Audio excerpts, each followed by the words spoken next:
Chapter 1. How it is useless to seek, even on the best maps, for the small town of Quiquendone. If you try to find, on any map of Flanders, ancient or modern, the small town of Quiquendone, probably you will not succeed. Is Quiquendone, then, one of those towns which have disappeared? No, a town of the future? By no means. It exists in spite of geographies, and has done so for some 800 or 900 years. It even numbers 2,393 souls, allowing one soul to each inhabitant. It is situated 13.5 kilometers northwest of Oudenaarde, and 15.25 kilometers southeast of Bruges, in the heart of Flanders. The Var, a small tributary of the Scheldt, passes beneath its 3 bridges, which are still covered with a quaint medieval roof, like that at Tournai. An old chateau is to be seen there, the first stone of which was laid so long ago as 1197, by Count Baldwin, afterwards Emperor of Constantinople, and there is a town hall, with Gothic windows, crowned by a chaplet of battlements, and surrounded by a turreted belfry, which rises 357 feet above the soil. Every hour you may hear there a chime of 5 octaves, a veritable aerial piano, the renown of which surpasses that of the famous chimes of Bruges. Strangers, if any ever come to Quiquendone, do not quit the curious old town until they have visited its stadholder's hall, adorned by a full-length portrait of William of Nassau, by Brandon, the loft of the Church of St. Magloire, a masterpiece of 16th-century architecture, the cast-iron well in the spacious place St. Ernulf, the admirable ornamentation of which is attributed to the artist blacksmith, Quintin Metsis, the tomb formerly erected to Mary of Burgundy, daughter of Charles the Bold, who now reposes in the Church of Notre Dame at Bruges, and so on. The principal industry of Quiquendone is the manufacture of whipped creams and barley sugar on a large scale. It has been governed by the Van Tricasses, from father to son, for several centuries. And yet Quiquendone is not on the map of Flanders.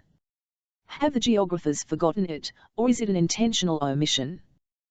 That I cannot tell, but Quiquendone really exists, with its narrow streets, its fortified walls, its Spanish-looking houses, its market, and its burgomaster, so much so, that it has recently been the theatre of some surprising phenomena, as extraordinary and incredible as they are which are to be recounted in the present narration. Surely there is nothing to be said or thought against the Flemings of Western Flanders. They are a well-to-do folk, wise, prudent, sociable, with even tempers, hospitable, perhaps a little heavy in conversation as in mind, but this does not explain why one of the most interesting towns of their district has yet to appear on modern maps. This omission is certainly to be regretted. If only history, or in default of histo the chronicles, or in default of chronicles the traditions of the country, made mention of Quiquendone. But no, neither atlases, guides, nor itineraries speak of it. M. Joanne himself, that energetic hunter after small towns, says not a word of it. It might be readily conceived that this silence would injure the commerce, the industries, of the town. But let us hasten to add that Quiquendone has neither industry nor commerce, and that it does very well without them. Its barley sugar and whipped cream are consumed on the spot, none is exported. In short, the Quiquendonians have no need of anybody. Their desires are limited, their existence is a modest one, they are calm, moderate, phlegmatic, in a word, they are Flemings, such as are still to be met with sometimes between the Scheldt and the North Sea. Chapter 2. In which the Burgomaster Van Tricasse and the Councillor Nicolaus consult about the affairs of the town. You think so? Asked the Burgomaster. I think so, replied the Councillor, after some minutes of silence. You see, we must not act hastily, resumed the Burgomaster. We have been talking over this grave matter for 10 years, replied the Councillor Nicolaus, and I confess to you, my worthy Van Tricasse, that I cannot yet take it upon myself to come to a decision. Quite understand your hesitation, said the Burgomaster, who did not speak until after a good quarter of an hour of reflection, quite understand it, and I fully share it.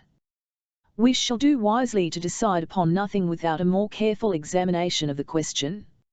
It is certain, replied Nicolaus, that this post of civil commissary is useless in so peaceful a town as Quiquendone. Our predecessor, said Van Tricasse gravely, our predecessor never said, never would have dared to say, that anything is certain. Every affirmation is subject to awkward qualifications. The counsellor nodded his head slowly in token of assent, then he remained silent for nearly half an hour. After this lapse of time, during which neither the counsellor nor the burgomaster moved so much as a finger, Nicolaus asked Van Tricasse whether his predecessor, of some 20 years before, had not thought of suppressing this office of civil commissary, which each year cost the town of Quiquendone the sum of 1,375 francs and some centimes. I believe he did, replied the burgomaster, carrying his hand with majestic deliberation to his ample brow, but the worthy man died without having dared to make up his mind, either as to this or any other administrative measure. He was a sage. Why should I not do as he did?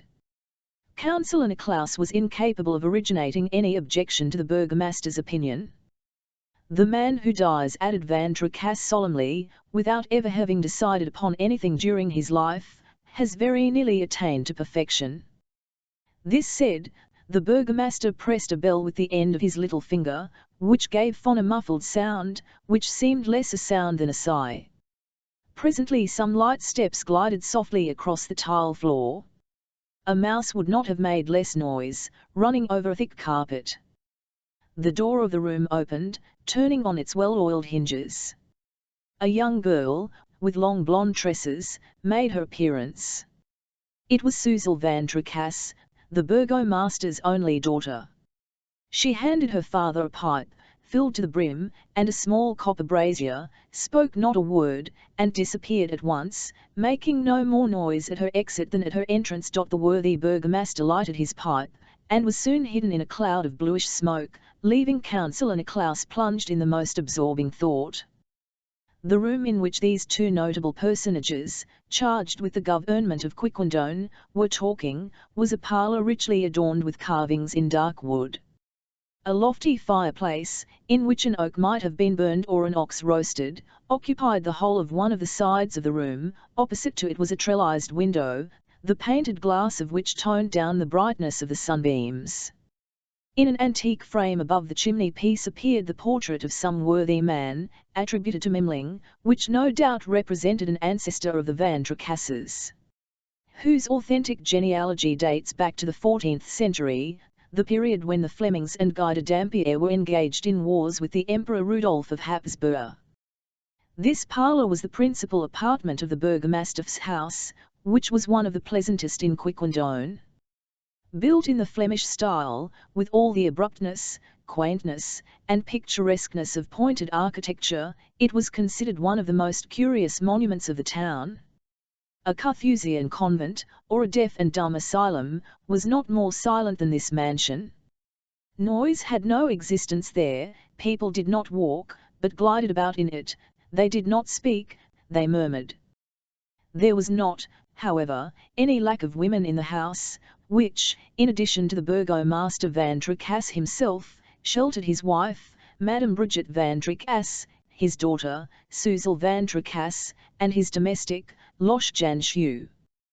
We may also mention the burgomaster's sister, Aunt Hermance, an elderly maiden who still bore the nickname of Titanomance, which her niece Suzel had given her when a child. But in spite of all these elements of discord and noise, the burgomaster's house was as calm as a desert. The burgomaster was some 50 years old, neither fat nor lean, neither short nor tall, neither rubicund nor pale, neither gay nor sad, neither contented nor discontented, neither energetic nor dull, neither proud nor humble, neither good nor bad, neither generous nor miserly, neither courageous nor cowardly, neither too much nor too little of anything, a man notably moderate in all respects, whose invariable slowness of motion, slightly hanging lower jaw, prominent eyebrows, massive forehead, smooth as a copper plate and without a wrinkle, would at once have betrayed to a physiognomist that the Burgomaster Van Tricasse was phlegm personified.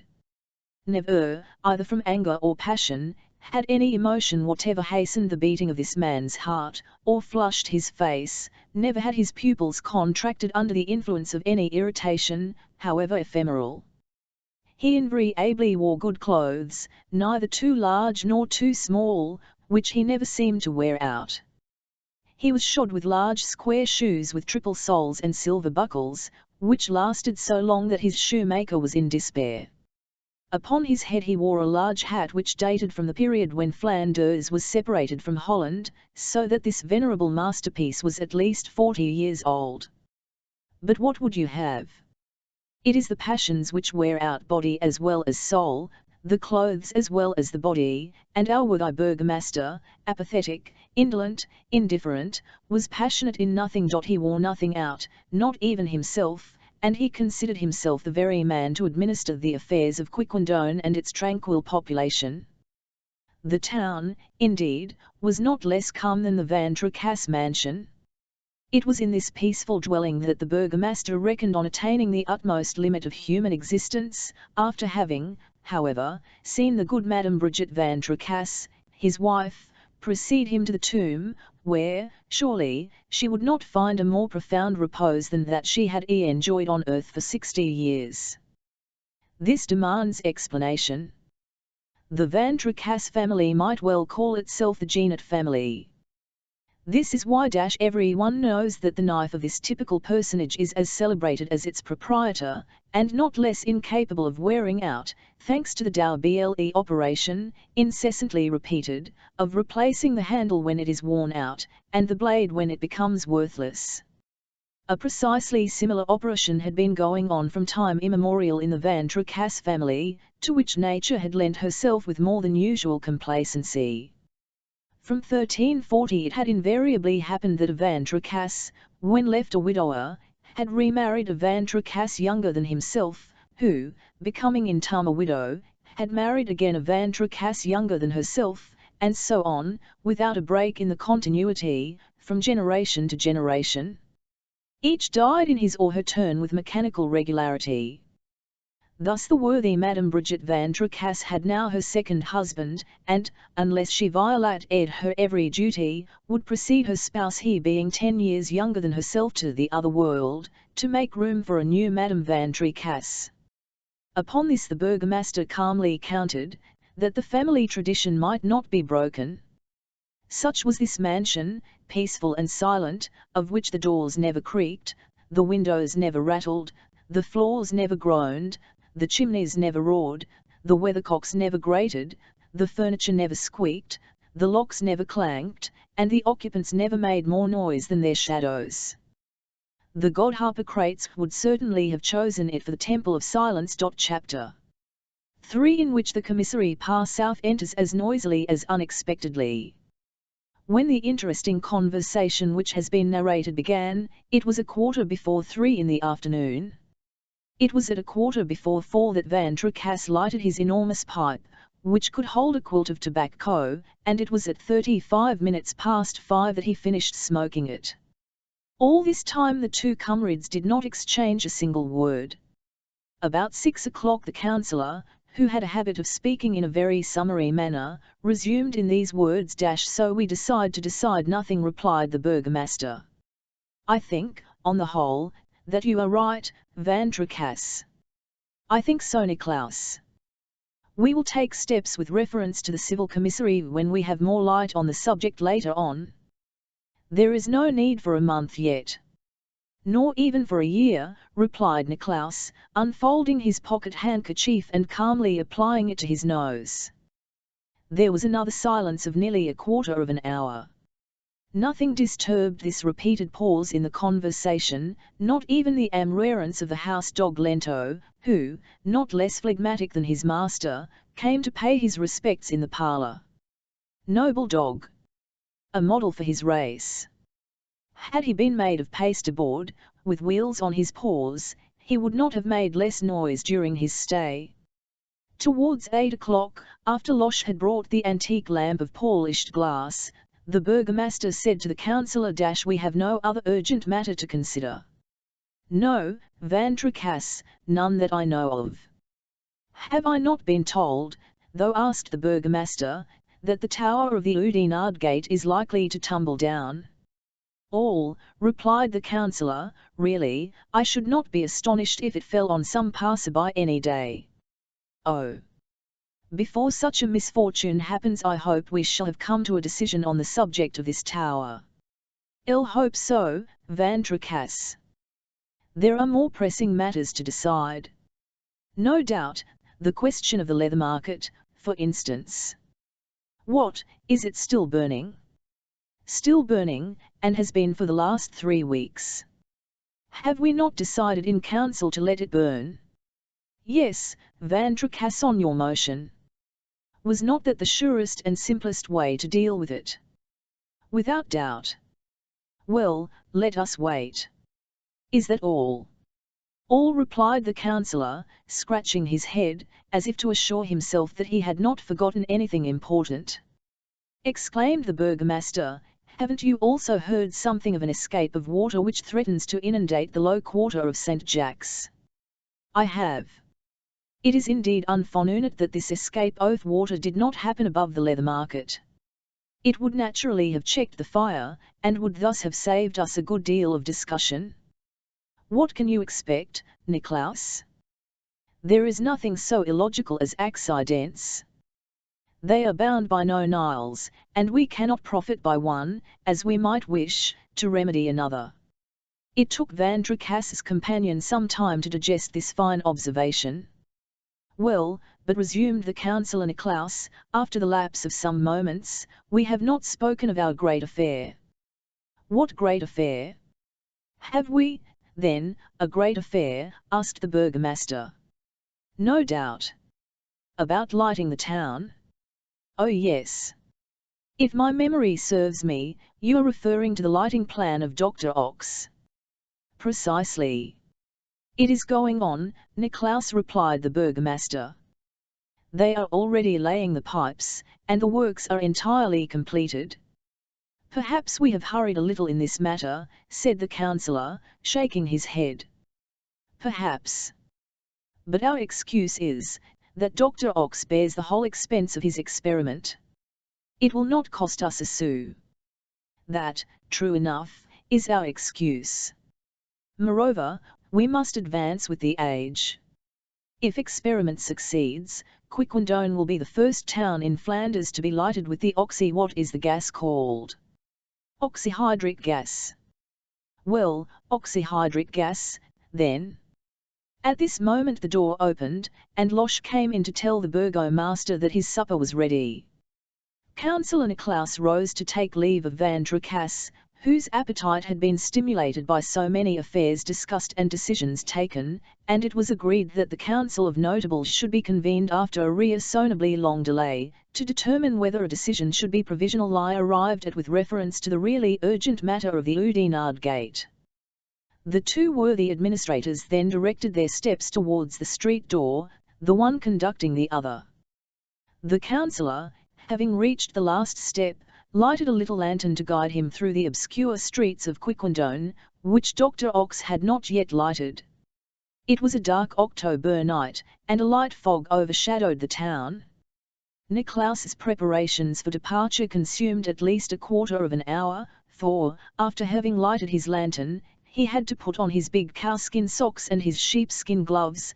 Then he put up the furred collar of his overcoat, turned the brim of his felt hat down over his eyes, grasped his heavy crow-beaked umbrella, and got ready to start.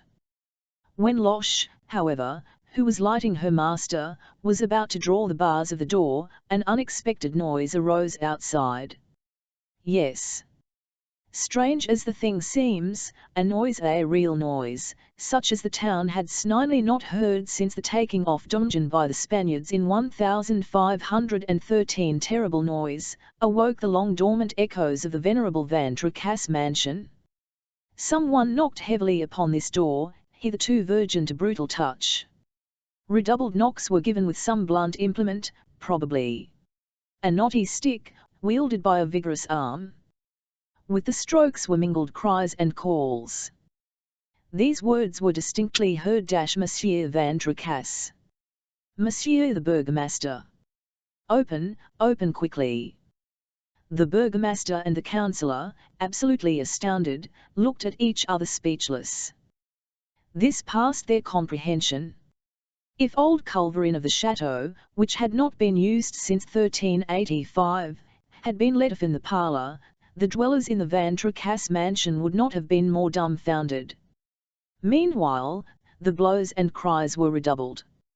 Loche, recovering her coolness, had plucked up courage to speak. "Who is there?" "It is one. One. Who are you?" "The commissary par south."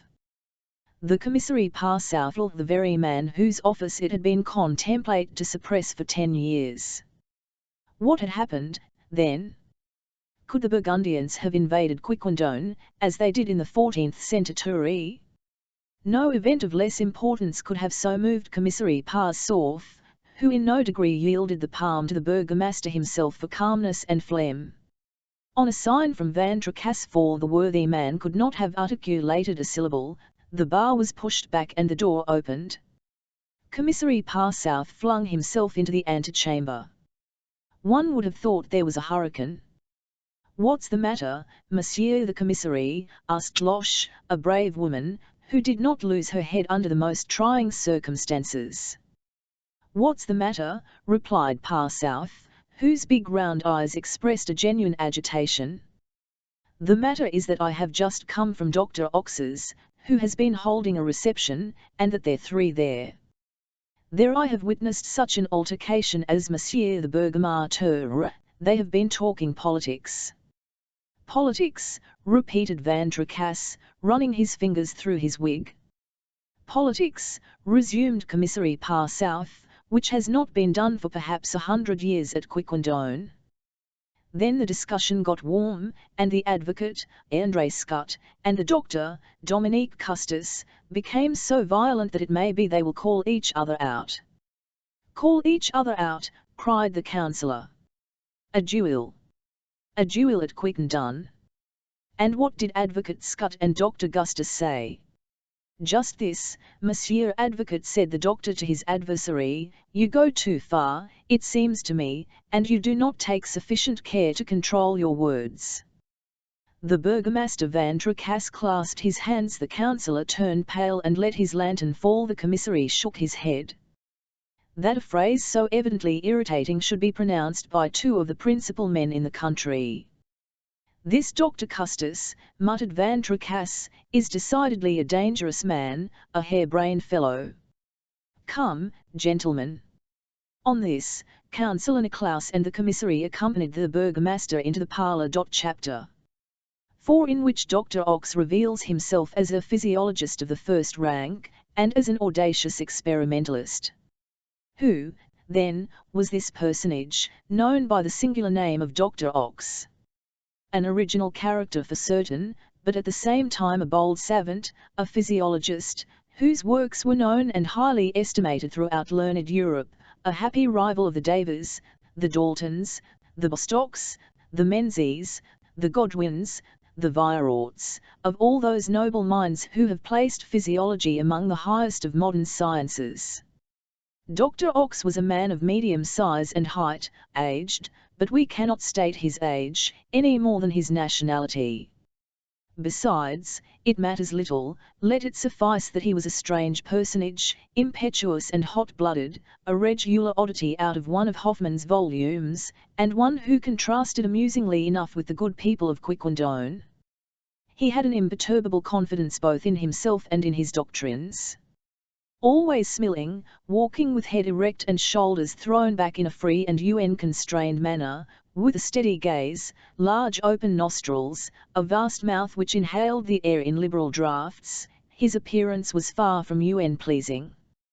He was full of animation, well propulsioned in all pans of his bodily mechanism, with quicksilver in his veins, and a most elastic step. He could never stop still in one place, and relieved himself with impetuous words and a superabundance of gesticulations. Was Dr. Ox rich? then, that he should undertake to light a whole town at his expense? Probably, as he permitted himself to indulge in such extravagance, and this is the only answer we can give to this indiscreet question. Dr. Ox had arrived at Quiquendone 5 months before, accompanied by his assistant, who answered to the name of Gideon Nugent, a tall, dried-up, thin man, haughty, but not less vivacious than his master. And next, why had Dr. Ox made the proposition to light the town at his own expense? Why had he, of all the Flemings, selected the peaceable Quiquendonians, to endow their town with the benefits of an unheard-of system of lighting? Did he not, under this pretext, design to make some great physiological experiment by operating in anima vili? In short, what was this original personage about to attempt? We know not, as Dr. Ox had no confidant except his assistant Eugen, who, moreover, obeyed him blindly. In appearance, at least, Dr. Ox had agreed to light the town, which had much need of it, especially at night, as Commissary Parsouth wittily said. Works for producing a lighting gas had accordingly been established, the gasometers were ready for use, and the main pipes, running beneath the street pavements, would soon appear in the form of burners in the public edifices and the private houses of Snine Friends of Progress. Van Tricasse and Nicklaus, in their official capacity, and some other worthies, thought they ought to allow this modern light to be introduced into their dwellings.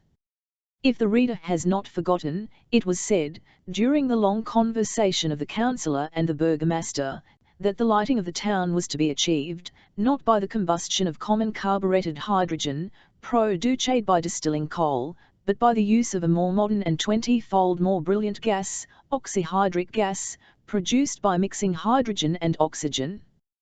The doctor, who was an able chemist as well as an ingenious physiologist, knew how to obtain this gas in great quantity and of good quality, not by using manganate of soda, according to the method of M. Tessie du Motet, but by the direct decomposition of slightly acidulated water, by means of a battery made of new elements, invented by himself.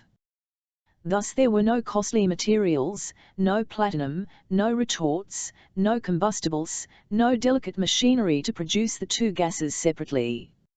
An electric current was sent through large basins full of water, and the liquid was decomposed into its two constituent parts, oxygen and hydrogen. The oxygen passed off at one end, the hydrogen, of double the volume of its late associate, at the other. As a necessary precaution, they were collected in separate reservoirs, for their mixture would have produced a frightful explosion if it had become ignited. Thence the pipes were to convey them separately to the various bummers, which would be so placed as to prevent all chance of explosion.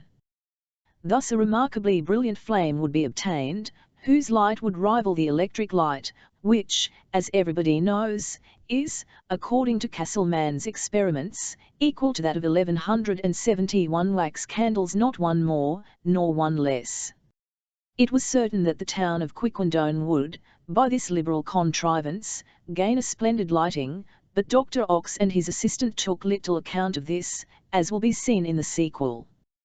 The day after that on which Commissary Parsouth had made his noisy entrance into the burgomaster's parlour, Gideon Nugent and Dr. Ox were talking in the laboratory which both occupied in common, on the ground floor of the principal building of the gas works. "Well, why, Jean, well," cried the doctor, nibbing his hands. "You saw, at my reception yesterday, the cool-bloodedness of these worthy Quiquendonians. For animation they are midway between sponges and coral. You saw them disputing and imitating each other by voice and gesture? They are already metamorphosed, morally and physically. And this is only the beginning. Wait till we treat them to a big dose." "Indeed, master," replied Jean, scratching his sham nose with the end of his forefinger, "the experiment begins well, and if I had not prudently closed the supply tap, I know not what would have happened. You heard Scott, the advocate, and Custis, the doctor," resumed Dr. Ox. The phrase was by no means ill-natured in itself, But, in the mouth of a Quiquendonian, it is worth all the insults which the Homeric heroes hurled at each other before drawing their swords. Ah, these Flemings! You'll see what we shall do some day. We shall make them ungrateful, replied Eugen, in the tone of a man who esteems the human race at its just worth. Bah, said the doctor, what matters it whether they think well or ill of us, so long as our experiment succeeds? Besides, returned the assistant, smiling with a malicious expression, is it not to be feared that, in producing such an excitement in their respiratory organs, we shall somewhat injure the lungs of these good people of Quiquendone? So much the worse for them. It is in the interests of science. What would you say if the dogs or frogs refused to lend themselves to the experiments of vivisection? It is probable that if frogs and dogs were consulted, they would offer some objection, but Dr. Ox imagined that he had stated an unanswerable argument, for he heaved a great sigh of satisfaction. After all, master, you are right, replied Eugene, as if quite convinced. We could not have hit upon better subjects than these people of Quiquendone for our experiment. We could not, said the slowly articulating each word. Have you felt the pulse of any of them? Some hundreds. And what is the average pulsation you found? Not 50 per minute.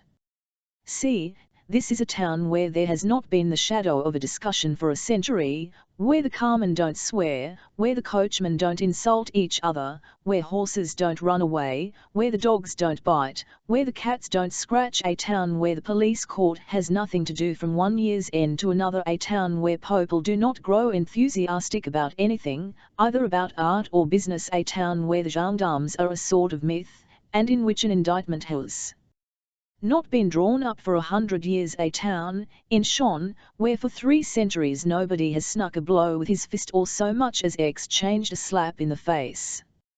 You see, Eugen, that this cannot last, and that we must change it all. Perfectly.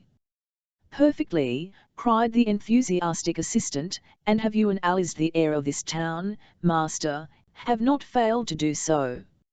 79 parts of azote and 21 of oxygen, carbonic acid and steam in a variable quantity.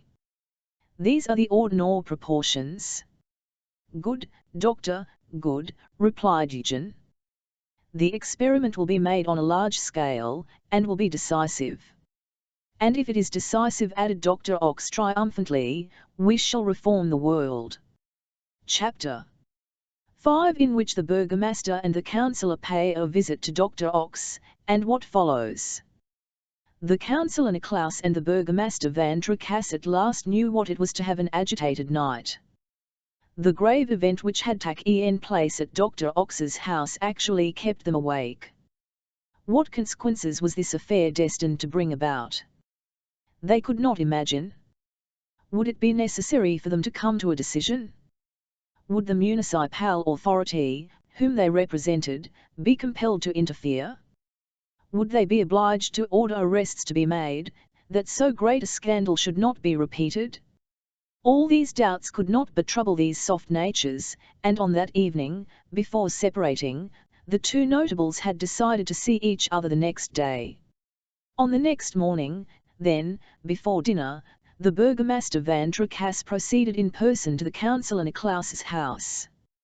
He found his friend more calm. He himself had recovered his equanimity. Nothing new? asked Van Tricasse. Nothing new since yesterday, replied Nicolaus. And the doctor, Dominique Custos? I have not heard anything, either of him or of the advocate, André Scott.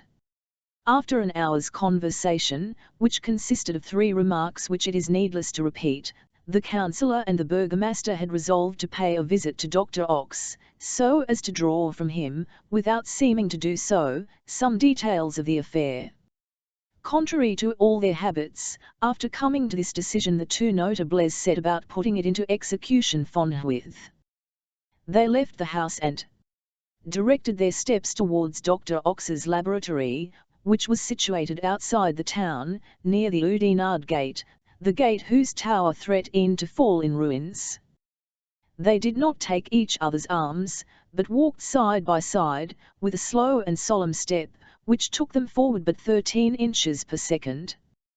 This was, indeed, the ordinary gait of the Quiquendonians, who had never, within the memory of man, seen any one run across the streets of their town.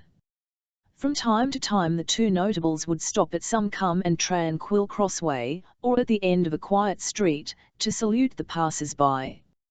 "Good morning, Monsieur the Burgomaster," said one. "Good morning, my friend," responded Van Tricasse. "Anything new, Monsieur the Councillor?" asked another. "Nothing new," answered Niklaus.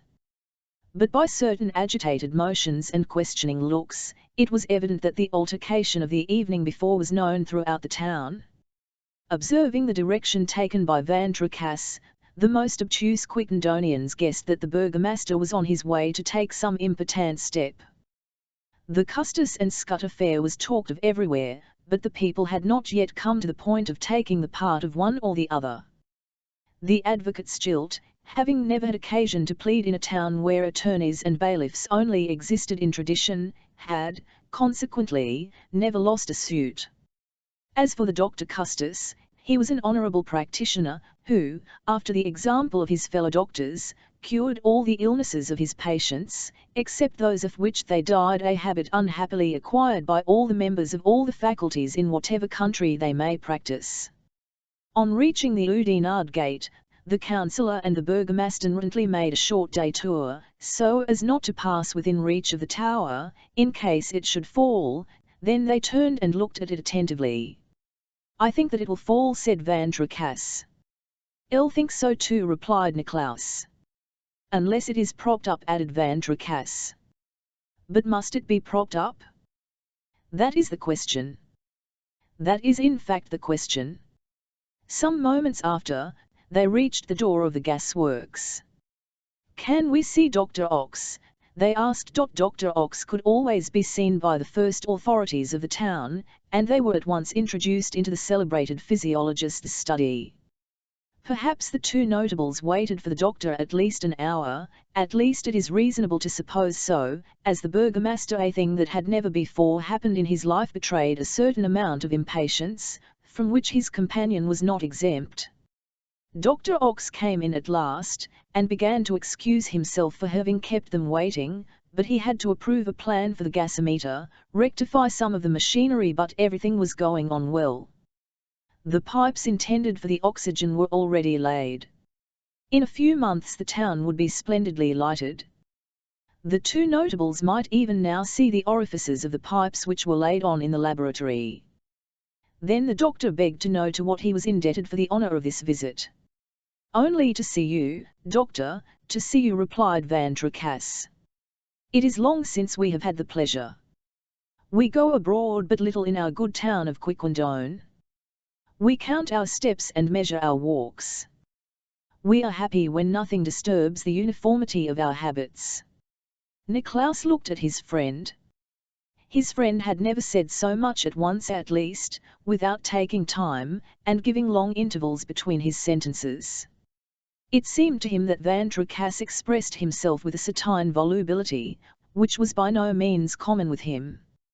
Niklaus himself experienced a kind of irresistible desire to talk. As for Dr. Ox, he looked at the burgomaster with sly attention. Van Tricasse, who never argued until he had snugly ensconced himself in a spacious armchair, had risen to his feet.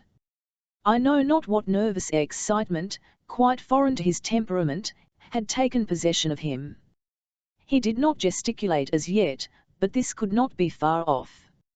As for the councillor, he nibbed his legs, and breathed with slow and long gasps.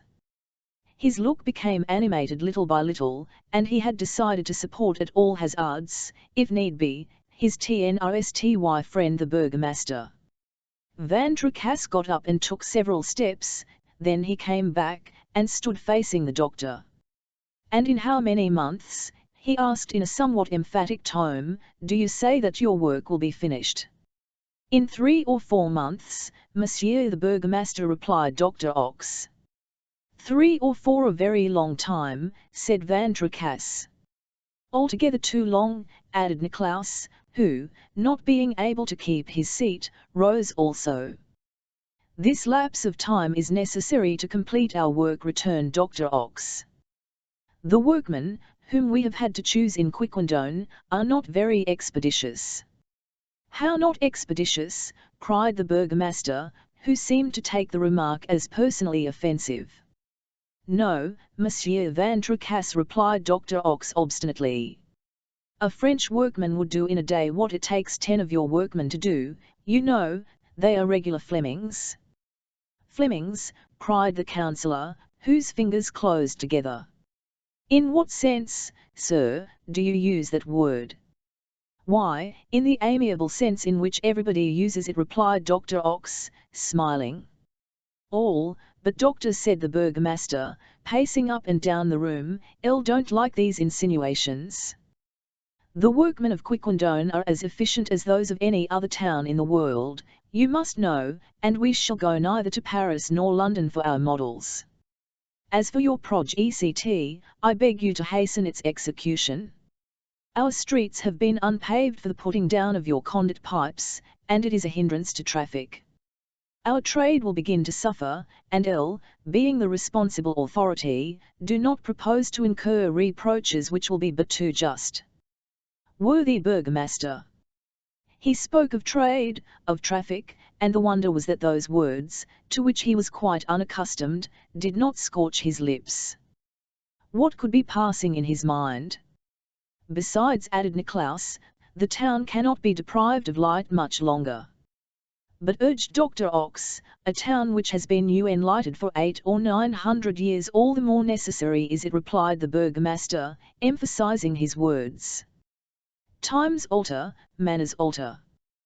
The world advances, and we do not wish to remain behind. We desire our streets to be lighted within a month, or you must pay a large indemnity for each day of delay, and what would happen if, amid the darkness, some affray should take place?" "No doubt," cried Niklaus. "It requires but a spark to inflame a Fleming." "Fleming? Flame?"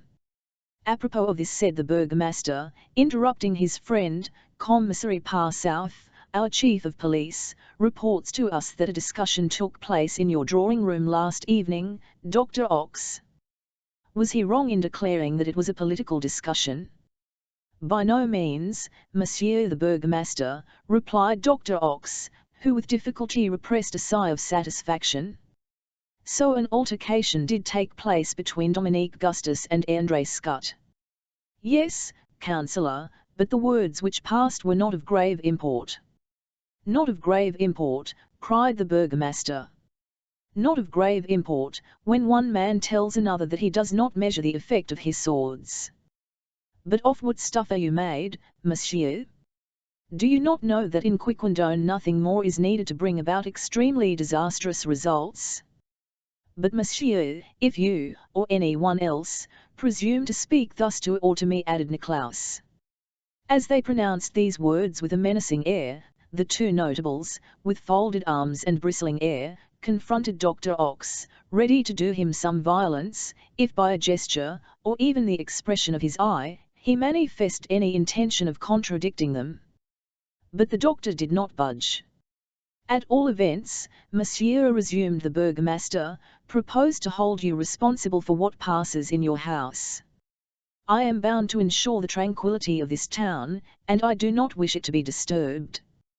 The events of last evening must not be repeated, or I shall do my duty, sir. Do you hear? Then reply, sir." The burgomaster, as he spoke, under the influence of extraordinary excitement, elevated his voice to the pitch of anger. He was furious, the worthy Van Tricasse, and might snidely be heard outside. At last, beside himself, and seeing that Dr. Ox did not reply to his challenge, "Come, Niklaus," said he. And, slamming the door with a violence which shook the house, the burgomaster drew his friend after him. Little by little, when they had taken 20 steps on their road, the worthy notables grew more calm. Their pace slackened, their gait became less feverish. The flush on their faces faded away, from being crimson, they became rosy. A quarter of an hour after quitting the gasworks, Van Tricasse said softly to Nicklaus, an amiable man, Dr. Ox. It is always a plea sure to see him. Chapter 4. In which Franz Nicklaus and Suzel Van Tricasse form certain projects for the future. Our readers know that the burgomaster had a daughter, Suzel, but, shrewd as they may be, they cannot have divined that the councillor Nicklaus had a son, Franz, and had they divined this, nothing could have led them to imagine that Franz was the betrothed lover of Suzel. We will add that these young people were made for each other, and that they loved each other, as folks did love at Quiquendone. It must not be thought that young hearts did not beat in this exceptional place, only they beat with a certain deliberation. There were marriages there, as in even other town in the world, but they took time about it. Betrothed couples, before engaging in these terrible bonds, wished to study each other, and these studies lasted at least 10 years, as at college. It was rare that any one was accepted before this lapse of time. Yes, 10 years. The courtships last 10 years. And is it, after all, too long, when the being bound for life is in consideration? One studies 10 years to become an engineer or physician, an advocate or attorney, and should less time be spent in acquiring the knowledge to make a good husband? Is it not reasonable? And, whether due to temperament or reason with them, the Quiquendonians seem to us to be in the right in thus prolonging their countship.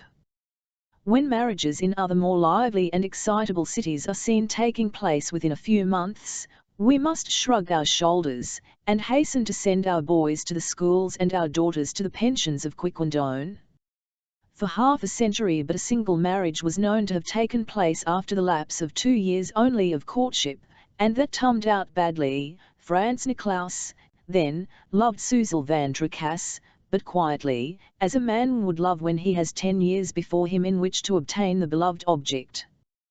Once every week, at an hour agreed upon, Franz went to fetch Suzel, and took a walk with her along the banks of the Var.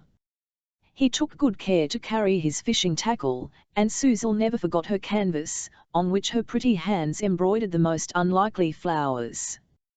Franz was a young man of 22, whose cheeks betrayed a soft, peachy down, and whose voice had scarcely a compass of 1 octave.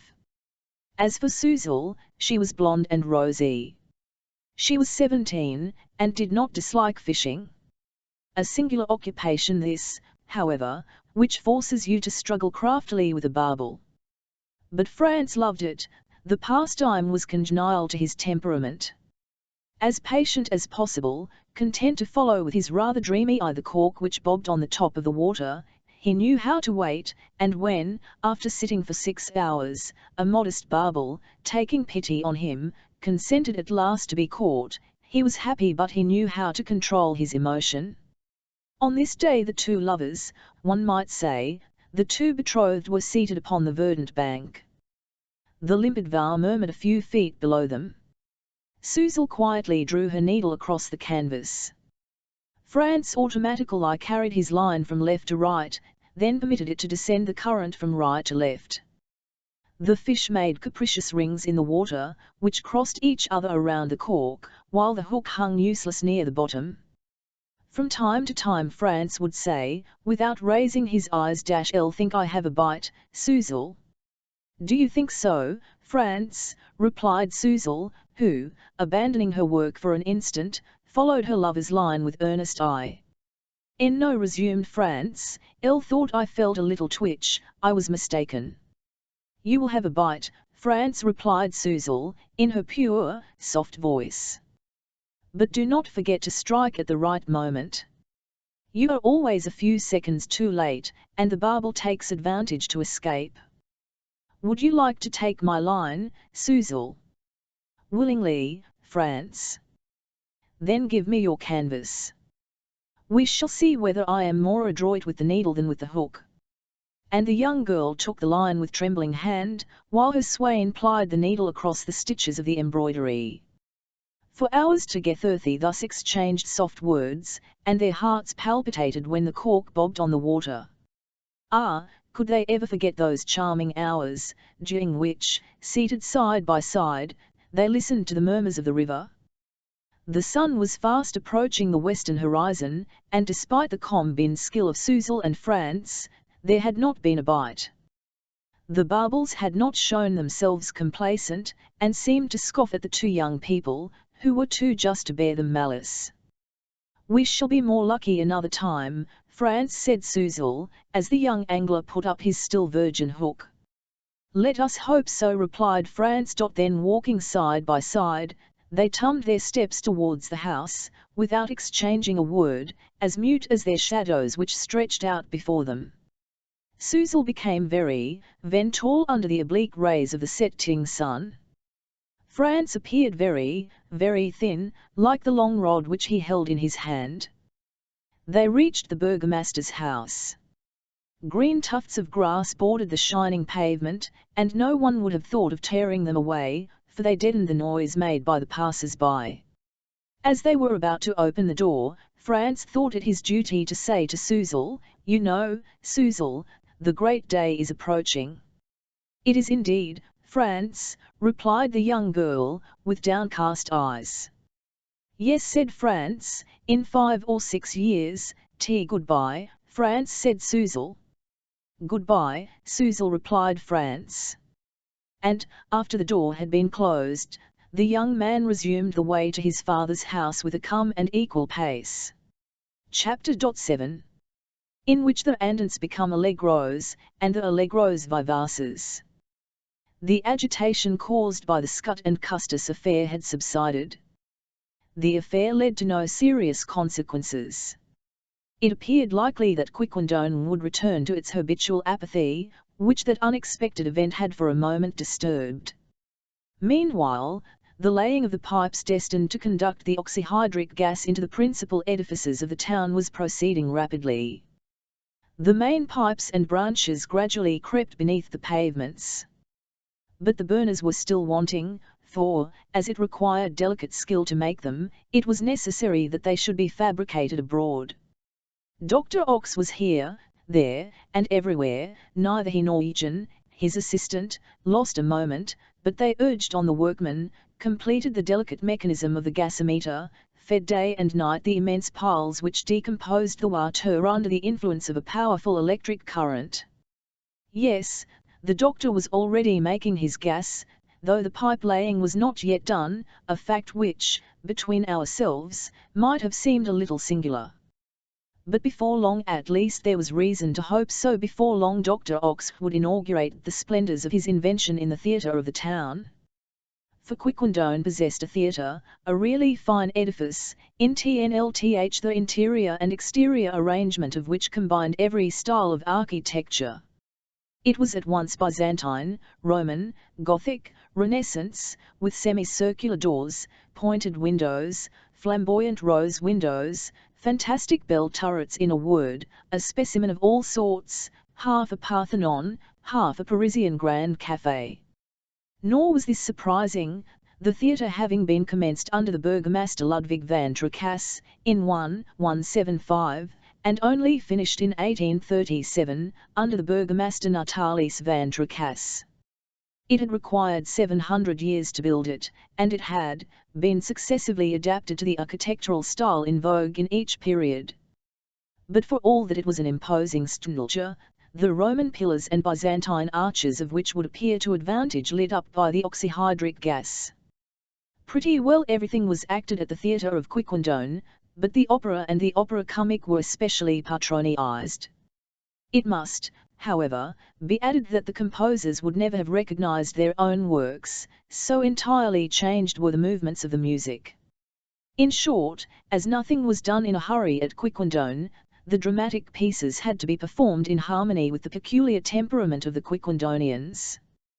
Though the doors of the theatre were regularly thrown open at 4 o'clock and closed again at 10, it had never been known that more than 2 acts were played during the 6 intervening hours. Robert le Diable les Huguenots or Guillaume Tell usually took up diary evenings, so slow was the execution of these masterpieces. The vivaces, at the theatre of Quiquendone, lagged like real adagios. The allegros were long drawn out indeed. The demise quavers were scarcely equal to the ordinary semibreves of other countries. The most rapid NMS, performed according to Quiquendonian taste, had the solemn march of a chant. The gayest shakes were languishing and measured, that they might not shock the ears of the dilettante. To give an example, the rapid air sung by Figaro, on his entrance in the first act of La Barbiere de Seville lasted 58 minutes, when the actor was particularly enthusiastic. Artists from abroad, as might be supposed, were forced to conform themselves to Quiquendonian fashions, but as they were well paid, they did not complain, and willingly obeyed the leader's baton, which never beat more than 8 measures to the minute in the allegros. But what applause greeted these artists, who enchanted without ever wearying the audiences of Quiquendone! All hands clapped one after another at tolerably long intervals, which the papers characterized as frantic applause, and sometimes nothing but the lavish prodigality with which mortar and stone had been used in the 12th century saved the roof of the hall from falling in. Besides, the theatre had only one performance a week, that these enthusiastic Flemish folk might not be too much excited, and this enabled the actors to study their parts more thoroughly, and the spectators to digest more at leisure the beauties of the masterpieces brought out. Such had long been the drama at Quiquendone.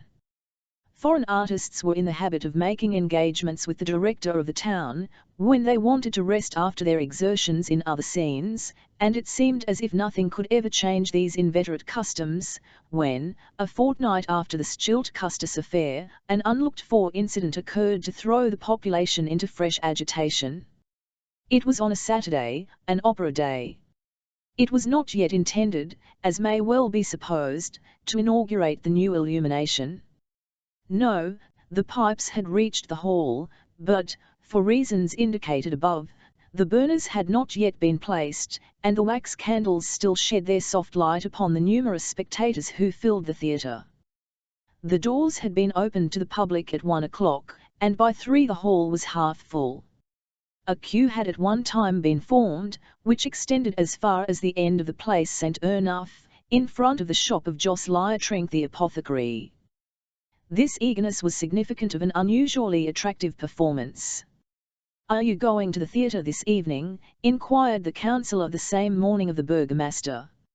"I shall not fail to do so," returned Van Tricasse, "and I shall take Madame Van Tricasse, as well as our daughter Suzel and our dear Titane Mance, who all dote on good music." "Mademoiselle Suzel is going then?" "Certainly, Niklaus." "Then my son France will be one of the first to arrive," said Niklaus. "A spirited boy," Niklaus replied the burgomaster sententiously, but hot-headed. "He will require watching. He loves, Van Tricasse, he loves your Channing Suzel. Well, Niklaus, he shall marry her. Now that we have agreed on this marriage, what more can he desire?" "He desires nothing, Van Tricasse, the dear boy. But, in short, we'll say no more about it. He will not be the last to get his ticket at the box office." "All vivacious and ardent youth," replied the burgomaster, recalling his own past. "We have also been thus, my worthy councillor. We have loved, we too. We have danced attendance in our day. Till tonight, then, till tonight. By the by, do you know this Fiovaranti is a great artist? And what a welcome he has received among us! It will be long before he will forget the applause of Quiquendone." The tenor Fiovaranti was, indeed, going to sing, Fiovaranti, who, by his talents as a virtuoso, his perfect method, his melodious voice, provoked a real enthusiasm among the lovers of music in the town. For 3 weeks Fiovaranti had been achieving a brilliant success in Les Huguenots. The first act, interpreted according to the taste of the Quiquendonians, had occupied an entire evening of the first week of the month. Another evening in the second week, prolonged by infinite andantes, had elicited for the celebrated singer a real ovation. His success had been still more marked in the third act of Meyerbeer's masterpiece. But now Fiovaranti was to appear in the 4th act, which was to be performed on this evening before an impatient public. A one-eye, the duet between Raoul and Valentine, that pathetic love song for two voices, that strain so full of crescendos, stringendos, and piu crescendos, all this, sung slowly, compendiously, interminably. Ah, how delightful! At 4 o'clock the hall was full. The boxes, the orchestra, the pit, were overflowing. In the front stalls sat the Burgomaster Van Tricasse, Mademoiselle Van Tricasse, Madame Van Tricasse, and the amiable Titane. Mance in a green bonnet. Not far off were the Councillor Nicklaus and his family, not forgetting the amorous France. The families of Custis the doctor, of Scott the advocate, of Arna Syntax the chief judge, of Norbert Suntman the insurance director, of the banker Collier, gone mad on German music, and himself somewhat of an amateur, and the teacher Rupp, and the master of the academy, Jerome Resch, and the civil commissary, and so many other notabilities of the town that they could not be enumerated here without wearying the reader's patience, were visible in different parts of the hall. It was customary for the Quiquendonians, while awaiting the rise of the curtain, to sit silent, some reading the paper, others whispering low to each other, some making their way to their seats slowly and noiselessly, others casting timid looks towards the bewitching beauties in the galleries. But on this evening a looker-on might have observed that, even before the curtain rose, there was unusual animation among the audience. People were restless who were never known to be restless before. The ladies' fans fluttered with abnormal rapidity. All appeared to be inhaling air of exceptional stimulating power. Even one breathed more freely. The eyes of some became unwontedly bright, and seemed to give forth a light equal to that of the candles, which themselves certainly threw a more brilliant light over the hall.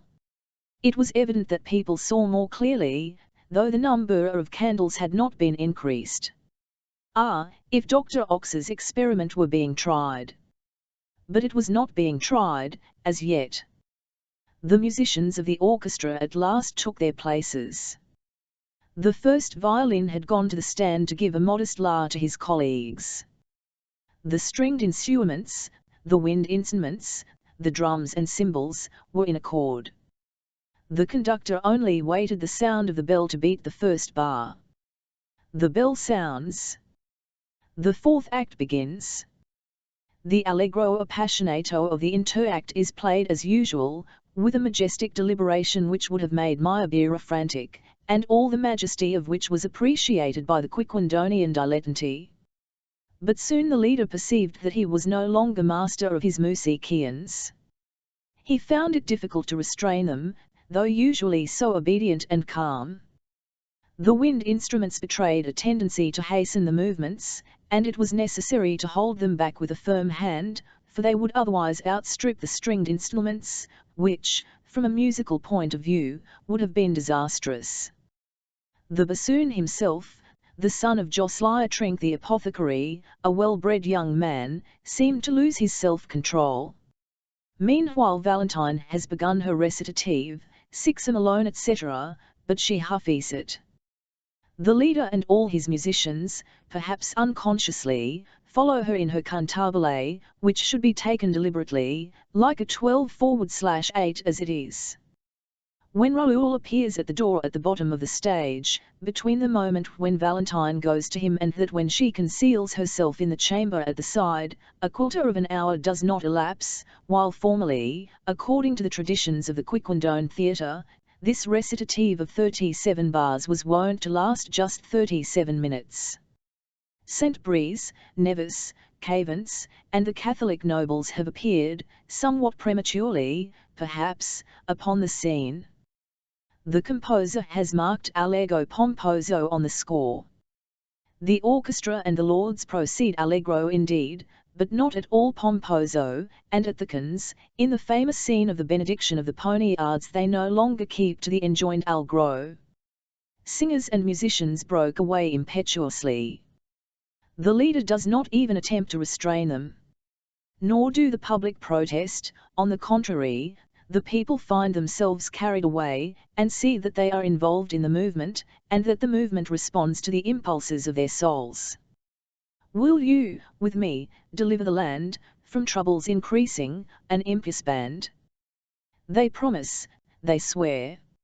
Nevers has scarcely time to protest, and to sing that among his ancestors were many soldiers, but never an assassin. He is arrested. The police and the alderman msh forward and rapidly swear to strike all at once. St. Brice shouts the recitative which summons the Catholics to vengeance. The Diary monks, with white scarfs, hasten in by the door at the back of Nevers's room, without making any account of the stage directions, which enjoin on them to advance slowly. Already all the artists have drawn sword or poniard, which the three monks bless in a trice. The soprani tenors, bassos, attack the allegro furioso with cries of rage, and of a dramatic 6/8 time they make it 6/8 quadrille time. Then they in one shout, bellowing. At midnight, noiselessly, God wills it, yes, at midnight. At this moment the audience start to their feet. Everybody is agitated in the boxes, the pit, the galleries. It seems as if the spectators are about to rush upon the stage, the Burgomaster Van Tricasse at their head, to join with the conspirators and annihilate the Huguenots, whose religious opinions, however, they share. They applaud, call before the curtain, make loud acclamations. Titania grasps her bonnet with feverish hand. The candles throw out a lurid glow of light. Raoul, instead of slowly raising the curtain, tears it apart with a superb gesture and finds himself confronting Valentine. At last. It is the grand duet, and it starts off allegro vivace. Raoul does not wait for Valentine's pleading, and Valentine does not wait for Raoul's responses. The fine passage beginning, danger is passing, time is flying becomes one of those rapid airs which have made Offenbach famous, when he composes a dance for conspirators. The andante amoroso, thou hast said it, thou lovest me becomes a real vivace furioso, and the violoncello ceases to imitate the inflections of the singer's voice, as indicated in the composer's score. In vain Raoul cries, speak on, and prolong the ineffable slumber of my soul. Valentine cannot prolong.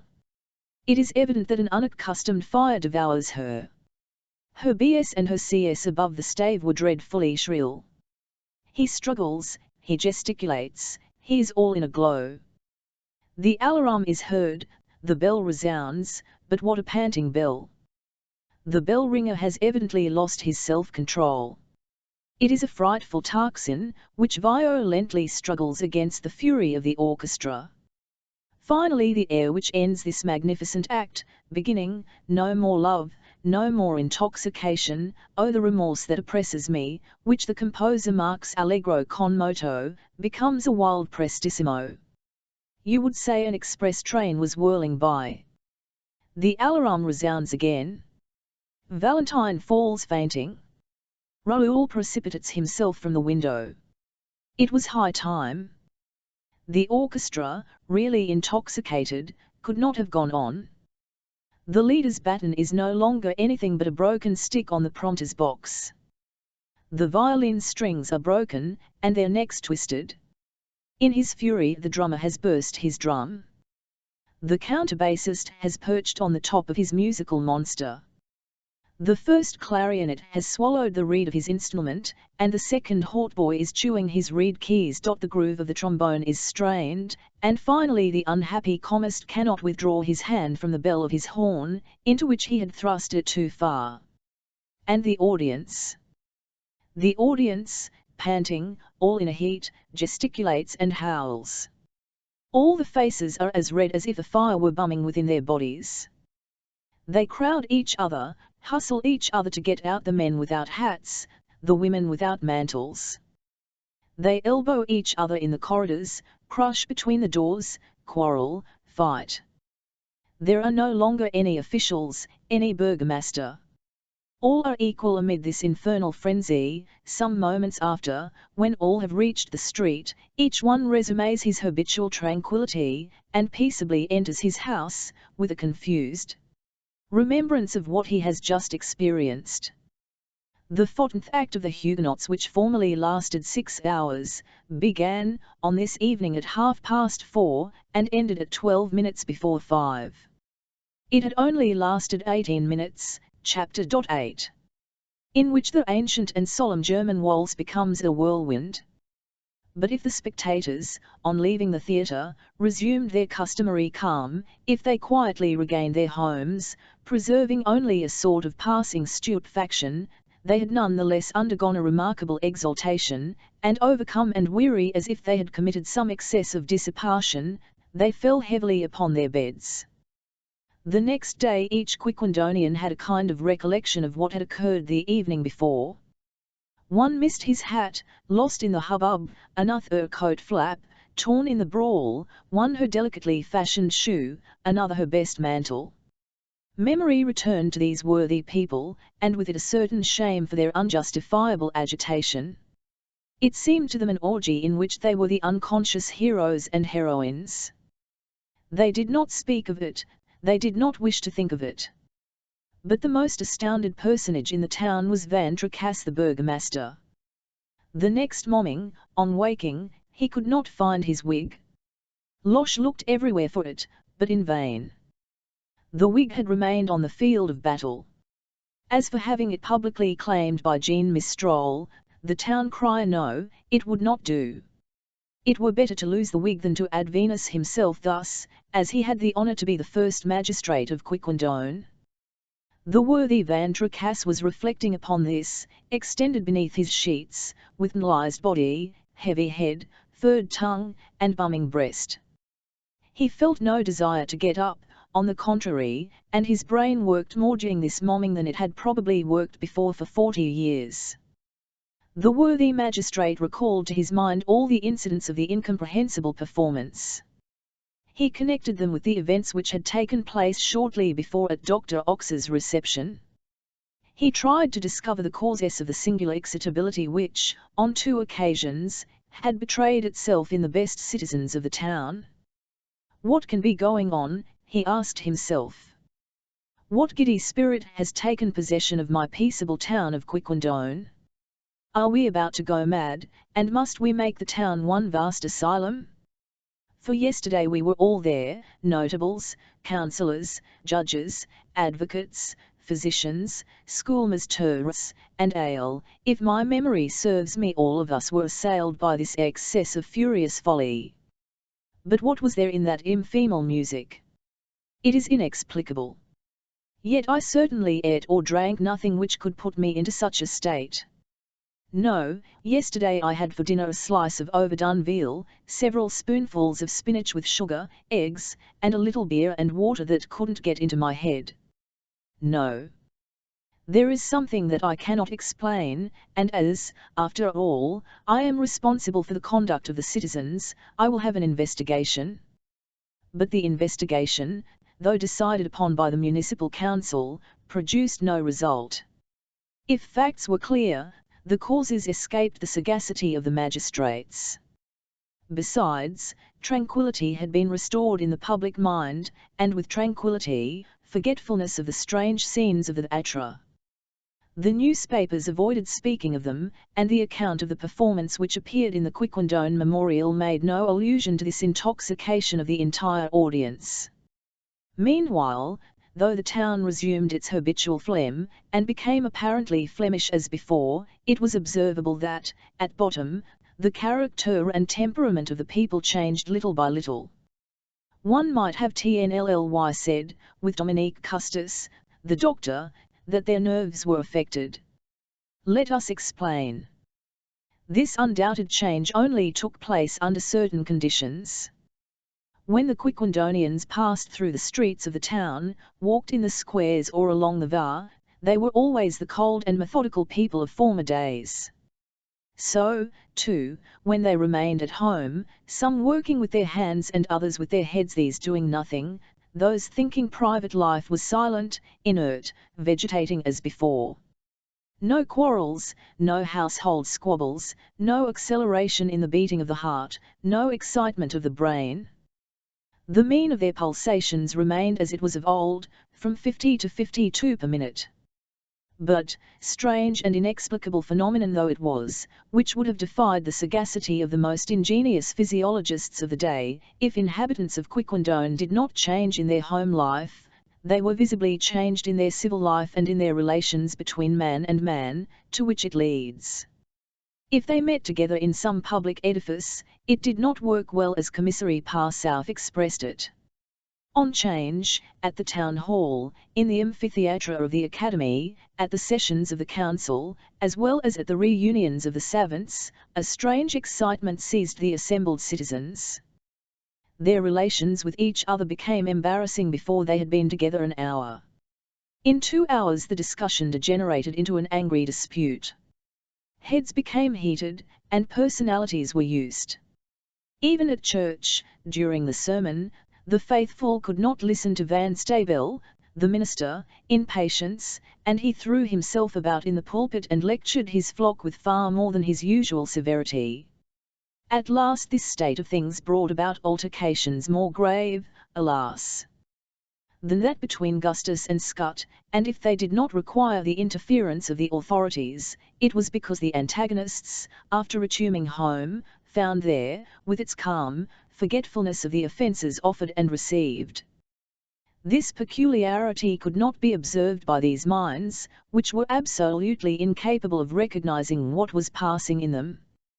One person only in the town, he whose office the council had thought of suppressing for 30 years, Michael Parsouth, had remarked that this excitement, which was absent from private houses, quickly revealed itself in public edifices, and he asked himself, not without a certain anxiety, what would happen if this infection should ever develop itself in the family mansions, and if the epidemic, this was the word he used, should extend through the streets of the town. Then there would be no more forgetfulness of insults, no more tranquillity, no intermission in the delirium, but a permanent inflammation, which would inevitably bring the Quiquendonians into collision with each other. What would happen then? Commissary Parsouth asked himself in terror. How could these furious savages be arrested? How check these go-at-ed temperaments? My office would be no longer a sinecure, and the council would be obliged to double my salary unless it should arrest me myself, for disturbing the public peace. These very reasonable fears began to be realized. The infection spread from Change, the theatre, the church, the town hall, the academy, the market, into private houses, and that in less than a fortnight after the terrible performance of Huguenots. Its first symptoms appeared in the house of Collier, the banker. That wealthy personage gave a ball, or at least a dancing party, to the notabilities of the town. He had issued, some months before, a loan of the 10,000 francs, 3/4 of which had been subscribed, and to celebrate this financial success, he had opened his drawing rooms, and given a party to his fellow citizens. Everybody knows that Flemish pennies are innocent and tranquil enough, the principal expense of which is usually in beer and syrups. Some conversation on the weather, the appearance of the crops, the fine condition of the gardens, the care of flowers, and especially of tulips, a slow and measured dance, from time to time, pedlaps, a minuet, sometimes a waltz, but one of those German waltzes which achieve a turn and a half per minute, and during which the dancers hold each other as far apart as their arms will per, is the usual fashion of the balls attended by the aristocratic society of Quiquendone. The polka, after being altered to 4-time, had tried to become accustomed to it, but the dancers always lagged behind the orchestra, no matter how slow the measure, and it had to be abandoned. These peaceable reunions, in which the youths and maidens enjoyed an honest and moderate pleasure, had never been attended by any outburst of ill nature. Why, then, on this evening at Collier the banker's, did the syrups seem to be transformed into heady wines, into sparkling champagne, into heating punches? Why, towards the middle of the evening, did a sort of mysterious intoxication take possession of the guests? Why did the minuet become a jig? Why did the orchestra honey with its harmonies? Why did the candles, just as at the theatre, burn with unwonted refulgence? What electric current invaded the banker's drawing rooms? How happened it that the couples held each other so closely, and clasped each other's hands so convulsively, that the cavaliers SEULS made themselves conspicuous by taking extraordinary steps in that figure usually so grave, so solemn, so majestic, so very proper? Alas! What Oedipus could have answered these unsolvable questions? Commissary Parsouth, who was present at the poultry, saw the storm coming distinctly, but he could not control it or fly from it, and he felt a kind of intoxication entering his own brain. All his physical and emotional faculties increased in intensity.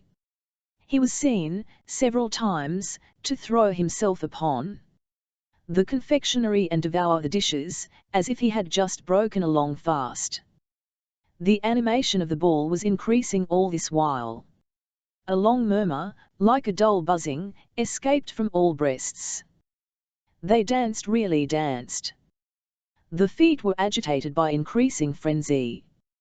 The faces became as purple as those of Silenus. The eyes shone like carbuncles. The general fermentation rose to the highest pitch. And when the orchestra thundered out the waltz in Der Freischütz, when this waltz, so German, and with a movement so slow, was attacked with wild arms by the musicians, it was no longer a waltz, but an insensate whirlwind, a giddy rotation, a gyration worthy of being led by some Mephistopheles, beating the measure with a firebrand. Then a galop, an infernal galop, which lasted an hour without any one being able to stop it, whirled off, in its windings, across the halls, the drawing-rooms, the antechambers, by the staircases, from the cellar to the garret of the opulent mansion, the young men and young girls, the fathers and mothers, people of every age, of every weight, of both sexes, Collier, the fat banker, and Madame Collier, and the councillors, and the magistrates, and the Chief Justice, and Nicolaus, and Madame Van Tricasse, and the Burgomaster Van Tricasse, and the Commissary Parsouth himself, who never could recall afterwards who had been his partner on that terrible evening. But she did not forget.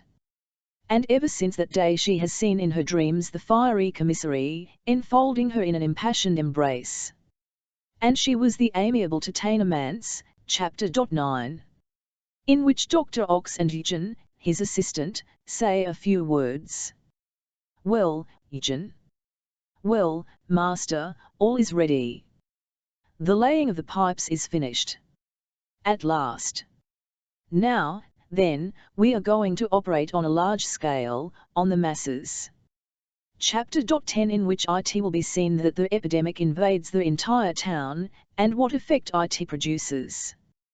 During the following months the evil, in place of subsiding, became more extended. From private houses the epidemic spread into the streets. The town of Quiquendone was no longer to be recognized. A phenomenon yet stranger than those which had already happened, now appeared. Not only the animal kingdom, but the vegetable kingdom itself, became subject to the mysterious influence. According to the ordinary course of things, epidemics are special in their operation. Those which attack humanity spare the animals, and those which attack the animals spare the vegetables. A horse was never inflicted with smallpox, nor a man with the cattle plague, nor do sheep suffer from the potato rot. But here all the laws of nature seemed to be overtuned. Not only were the character, temperament, and ideas of the townsfolk changed, but the domestic animals, dogs and cats, horses and cows, asses and goats suffered from this epidemic influence, as if their habitual equilibrium had been changed. The plants themselves were infected by a similar strange metamorphosis. In the gardens and vegetable patches and orchards very curious symptoms manifested themselves.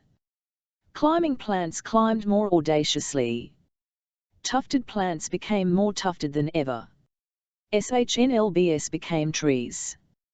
Cereals, scarcely sown, showed their little green heads, and gained, in the same length of time, as much in inches as formerly, under the most favourable circumstances, they had gained in fractions. Asparagus attained the height of several feet, the artichokes swelled to the size of melons, the melons to the size of pumpkins, the pumpkins to the size of gourds, the gourds to the size of the Belfier bell, which measured, in TNLTH, 9 feet in diameter. The cabbages were bushes, and the mushrooms umbrellas. The fruits did not lag behind the vegetables. It required 2 persons to eat a strawberry, and 4 to consume a pear. The grapes also attained the enormous proportions of those so well depicted by Poussin in his Return of the Envoys to the Promised Land. It was the same with the flowers. Immense violets spread the most penetrating perfumes dire of the air, exaggerated roses shone with the brightest colours, lilies formed, in a few days, impenetrable copses, geraniums, daisies, camellias, rhododendrons, invaded the garden walks, and stifled each other. And the tulips, those dear liliaceous plants so dear to the Flemish heart, what emotion they must have caused to their zealous cultivators! The worthy Van Beestrom nearly fell over backwards, one day, on seeing in his garden an enormous Tulipa gesneriana, a gigantic monster, whose cup afforded space to a nest for a whole family of robins. The entire town flocked to see this floral phenomenon, and renamed it the Tulipa quiquendonia. But alas! If these plants, these fruits, these flowers, grew visibly to the naked eye, if all the vegetables insisted on assuming colossal proportions, if the brilliancy of their colours and perfume intoxicated the smell and the sight, they quickly withered. The air which they absorbed rapidly exhausted them, and they soon faded, and dried up. Such was the fate of the famous tulip, which, after several days of splendour, became emaciated, and fell lifeless. It was soon the same with the domestic animals, from the house dog to the stable pig, from the canary in its cage to the turkey of the back court. It must be said that in ordinary times these animals were not less phlegmatic than their masters. The dogs and cats vegetated rather than lived. They never betrayed a wag of pleasure nor a snarl of wrath. Their tails moved no more than if they had been made of bronze. Such a thing as a bite or scratch from any of them had not been known from time immemorial. As for mad dogs, they were looked upon as imaginary beasts, like the griffins and the rest in the menagerie of the Apocalypse. But what a change had taken place in a few months, the smallest incidents of which we are trying to reproduce. Dogs and cats began to show teeth and claws. Several executions had taken place after reiterated offences. A horse was seen, for the first time, to take his bit in his teeth and msh through the streets of Quiquendone. An ox was observed to precipitate itself, with lowered homs, upon one of his herd. An ass was seen to turn himself ever, with his legs in the air, in the place St. Ernuph, and bray as ass never brayed before. A sheep, actually a sheep, defended valiantly the cutlets within him from the butcher's knife. Van Tricasse, the burgomaster, was forced to make police regulations concerning the domestic animals, as, seized with lunacy, they rendered the streets of Quiquendone unsafe. But alas! If the animals were mad, the men were scarcely less so. No age was spared by the scourge.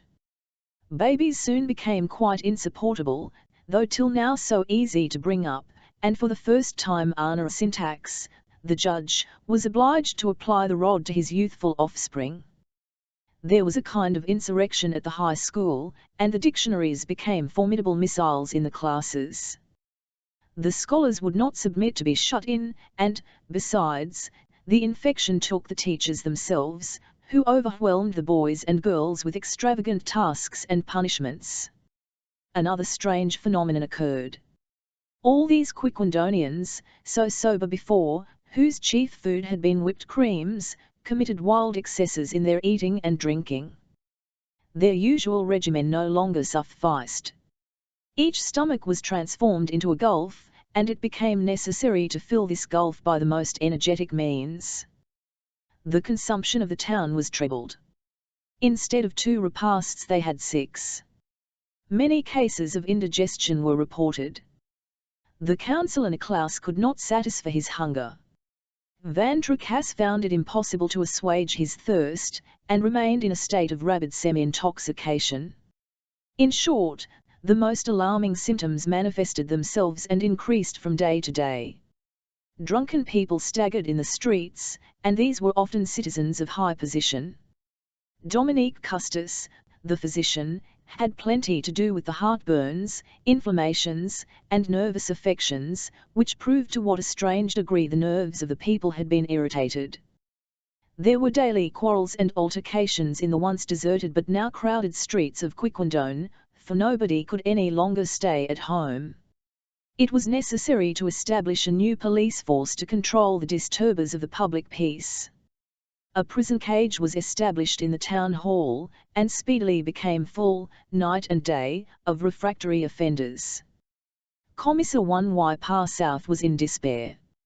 A marriage was concluded in less than 2 months. Such a thing had never been seen before. Yes, the son of Rupp, the schoolmaster, wedded the daughter of Augustin de Rovere, and that 57 days only after he had petitioned for her hand and heart. Other marriages were decided upon, which, in old times, would have remained in doubt and discussion for years. The burgomaster perceived that his own daughter, the charming Suzel, was escaping from his hands. As for dear Titanomance, she had dared to sound Commissary Parsouth on the subject of a union, which seemed to her to combine every element of happiness, fortune, honour, youth. At last, to reach the depths of abomination, a duel took place. Yes, a duel with pistols, horse pistols, at 75 paces, with ball cartridges. And between whom? Our readers will never believe. Between M. Franz Niklaus, the gentle angler, and young Simon Collier, the wealthy banker's son. And the cause of this duel was the burgomaster's daughter, for whom Simon discovered himself to be fired with passion, and whom he refused to yield to the claims of an audacious rival. Chapter 11, in which the Quiquendonians adopt a heroic resolution. We have seen to what a deplorable condition the people of Quiquendone were reduced. Their heads were in a ferment. They no longer knew or recognized themselves. The most peaceable citizens had become quarrelsome. If you looked at them askance, they would speedily send you a challenge. Some let their moustaches grow, and several, the most belligerent, curled them up at the ends. This being their condition, the administration of the town and the maintenance of order in the streets became difficult tasks, for the government had not been organized for such a state of things. The burgomaster, that worthy Van Tricasse whom we have seen so placid, so dull, so incapable of coming to any decision, the burgomaster became intractable. His house resounded with the sharpness of his voice. He made 20 decisions a day, scolding his officials, and himself enforcing the regulations of his administration. All, what a change! The amiable and tranquil mansion of the burgomaster, that good Flemish home, where was its former calm? What changes had taken place in your household economy? Madame Van Tricasse had become acrid, whimsical, harsh. Her husband sometimes succeeded in drowning her voice by talking louder than she, but could not silence her. The petulant humour of this worthy dame was excited by everything. Nothing went right. The servants offended her every moment. Titanomance, her sister-in-law, who was not less irritable, replied sharply to her. M. Van Tricasse naturally supported Loche, his servant, as is the case in all good households, and this permanently exasperated Madame, who constantly disputed, discussed, and made scenes with her husband. "What on earth is the matter with us?" cried the unhappy burgomaster. "What is this fire that is devouring us? Are we possessed with the devil? Ah, Madame Van Tricasse, you will end by making me die before you, and thus violate all the traditions of the family." The reader will not have forgotten the strange custom by which M. Van Tricasse would become a widower and marry again, so as not to break the chain of descent. Meanwhile, this disposition of all minds produced other curious effects worthy of note. This excitement, the cause of which has so far escaped us, brought about unexpected physiological changes. Talents, hitherto unrecognized, betrayed themselves. Aptitudes were suddenly revealed. Artists, before commonplace, displayed new ability. politicians and authors arose. Orators proved themselves equal to the most arduous debates, and on every question inflamed audiences which were quite ready to be inflamed. From the sessions of the council, this movement spread to the public political meetings, and a club was formed at Quiquendone, whilst 20 newspapers, the Quiquendone Signal, the Quiquendone Impanel, the Quiquendone Radical and so on, written in an inflamat 01Y style, raised the most important questions. But what about? You will ask. Apropos of everything, and of nothing, apropos of the Oudinard Tower, which was falling, and which some wished to pull down, and others to prop up, apropos of the police regulations issued by the council, which some obstinate citizens threatened to resist, apropos of the sweeping of the gutters, repairing the sewers, and so on. Nor did the enraged orators confine themselves to the internal administration of the town. Carried on by the current, they went further, and essayed to plunge their fellow citizens into the hazards of war. Quiquendone had had for 800 or 900 years a casus belli of the best quality, but she had preciously laid it up like a relic, and there had seemed some probability that it would become effete, and no longer serviceable. This was what had given rise to the casus belli. It is not generally known that Quiquendone, in this cosy corner of Flanders, lies next to the little town of Vergamen. The territories of the two communities are contiguous. Well, in 185, some time before Count Baldwin's departure to the CNL days, a Vergamen cow, not a cow belonging to a citizen, but a cow which was common property, let it be observed, audaciously ventured to pasture on the territory of Quiquendone. This unfortunate beast had scarcely eaten 3 mouthfuls, but the offence, the abuse, the crime, whatever you will, was committed and duly indicted, for the magistrates, at that time, had already begun to know how to write. "We will take revenge at the proper moment," said simply Natalis van Tricasse, the 32nd predecessor of the burgomaster of this story, "and the Vergamenians will lose nothing by waiting." The Vergamenians were forewarned. They waited, thinking, without doubt, that the remembrance of the offence would fade away with the lapse of time, and really, for several centuries, they lived on terms with their neighbours of Quiquendone. But they counted without their hosts, or rather without this strange epidemic, which, radically changing the character of the Quiquendonians, aroused their dormant vengeance. It was at the club of the Remonstrant that the truculent orator Scott, abruptly introducing the subject to his hearers, inflamed them with the expressions and metaphors used on such occasions. He recalled the offence, the injury which had been done to Quiquendone, and which a nation jealous use of its rights could not admit as a precedent. He showed the insult to be still existing, the wound still bleeding. He spoke of certain special head-shakings on the part of the people of Vergamen, which indicated in what degree of contempt they regarded the people of Quiquendone.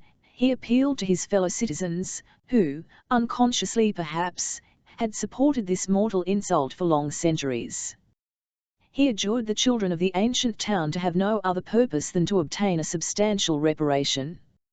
And, lastly, he made an appeal to all the living energies of the nation. With what enthusiasm these words, so new to Quiquendonian ears, were greeted, may be surmised, but cannot be told. All the auditors rose, and with extended arms demanded war with loud cries.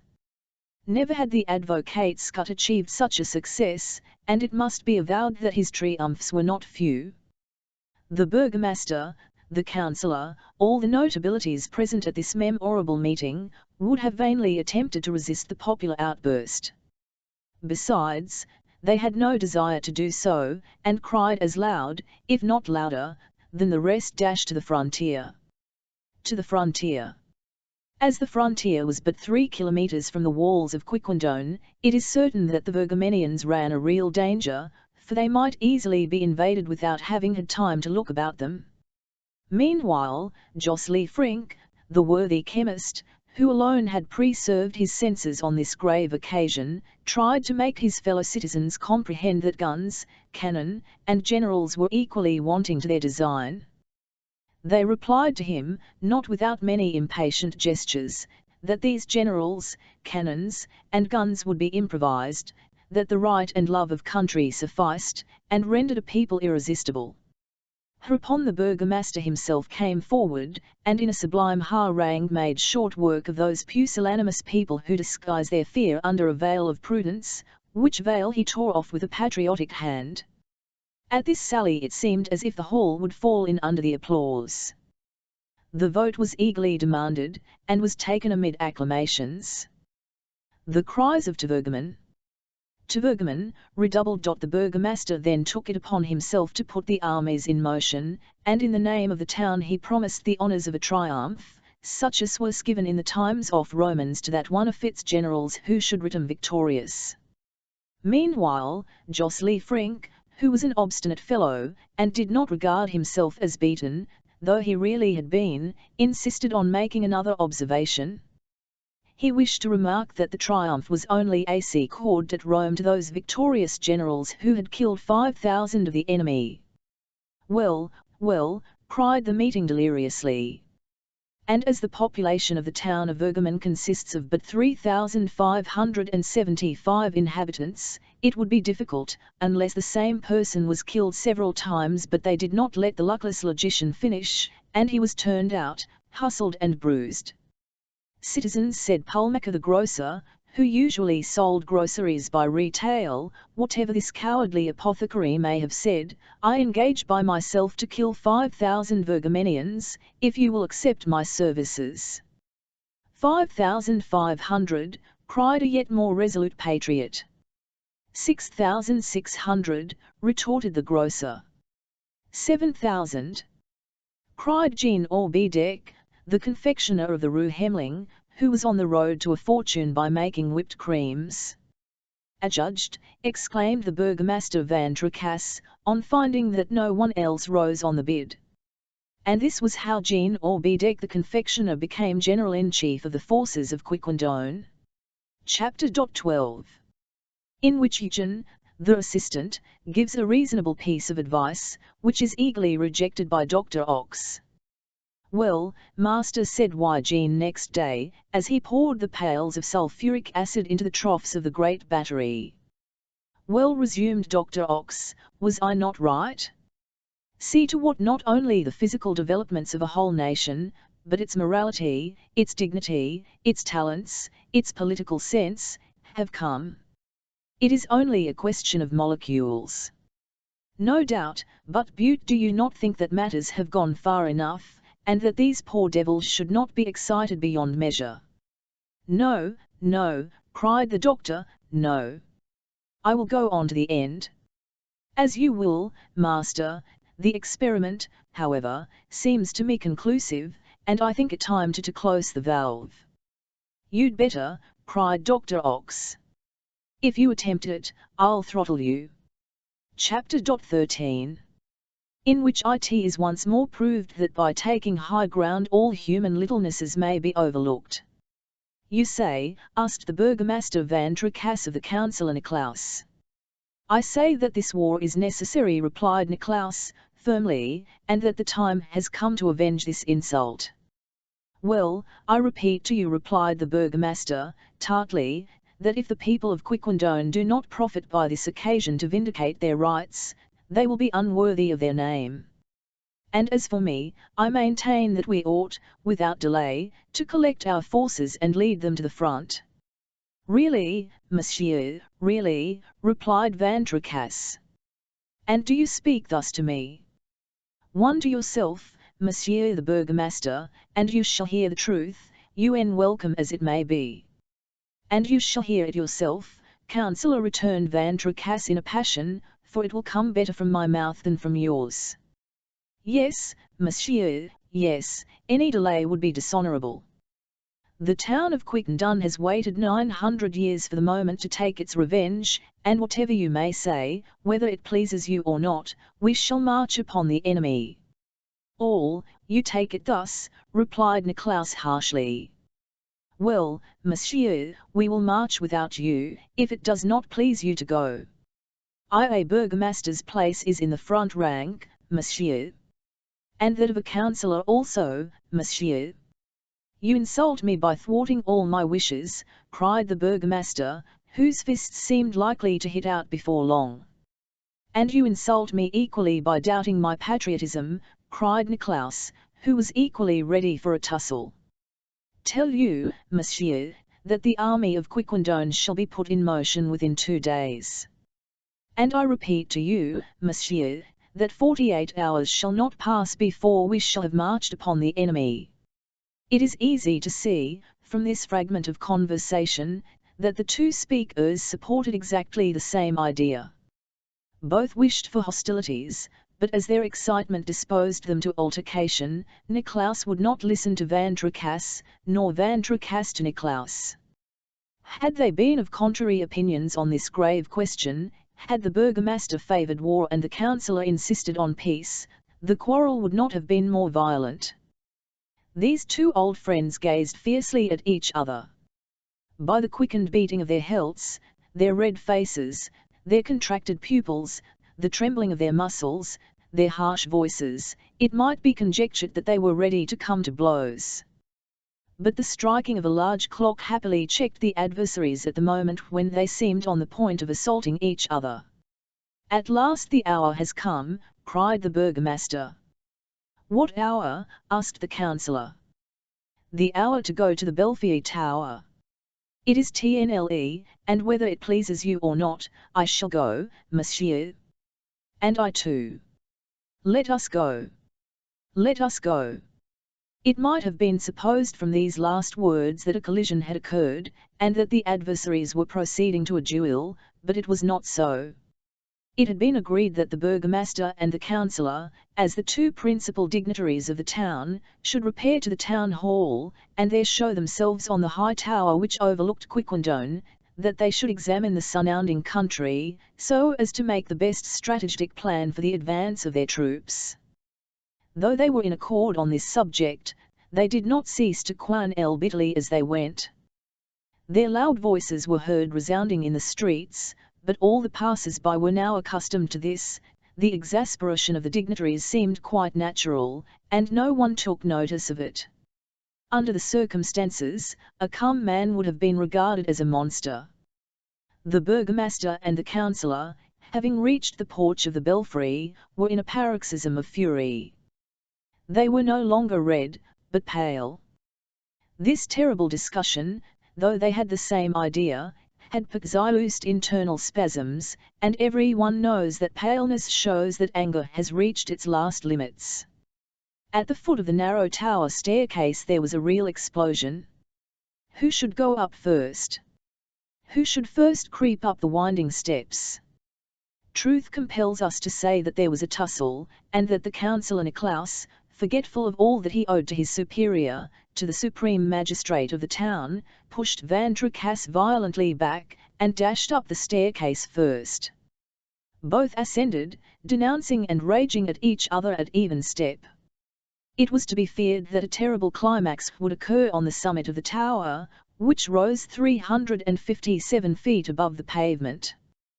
The two enemies soon got out of breath, however, and in a little while, at the 80th step, they began to move up heavily, breathing loud and short. Then was it because of their being out of breath, their wrath subsided, or at least only betrayed itself by a succession of unseemly epithets. They became silent, and, strange to say, it seemed as if their excitement diminished as they ascended higher above the town. A sort of lull took place in their minds. Their brains became cooler, and simmered down like a coffee pot when taken away from the fire. Why? We cannot answer this why, but the truth is that, having reached a certain landing stage, 266 feet above ground, the two adversaries sat down and, really more calm, looked at each other without any anger in their faces. "How high it is," said the burgomaster, passing his handkerchief over his becund face. "Very high," returned the councillor. "Do you know that we have gone 14 feet higher than the church of St. Michael at Hamburg?" "I know it," replied the burgomaster, in a tone of vanity very pardonable in the chief magistrate of Quiquendone. The two notabilities soon resumed their ascent, casting curious glances through the loopholes pierced in the tower walls. The burgomaster had taken the head of the procession, without any remark on the pan of the councillor. It even happened that at about the 304th step, Van Tricasse being completely tired out, Nicolaus kindly pushed him from behind. The burgomaster offered no resistance to this, and, when he reached the platform of the tower, said graciously, "Thanks, Nicolaus, I will do the same for you one day." A little while before it had been two wild beasts, ready to tear each other to pieces, who had presented themselves at the foot of the tower. It was now two friends who reached its summit. The weather was superb. It was the month of May. The sun had absorbed all the vapours. What a pure and limpid atmosphere! The most minute objects over a broad space might be discerned. The walls of Vergamen, glistening in their whiteness, its red, pointed roofs, its belfries shining in the sunlight, appeared a few miles off. And this was the town that was foredoomed to all the horrors of fire and pillage. The burgomaster and the councillor sat down beside each other on a small stone bench, like two worthy people whose souls were in close sympathy. As they recovered breath, they looked around, then, after a brief silence, "How fine this is!" cried the burgomaster. "Yes, it is admirable," replied the councillor. "Does it not seem to you, my good Van Tricasse, that humanity is destined to dwell rather at such heights, than to crawl about on the surface of our globe?" "I agree with you, honest Nicolaus," resumed the burgomaster, "I'll agree with you. You see sentiment better when you get clear of nature. You breathe it in Eve one why sense. It is at such heights that philosophers should be formed, and that sages should live, above the miseries of this world." "Shall we go around the platform?" asked the councillor. "Let us go around the platform," replied the burgomaster. And the two friends, arm in arm, and putting, as formerly, long pauses between their questions and answers, examined every point of the horizon. "It is at least 17 years since I have ascended the belfry tower," said Van Tricasse. "I do not think I ever came up before," replied Nicolaus, "and I regret it, for the view from this height is sublime. Do you see, my friend, the pretty stream of the Var, as it winds among the trees? And, beyond, the heights of St. Hermandad. How gracefully they shut in the horizon! Observe that border of green trees, which nature has so picturesquely arranged. Ah, nature, nature, Nicolaus! Could the hand of man ever hope to rival her?" "It is enchanting, my excellent friend," replied the councillor. "See the flocks and herds lying in the verdant pastures, the oxen, the cows, the sheep, and the labourers going to the fields. You would say they were Arcadian shepherds, they only want a bagpipe. And over all this fertile country the beautiful blue sky, which no vapour dims. Ah, Nicolaus, one might become a poet here. I do not understand why Saint Simeon Stylites was not one of the greatest poets of the world. It was because, perhaps, his column was not high enough," replied the councillor, with a gentle smile. At this moment the chimes of Quiquendone rang out. The clear bells played one of their most melodious airs. The two friends listened in ecstasy. Then in his calm voice, Van Tricasse said, "But what, friend Nicolaus, did we come to the top of this tower to do?" "In fact," replied the councillor, "we have permitted ourselves to be carried away by our reveries." "What did we come here to do?" repeated the burgomaster. "We came," said Nicolaus, "to breathe this pure air, which human weaknesses have not corrupted." "Well, shall we descend, friend Nicolaus?" "Let us descend, friend Van Tricasse." They gave a parting glance at the splendid panorama which was spread before their eyes, then the burgomaster passed down first, and began to descend with a slow and measured pace. The councillor followed a few steps behind. They reached the landing stage at which they had stopped on ascending. Already their cheeks began to redden. They tarried a moment, then resumed their descent. In a few moments Van Tricasse begged Nicolaus to go more slowly, as he felt him on his heels, and it worried him. It even did more than one limb, For 20 steps lower down he ordered the councillor to stop, that he might get on some distance ahead. The councillor replied that he did not wish to remain with his leg in the air to await the good pleasure of the burgomaster, and kept on. Van Tricasse retorted with a rude expression. The councillor responded by an insulting allusion to the burgomaster's age, destined as he was, by his family traditions, to marry a second time. The burgomaster went down 20 steps more, and warned Nicolaus that this should not pass thus. Nicolaus replied that, at all events, he would pass down first, and, the space being very narrow, the two dignitaries came into collision, and found themselves in utter darkness. The words blockhead and booby were the mildest which they now applied to each other. "We shall see, stupid beast," cried the "shall see what figure you will make in this war, and in what rank you will march."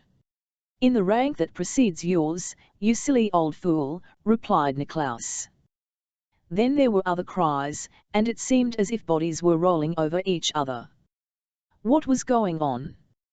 Why were these dispositions so quickly changed? Why were the gentle sheep of the tower's summit metamorphosed into tigers 200 feet below it? However this might be, the guardian of the tower, hearing the noise, opened the door, just at the moment when the two adversaries, blized, and with protruding eyes, were in the act of tearing each other's hair. Fortunately they wore wigs. "You shall give me satisfaction for this," cried the burgomaster, shaking his fist under his adversary's nose. "Whenever you please," growled the councillor Nicolaus, attempting to respond with a vigorous kick. The guardian, who was himself in a passion, cannot say why, thought the scene a very natural one. I know not what excitement urged him to take part in it, but he controlled himself, and went off to announce throughout the neighbourhood that a hostile meeting was about to take place between the burgomaster Van Tricasse and the councillor Nicolaus. Chapter 14. In which matters go so far that the inhabitants of Quiquendone, the reader, and even the author, demand an immediate denouement. The last incident proves to what a pitch of excitement the Quiquendonians had been wrought. The two oldest friends in the town, and the most gentle before the advent of the epidemic, to reach this degree of violence. And that, too, only a few minutes after their old mutual sympathy, their amiable instincts, their contemplative habit, had been restored at the summit of the tower. On learning what was going on, Dr. Ox could not contain his joy. He resisted the arguments which Eugen, who saw what a serious turn affairs were taking, addressed to him. Besides, both of them were infected by the general fury. They were not less excited than the rest of the population, and they ended by quarrelling as violently as the burgomaster and the councillor. Besides, one question eclipsed all others, and the intended duels were postponed to the issue of the Vergamenian difficulty. No man had the right to shed his blood uselessly, when it belonged, to the last drop, to his country in danger. The affair was, in short, a grave one, and there was no withdrawing from it. The burgomaster Van Tricasse, despite the warlike ardour with which he was filled, had not thought it best to throw himself upon the enemy without warning him. He had, therefore, through the medium of the rural policeman, Hottering, sent to demand reparation of the Vergamenians for the offence committed, in 1195, on the Quiquendonian territory. The authorities of Vergamen could not at first imagine of what the envoy spoke, and the latter, despite his official character, was conducted back to the frontier very cavalierly. Van Tricasse then sent one of the aides-de-camp of the confectioner general, citizen Hildevert Schumann, a manufacturer of barley sugar, a very firm and energetic man, who carried to the authorities of Vergamen the original minute of the indictment drawn up in 1195 by order of the burgomaster Natalis Van Tricasse. The authorities of Vergamen burst out laughing, and served the aide-de-camp in the same manner as the rural policeman. The burgomaster then assembled the dignitaries of the town. A letter, remarkably and vigorously drawn up, was written as an ultimatum, the cause of quarrel was plainly stated, and a delay of 24 hours was accorded to the guilty city in which to repair the outrage done to Quiquendone. The letter was sent off, and returned a few hours afterwards, torn to bits, which made so many fresh insults. The Virgamenians knew of old the forbearance and equanimity of the Quiquendonians, and made spawn of them and their demand, of their casus belli and their ultimatum. There was only one thing left to do: to have recourse to arms, to invoke the god of battles, and, after the Prussian fashion, to hurl themselves upon the Virgamenians before the latter could be prepared. This decision was made by the council in solemn conclave, in which cries, objurgations, and menacing gestures were mingled with unexampled violence. An assembly of idiots, a congress of madmen, a club of maniacs, would not have been more tumultuous. As soon as the declaration of war was known, General Jean-Orbedec assembled his troops, perhaps 2,393 combatants from a population of 2,393 souls. The women, the children, the old men, were joined with the able-bodied males. The guns of the town had been put under requisition. 5 had been found, 2 of which were without cocks, and these had been distributed to the advance guard. The artillery was composed of the old culverin of the chateau, taken in 1339 at the attack on Quesnoy, one of the first occasions of the use of cannon in history, and which had not been fired off for 5 centuries.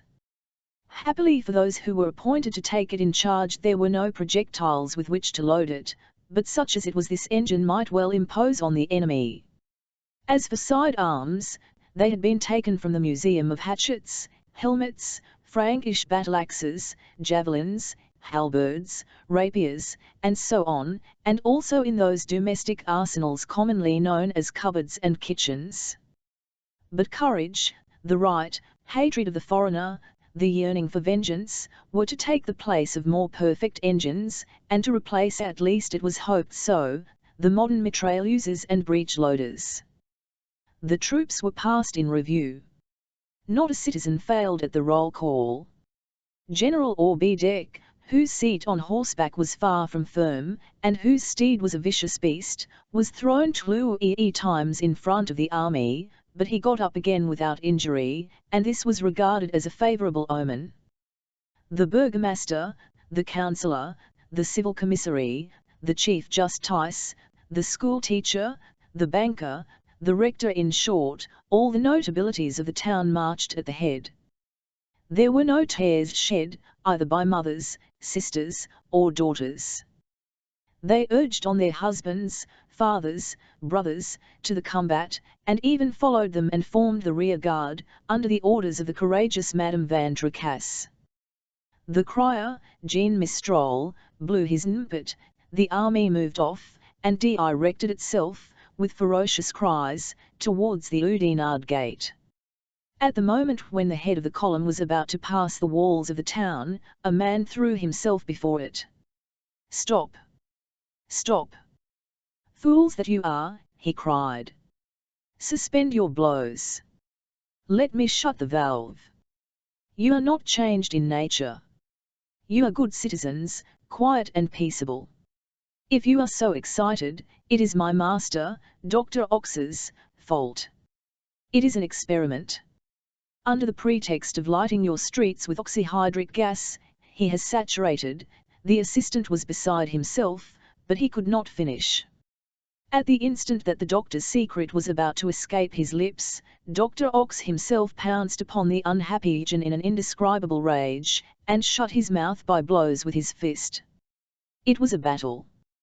The burgomaster, the councillor, the dignitaries, who had stopped short on Jean's sudden appearance, carried away in turn by their exasperation, rushed upon the 2 strangers, without waiting to hear either the one or the other. Dr. Ox and his assistant, beaten and lashed, were about to be dragged, by order of Van Tricasse, to the round house, when, Chapter 15, in which the denouement takes place. When a formidable explosion resounded, all the atmosphere which enveloped Quiquendone seemed on fire. A flame of an intensity and vividness quite unwonted shot up into the heavens like a meteor. Had it been night, this flame would have been visible for 10 leagues around. The whole army of Quiquendone fell to the earth, like an army of monks. Happily there were no victims, a few scratches and slight hurts were the only result. The confectioner, who, as chance would have it, had not fallen from his horse this time, had his plume singed, and escaped without any further injury. What had happened? Something then simple, as was soon learned, the gas-works had just blown up. During the absence of the doctor and his assistant, some careless mistake had no doubt been made. It is not known how or why a communication had been established between the reservoir which contained the oxygen and that which enclosed the hydrogen. An explosive mixture had resulted from the union of these two gases, to which fire had accidentally been applied. This changed everything, but when the army got upon its feet again, Dr. Ox and his assistant Eugene had disappeared. Chapter 16. In which the intelligent reader sees that he has guessed correctly, despite all the author's precautions. After the explosion, Quiquendone immediately became the peaceable, phlegmatic, and Flemish town it formerly was. After the explosion, which indeed did not cause a very lively sensation, each one, without knowing why, mechanically took his way home, the burgomaster leaning on the councillor's arm, the advocate Scut going arm in arm with Custis the doctor, Franz Niklaus walking with equal familiarity with Simon Colayan, each going tranquilly, noiselessly, without even being conscious of what had happened, and having already forgotten burgomen and their revenge. The general returned to his confections, and his aide-de-camp to the barley sugar. Thus everything had become calm again, the old existence had been re-summed by men and beasts, beasts and plants, even by the tower of Oudenarde Gate, which these explosions are sometimes as astonishing had set upright again. And from that time never a word was spoken more loudly than another, never a discussion took place in the town of Quiquendone. There were no more politics, no more clubs, no more trials, no more policemen. The post of the commissary par south became once more a sinecure, and if his salary was not reduced, it was because the burgomaster and the councillor could not make up their minds to decide upon it. From time to time, indeed, par south flitted, without any one suspecting it, through the dreams of the inconsolable Titanomance. As for France's rival, he generously abandoned the charming Suzel to her lover, who hastened to wed her 5 or 6 years after these events. And as for Madame Van Tricasse, she died 10 years later, at the proper time, and the burgomaster married Mademoiselle Pelagie Van Tricasse, Hiskausen, under excellent conditions for the happy mortal who should succeed him. Chapter 17. In which Dr. Ox's theory is explained. What, then, had this mysterious Dr. Ox done? Tried a fantastic experiment, nothing more. After having laid down his gas pipes, he had saturated, first the public buildings, then the private dwellings, finally the streets of Quiquendone, with pure oxygen, without letting in the least atom of hydrogen. This gas, tasteless and odorless, spread in generous quantity through the atmosphere, causes, when it is breathed, serious agitation to the human organism. One who lives in an air saturated with oxygen grows excited, frantic, bums. You scarcely return to the ordinary atmosphere before you return to your usual state. For instance, the councillor and the burgomaster at the top of the belfry were themselves again, as the oxygen is kept, by its weight, in the lower strata of the air. But one who lives under such conditions, breathing this gas which transforms the body physiologically as well as the soul, dies speedily, like a madman. It was fortunate, then, for the Quiquendonians, that a providential explosion put an end to this dangerous experiment, and abolished Dr. Ox's gas works. To conclude, are virtue, courage, talent, wit, imagination, are all these qualities or faculties only a question of oxygen?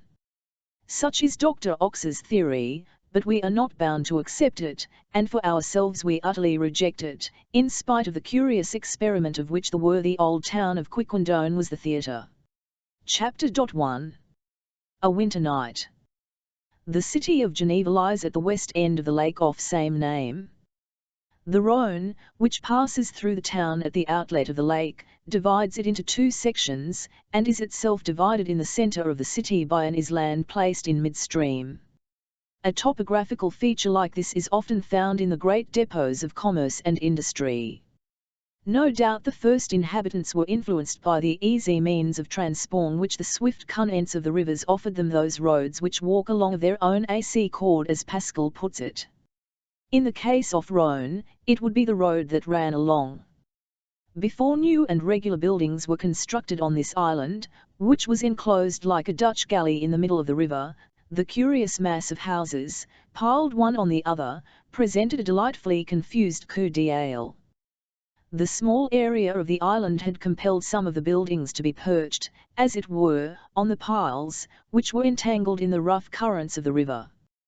The huge beams, blackened by time, and worn by the water, seemed like the claws of an enormous crab, and presented a fantastic appearance. The little yellow streams, which were like cobwebs stretched amid this ancient foundation, quivered in the darkness, as if they had been the leaves of some old oak forest, while the river engulfed in this forest of piles, foamed and roared most mournfully. One of the houses of the island was striking for its curiously aged appearance. It was the dwelling of the old clockmaker, Master Zacharias, whose household consisted of his daughter Durande, or Batoon, his apprentice, and his old servant Scholastic. There was no man in Geneva to compare in interest with this Zacharias. His age was past finding out. Not the oldest inhabitant of the town could tell for how long his thin, pointed head had shaken above his shoulders, nor the day when, for the first time, he had walked through the streets, with his long white locks floating in the wind. The man did not live, he vibrated like the pendulum of his clocks. His spare and cadaverous figure was always clothed in dark colours. Like the pictures of Leonardo da Vinci, he was sketched in black. Durande had the pleasantest room in the whole house, whence, through a narrow window, she had the inspiriting view of the snowy peaks of Jura, but the bedroom and workshop of the old man were a kind of cavern close on to the water, the floor of which rested on the piles. From time immemorial Master Zacharias had never come out except at meal times, and when he went to regulate the different clocks of the town. He passed the rest of his time at his bench, which was covered with number-o-use clockwork instruments, most of which he had invented himself. For he was a clever man, his works were valued in all France and Germany. The best workers in Geneva readily recognized his superiority, and showed that he was an honor to the town, by saying, "To him belongs the glory of having invented the escapement." In fact, the Bilth-Offenroth clockwork dates from the invention which the talents of Zacharias had discovered not many years before. After he had worked hard for a long time, Zacharias would slowly put his tools away, cover up the delicate pieces that he had been adjusting with glasses, and stop the active wheel of his lathe.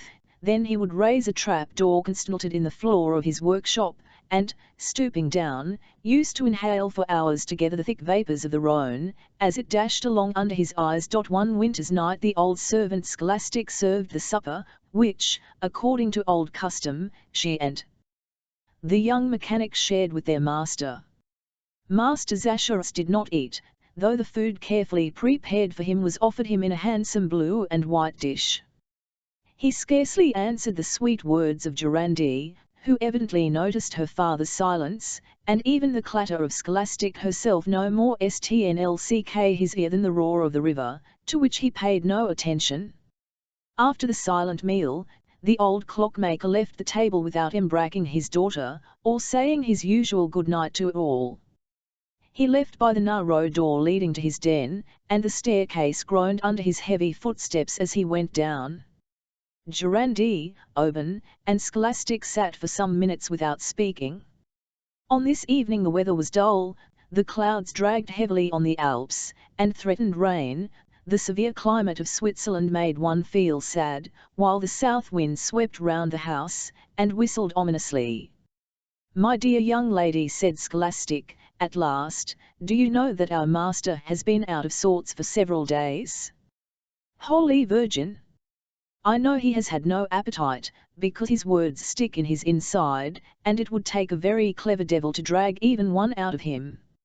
My father has some secret cause of trouble, that I cannot even guess, replied Durande, as a sad anxiety spread over her face. Mademoiselle, don't let such sadness fill your heart. You know the strange habits of Master Zacharas. Who can read his secret thoughts in his face? No doubt some fatigue has overcome him, but tomorrow he will have forgotten it, and be sorry to have given his daughter pain. It was Orbit who spoke thus, looking into Durande's lovely eyes.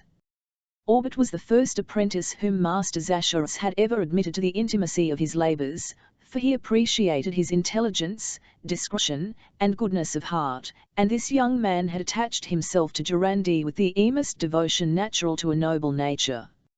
Durande was 18 years of age. Her oval face recalled that of artless Madonnas whom veneration still displays at the street-corners of the antique towns of Brittany. Her eyes betrayed an infinite simplicity. One would love her as the sweetest realization of a poet's dream. Her apparel was of modest colours, and the white linen which was folded about her shoulders had the tint and perfume peculiar to the linen of the church. She led a mystical existence in Geneva, which had not as yet been delivered over to the dryness of Calvinism. While, night and morning, she read her Latin prayers in her iron-clasped missal, Durande had also discovered a hidden sentiment in Orbit Toon's Heian, and comprehended what a profound devotion the young workman had for her.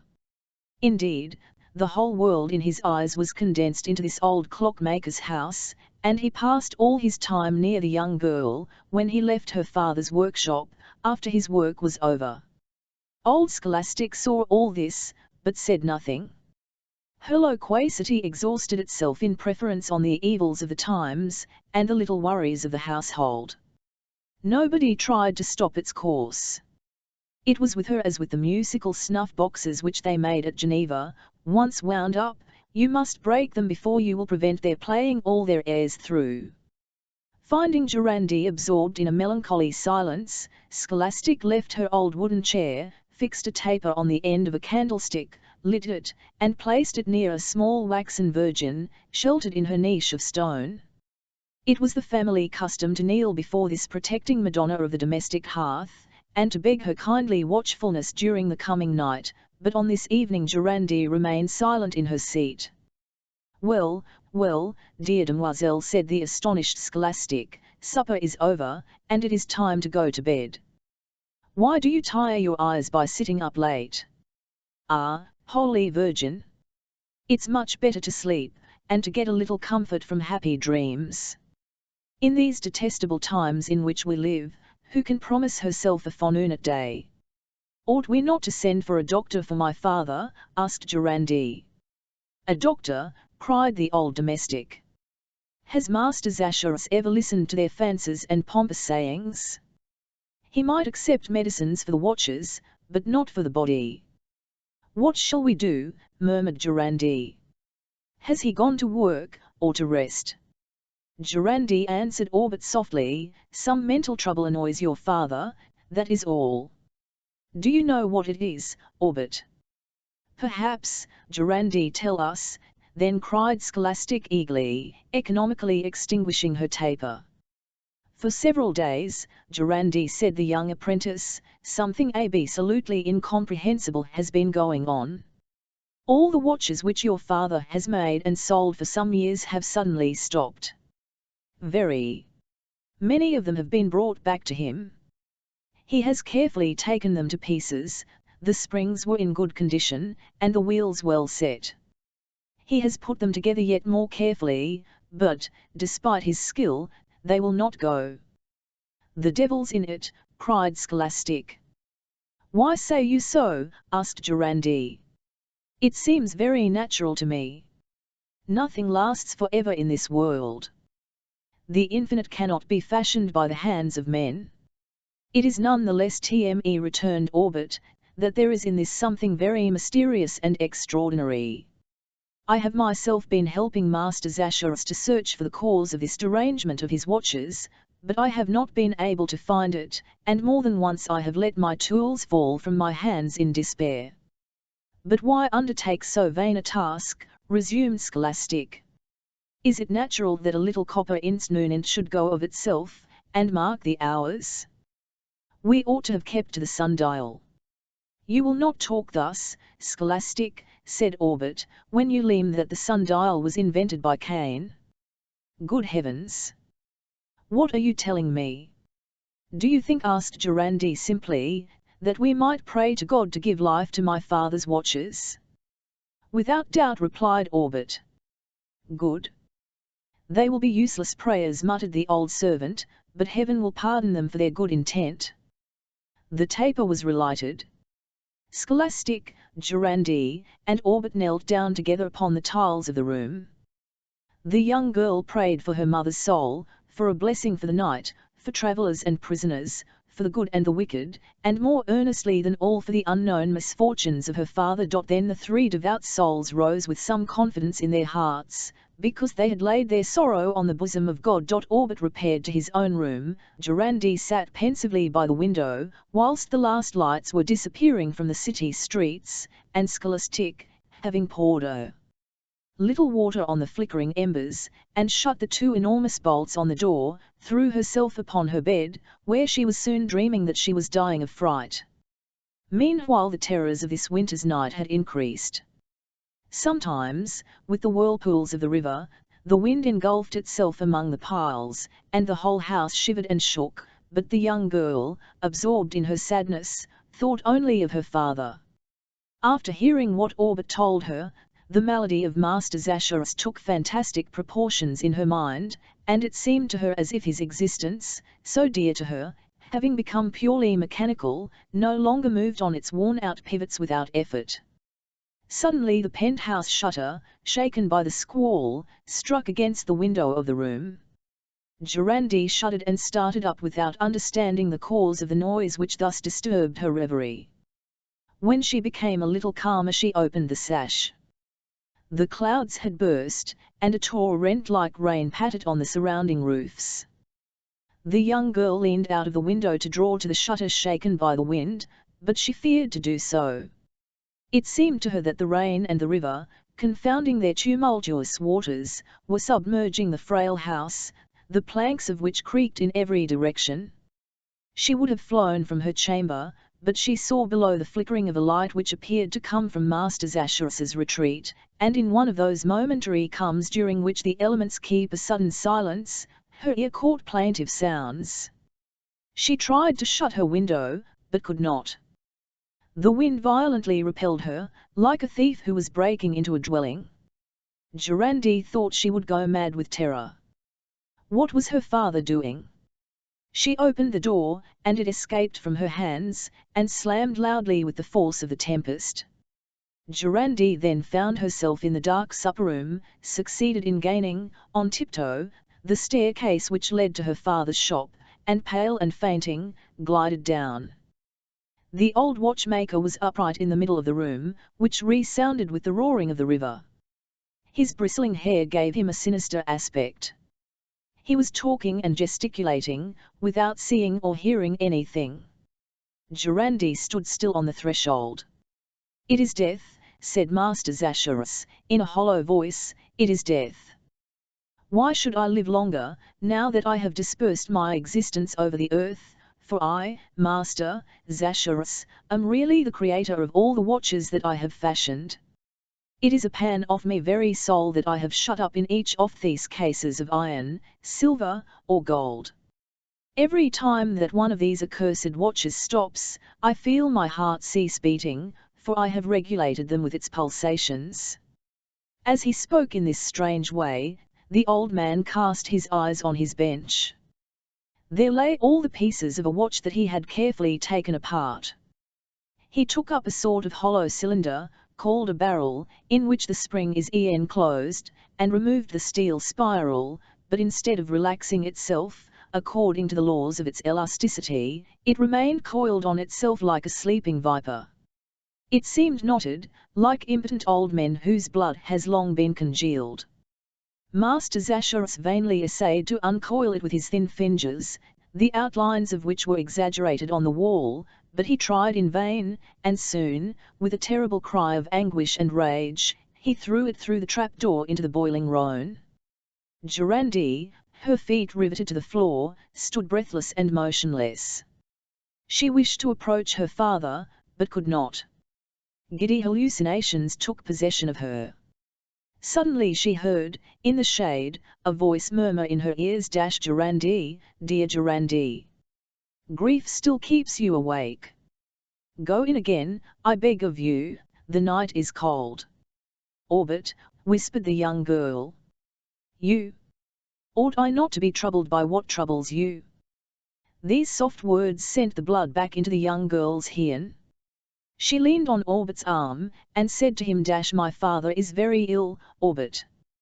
You alone can cure him, for this disorder of the mind would not yield to his daughter's consolings.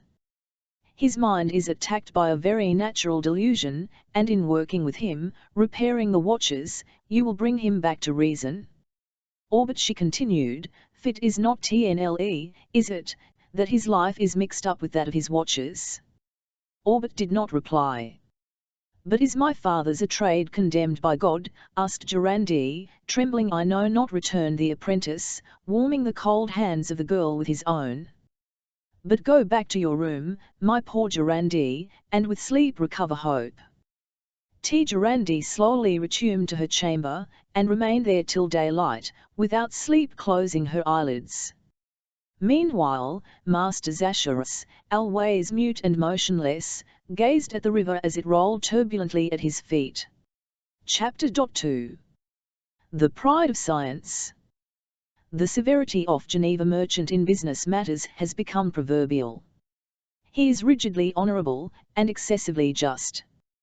What must, then, have been the shame of Master Zacharas, when he saw these watches, which he had so carefully constructed, returning to him from every direction? It was certain that these watches had suddenly stopped, and without any apparent reason.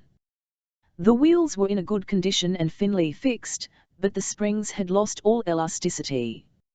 Vainly did the watchmaker try to replace them, the wheels remained motionless.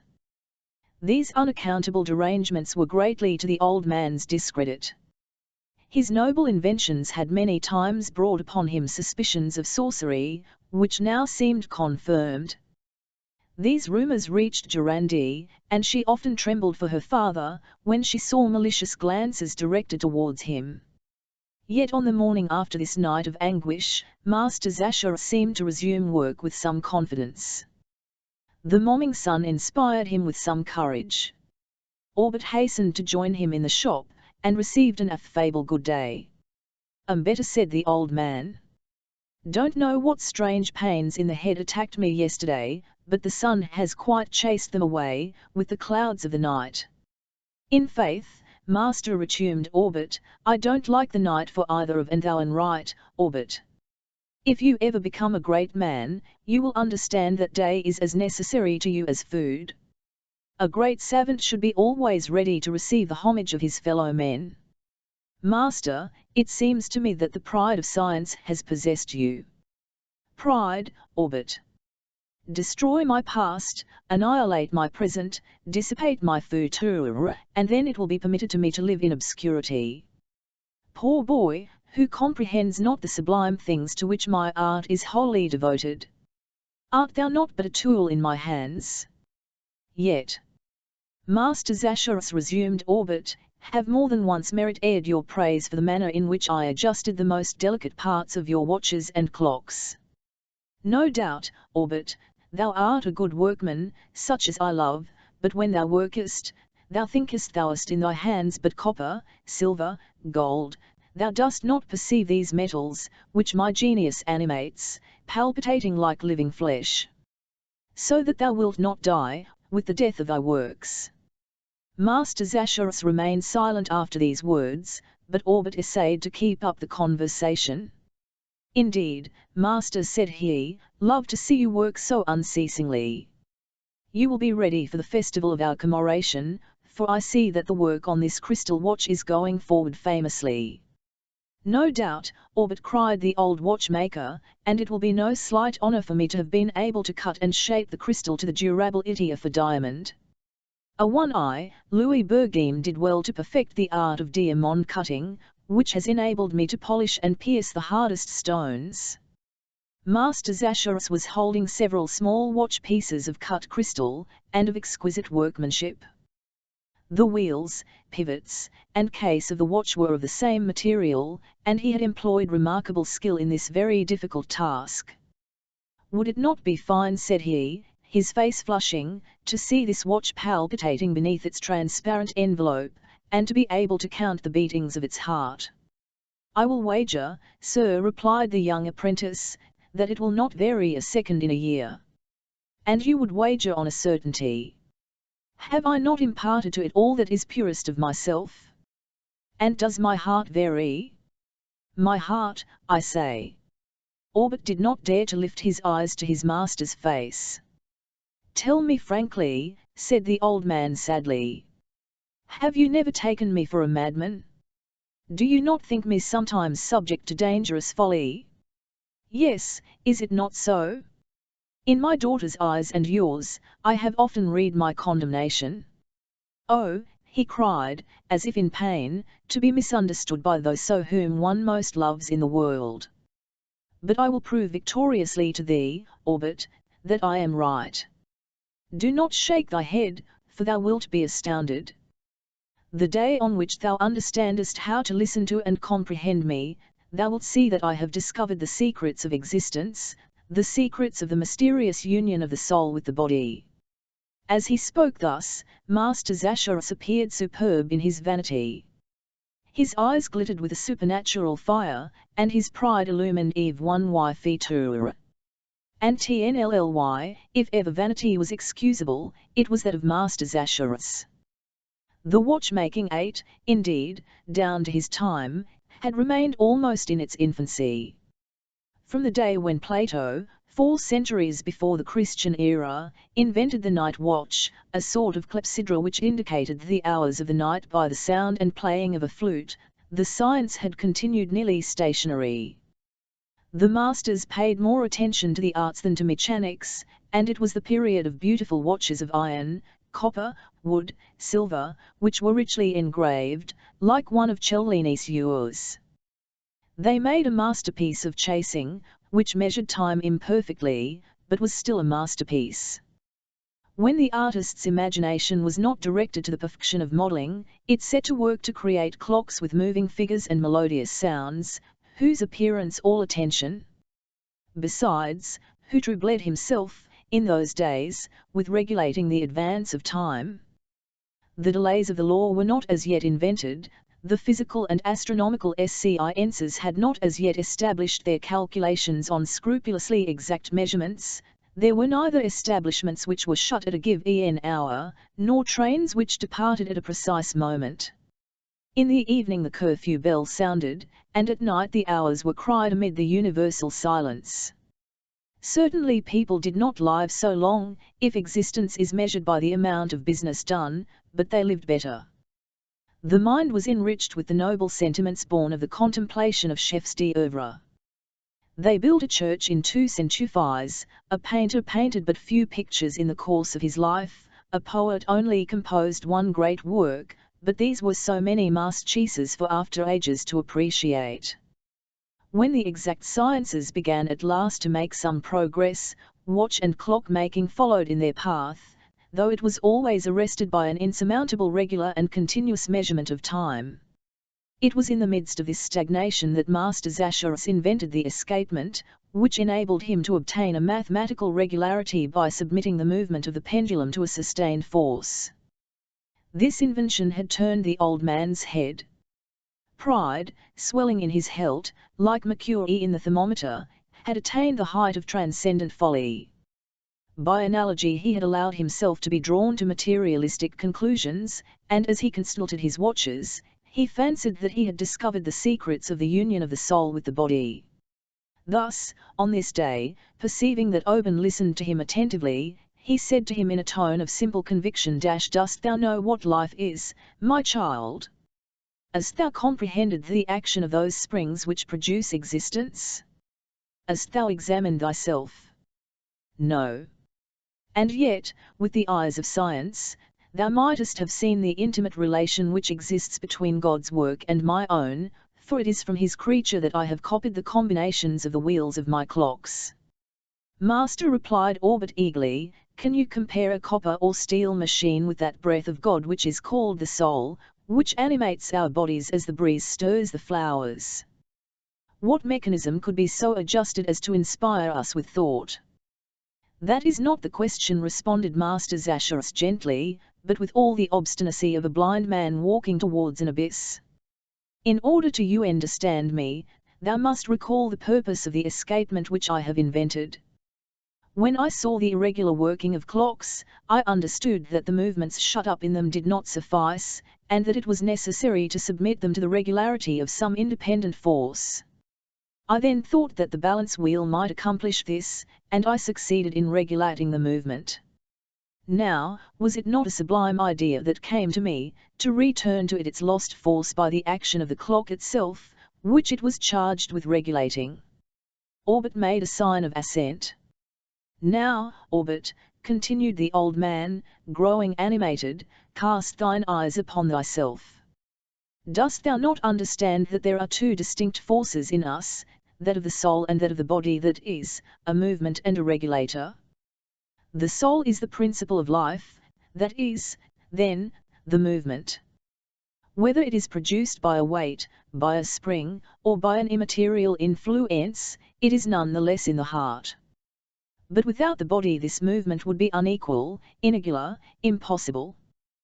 Thus the body regulates the soul, and, like the balance wheel, it is submitted to regular oscillations.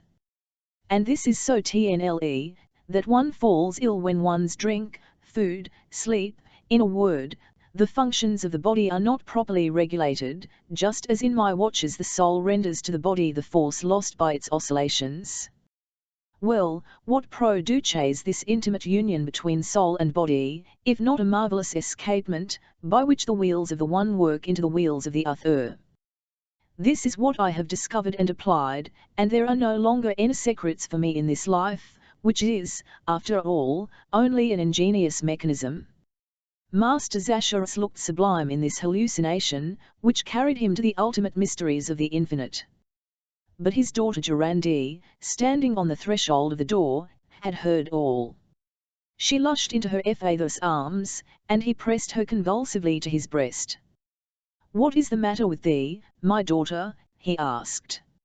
"If I had only a spring here," said she, putting her hand on her heart, "Elle would not love you as I do, father." Master Zacharias looked intently at Durande, and did not reply.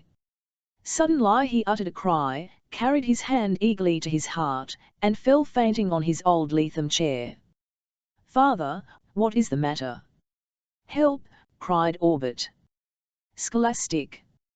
But Scholastic did not come at once. Someone was knocking at the front door. She had gone to open it, and when she returned to the shop, before she could open her mouth, the old watchmaker, having recovered his senses, spoke. "I divine, my old Scholastic, that you bring me still another of those accursed watches which have stopped." "Lord, it is true enough," replied Scholastic, handing a watch to Orbit. "NLY heart could not be mistaken," said the old man, with a sigh. Meanwhile Orbit carefully wound up the watch, but it would not go. Chapter 3: A strange visit. Poor Durande would have lost her life with that of her father, had it not been for the thought of Orbit, who still attached her to the world. The old watchmaker was, little by little, passing away. His faculties evidently grew more feeble, as he concentrated them on a single thought.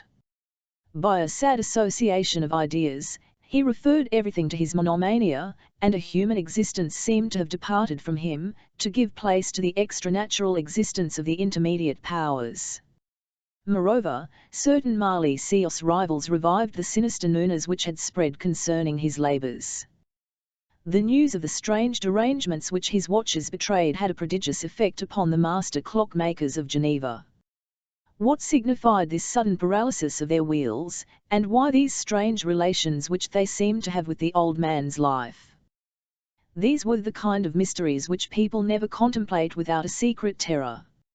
In the various classes of the town, from the apprentice to the great lord who used the watches of the old horologist, there was no one who could not himself judge of the singularity of the fact. The citizens wished, but in vain, to get to see Master Zacharias. He fell very ill, and this enabled his daughter to withdraw him from those incessant visits which had degenerated into reproaches and recriminations.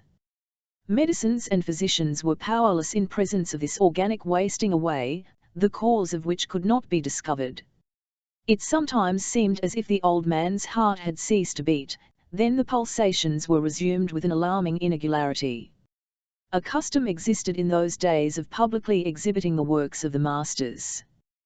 The heads of the various corporations sought to distinguish themselves by the novelty or the perfection of their productions, and it was among these that the condition of Master Zacharias excited the most lively, because most interested, commiseration. His rivals pitied him the more willingly because they feared him the less. They never forgot the old man's success, when he exhibited his magnificent clocks with moving figures, his repeaters, which provoked general admiration, and commanded such high prices in the cities of France, Switzerland, and Germany. Meanwhile, thanks to the constant and tender care of Durande and Orbit, his strength seemed to return a little, and in the tranquillity in which his convalescence left him, he succeeded in detaching himself from the thoughts which had absorbed him. As soon as he could walk, his daughter lured him away from the house, which was still besieged with dissatisfied customers. Orbit remained in the shop, vainly adjusting and readjusting the rebel watches, and the boy, completely mystified, sometimes covered his face with his hands, fearful that he, like his master, might go mad. Durande led her father towards the more pleasant promenades of the town. With his arm resting on hers, she conducted him sometimes through the quarter of Saint Antoine, the view from which extends towards the Colony Hill, and over the lake. On fine mornings they caught sight of the gigantic peaks of Mount Bouet against the horizon. Durande pointed out these spots to her father, who had well nigh forgotten even their names. His memory wandered, and he took a childish interest in learning anew what had passed from his mind. Master Zacharias leaned upon his dorfteur, and the two heads, one white as snow and the other covered with rich golden tresses, met in the same ray of sunlight. So it came about that the old watchmaker at last perceived that he was not alone in the world. As he looked upon his young and lovely daughter, and on himself old and broken, he reflected that after his death she would be left alone without support. Many of the young mechanics of Geneva had already sought to win Durande's love, but none of them had succeeded in gaining access to the impenetrable retreat of the watchmaker's household. It was natural, then, that during this lucid interval, the old man's choice should fall on Orbit. Once struck with this thought, he remarked to himself that this young couple had been brought up with the same ideas and the same beliefs, and the oscillations of their hearts seemed to him, as he said one day to scholastic Isochronous. The old servant, literally delighted with the word, though she did not understand it, swore by her holy patron saint that the whole town should hear it within a quarter of an hour. Master Zacharias found it difficult to calm her, but made her promise to keep on this subject a silence which she never was known to observe. So, though Durande and Orbit were ignorant of it, all Geneva was soon talking of their speedy union.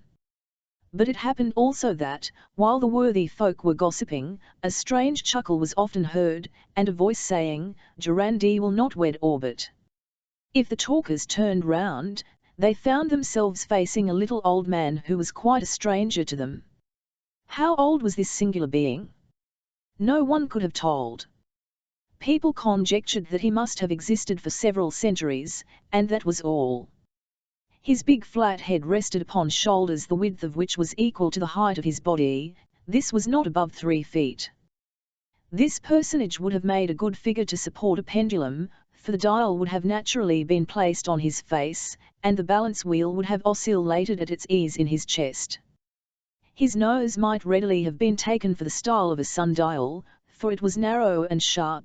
His teeth, far apart, resembled the cogs of a wheel, and ground themselves between his lips. His voice had the metallic sound of a bell, and you could hear his heart beat like the tick of a clock.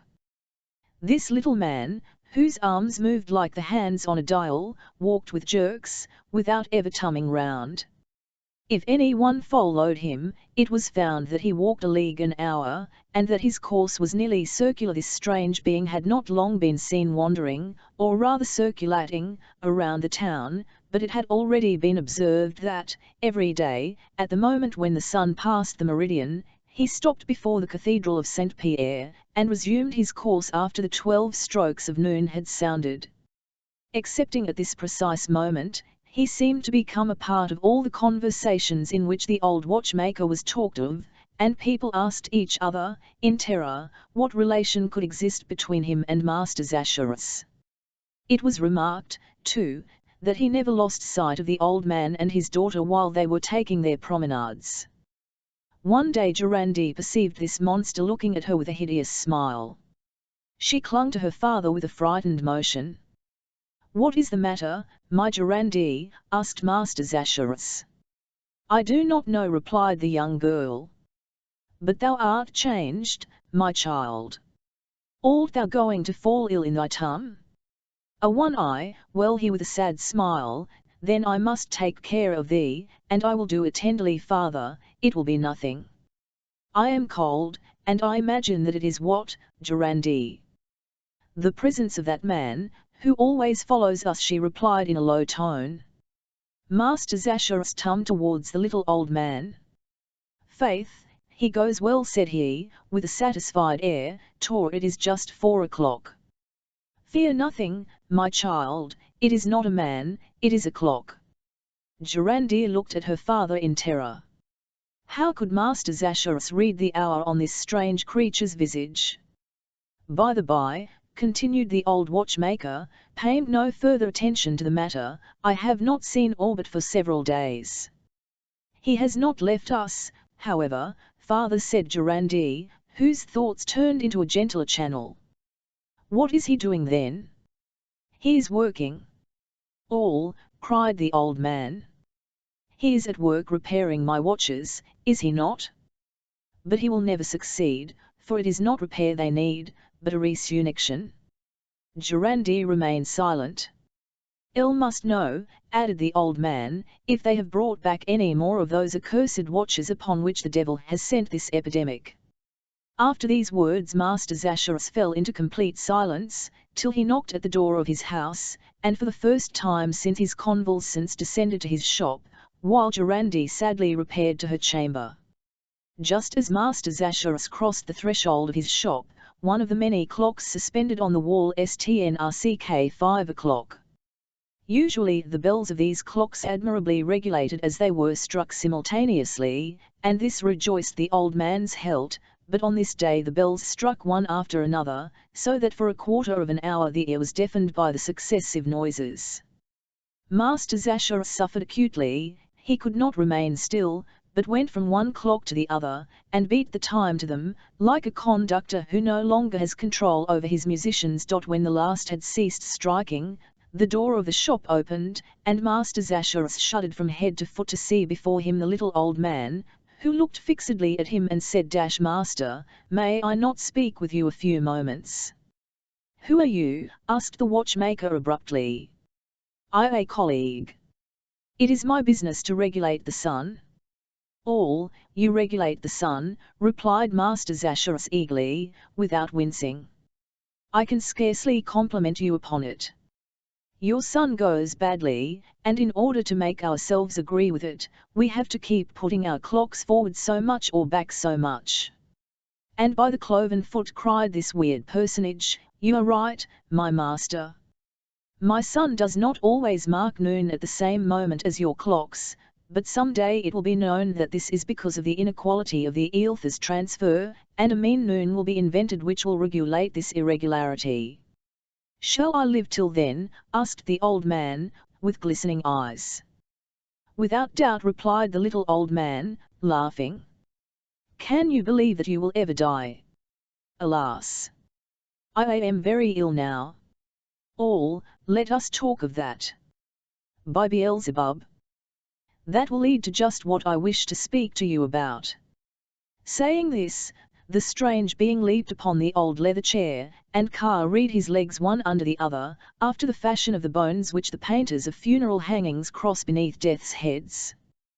Then he resumed, in an ironical tone, let us see, Master Zacharias, what is going on in this good town of Geneva. They say that your health is failing, that your watches have need of a doctor. All, do you believe that there is an intimate relation between their existence and mine? Cried Master Zacharias. Why, I imagine that these watches have faults, even vices. If these wantons do not preserve a regular conduct, it is right that they should bear the consequences of their irregularity. It seems to me that they have need of reforming a little. What do you call faults? Asked Master Zacharias, reddening at the sarcastic tone in which these words were uttered. Have they not a right to be proud of their origin? Not too proud, replied the little old man. They bear a celebrated name, and an illustrious signature is graven on their cases, it is true, and theirs is the exclusive privilege of being introduced among the noblest families, but for some time they have got out of order, and you can do nothing in the matter, Master Zacharias, and the stupidest apprentice in Geneva could prove it to you. To me, Master Zacharias, cried the old man, with a flush of outraged pride. One to you, Master Zacharias, you, who cannot restore life to your watches. But it is because I have a fever, and so have they also, replied the old man, as a cold sweat broke out upon him. Very well, they will die with you, since you cannot impart a little elasticity to their springs. Die? No, for you yourself have said it. I cannot die ill, the first watchmaker in the world, I, who, by means of these pieces and diverse wheels, have been able to regulate the movement with absolute precision. Have I not subjected time to exact laws, and can I not dispose of it like a despot? Before a sublime genius had engendered these wandering hours regularly, in what vast uncertainty was human destiny plunged? At what snine moment could the acts of life be connected with each other? But you, man or devil, whatever you may be, have never considered the magnificence of my art, which calls every science to its aid. No, no.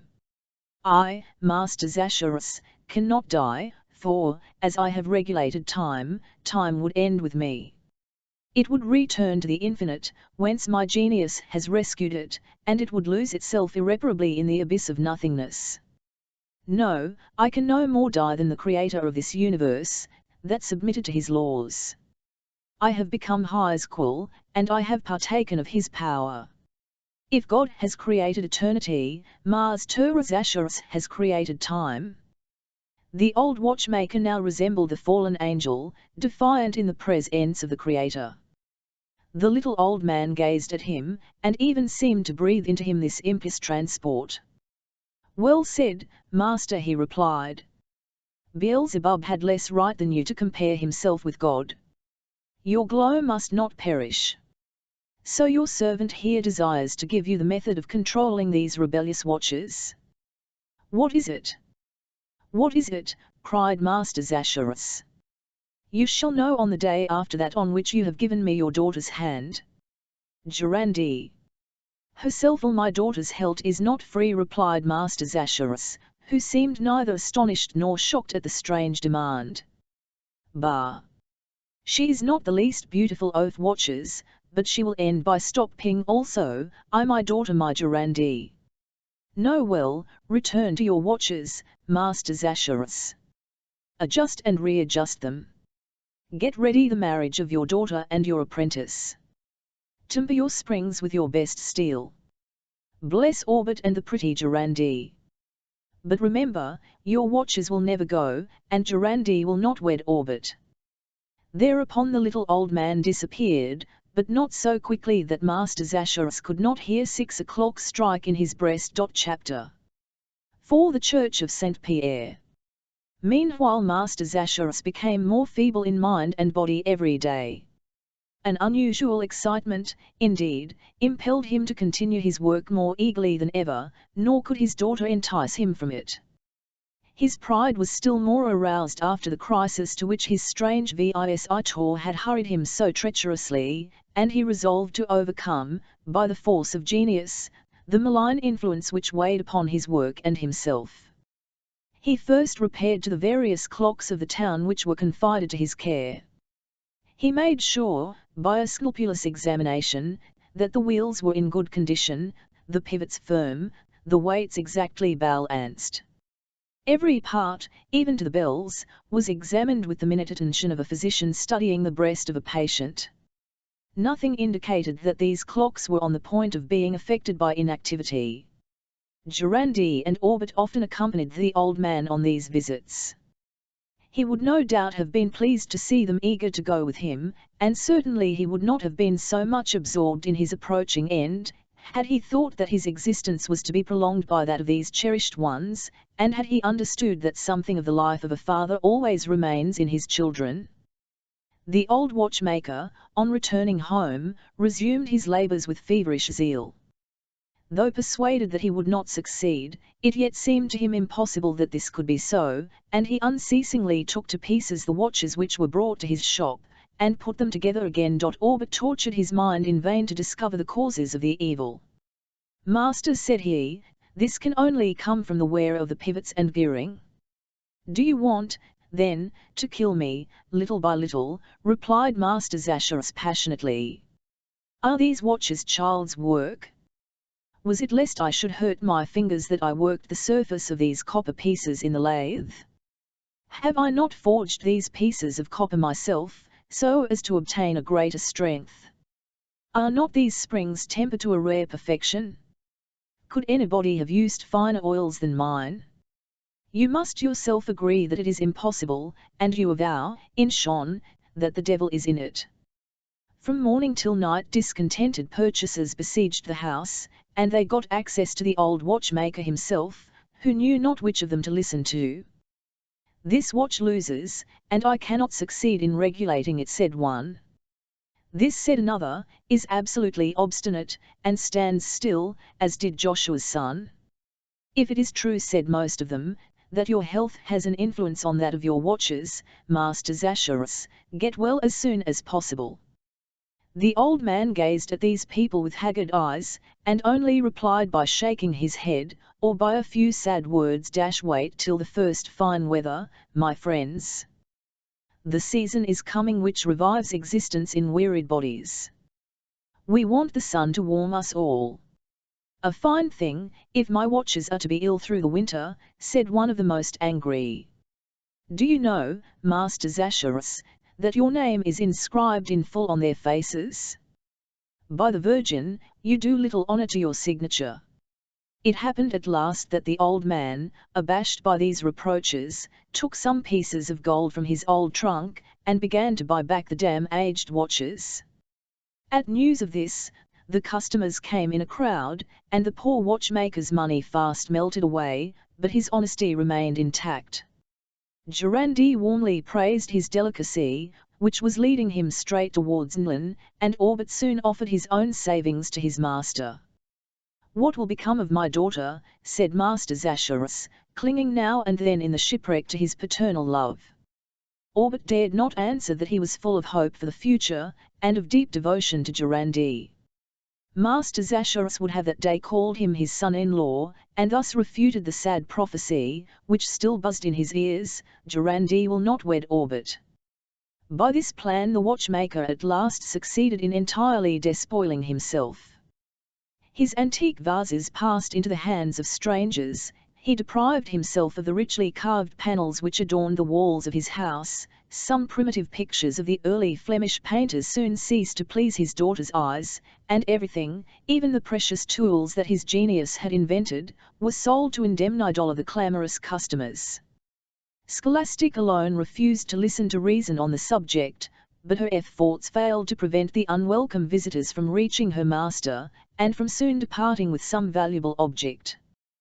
Then her chattering was heard in all the streets of the neighbourhood, where she had long been known. She eagerly denied the rumors of sorcery and magic on the part of Master Zacharias, which gained currency, but as at bottom she was persuaded of their truth, she said her prayers over and over again to redeem her pious falsehoods. It had been noticed that for some time the old watchmaker had neglected his religious duties.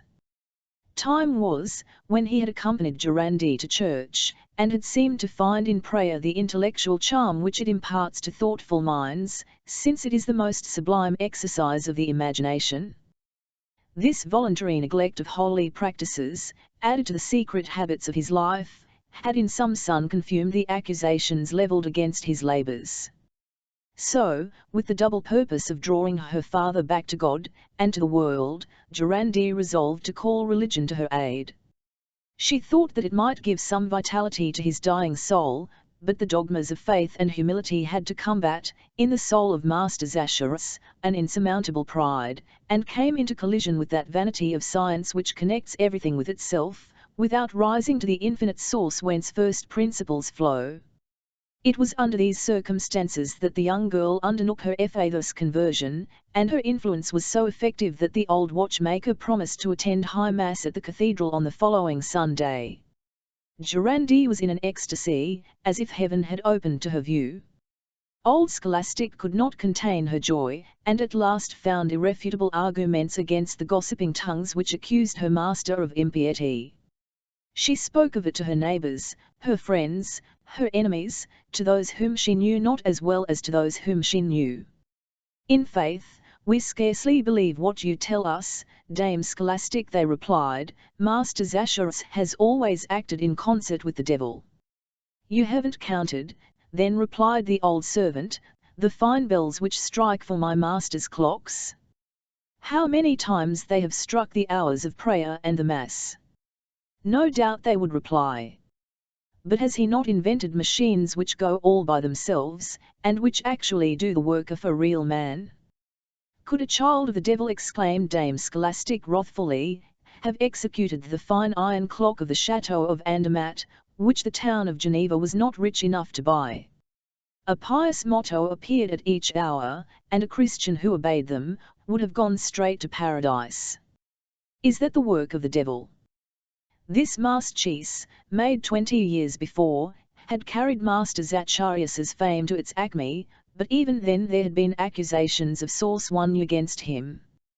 But at least the old man's visit to the cathedral ought to reduce malicious tongues to silence. Master Zacharias, having doubtless forgotten the promise made to his daughter, had returned to his shop. After being convinced of his powerlessness to give life to his watches, he resolved to try if he could not make some new ones. He abandoned all those useless works, and devoted himself to the completion of the crystal watch, which he intended to be his masterpiece, but in vain did he use his most perfect tools, and employ rubies and diamonds for resisting friction. The watch fell from his hands the first time that he attempted to wind it up. The old man concealed this circumstance from every one, even from his daughter, but from that time his health rapidly declined. There were only the last oscillations of a pendulum, which goes slower when nothing restores its original force. It seemed as if the laws of gravity, acting directly upon him, were dragging him irresistibly down to the grave. The Sunday so ardently anticipated by Durande at last arrived. The weather was fine, and the temperature inspiriting. The people of Geneva were passing quietly through the streets, gaily chatting about the return of spring. Durande, tenderly taking the old man's arm, directed her steps towards the cathedral, while Scholastic followed behind with the prayer books. People looked curiously at them as they passed. The old watchmaker permitted himself to be led like a child, or rather like a blind man. The faithful of Saint Pierre were almost frightened when they saw him cross the threshold, and shrank back at his approach. The chants of High Mass were already resounding through the church. Durande went to her accustomed bench, and kneeled with profound and simple reverence. Master Zacharias remained standing upright beside her. The ceremonies continued with the majestic solemnity of that faithful age, but the old man had no faith. He did not implore the pity of heaven with cries of anguish of the Kyt, he did not, with the Gloria in excelsis sing the splendors of the heavenly heights. The reading of the Testament did not draw him from his materialistic reverie, and he forgot to join in the homage of Credo. This proud old man remained motionless, as insensible and silent as a stone statue, and even at the solemn moment when the bell announced the miracle of transubstantiation, he did not bow his head, but gazed directly at the sacred host which the priest raised above the heads of the faithful. Durande looked at her father, and a flood of tears moistened her missal. At this moment the clock of St. Pierre Stnlck 11:30. Master Zacharias turned quickly towards this ancient clock which still spoke. It seemed to him as if its face was gazing steadily at him, the figures of the hours shone as if they had been engraved in lines of fire, and the hands shot forth electric sparks from their sharp points. The Mass ended. It was customary for the Angelus to be said at noon, and the priests, before leaving the altar, waited for the clock to strike the hour of 12. In a few moments this prayer would ascend to the feet of the Virgin. But suddenly a harsh noise was heard. Master Zacharias uttered a piercing cry. The large hand of the clock, having reached 12, had abruptly stopped, and the clock did not strike the hour. Durande hastened to her father's aid. He had fallen down motionless, and they carried him outside the church. "It is the death blow," murmured Durande, sobbing. When he had been borne home, Master Zacharias lay upon his bed utterly crushed. Life seemed only to still exist on the surface of his body, like the last whiffs of smoke about a lamp just extinguished. When he came to his senses, Orbit and Durande were leaning over him. In these last moments the future took in his eyes the shape of the present. He saw his daughter alone, without a protector. "My son," said he to Oban, "I'll give my daughter to thee." So saying, he stretched out his hands towards his two children, who were thus united at his deathbed. But soon Master Zacharias lifted himself up in a paroxysm of rage. The words of the little old man recurred to his mind. "Do not wish to die," he cried, "cannot die. Master Zacharias, ought not to die. My books, my accounts, .. With these words he sprang from his bed towards a book in which the names of his customers and the articles which had been sold to them were inscribed. He seized it and rapidly thumbed over its leaves, and his emaciated finger fixed itself on one of the pages. "There," he cried, "there. This old iron clock, sold to Petronaccio. It is the only one that has not been returned to me. It still exists, it goes, it lives. Ah, I wish for it, I must find it. I will take such care of it that death will no longer seek me." And he fainted away. Orbit and Durande knelt by the old man's bedside and prayed together. Chapter 5. The hour of death. Several days passed, and Master Zacharias, though almost dead, rose from his bed and returned to active life under a supernatural excitement. He lived by pride. But Durande did not deceive herself, her fathers and soul were forever lost. The old man got together his last remaining resources, without thought of those who were dependent upon him. He betrayed an incredible energy, walking, ferreting about, and mumbling strange, incomprehensible words. One morning Durande went down to his shop. Master Zacharias was not there. She waited for him all day. Master Zacharias did not return. Durande wept bitterly, but her father did not reappear. Orbit searched everywhere through the town, and soon came to the sad conviction that the old man had left it. "Let us find my father," cried Durande, when the young apprentice told her this sad news. "Where can he be?" Orbit asked himself. An inspiration suddenly came to his mind. He remembered the last words which Master Zacharias had spoken. The old man only lived now in the old iron clock that had not been returned.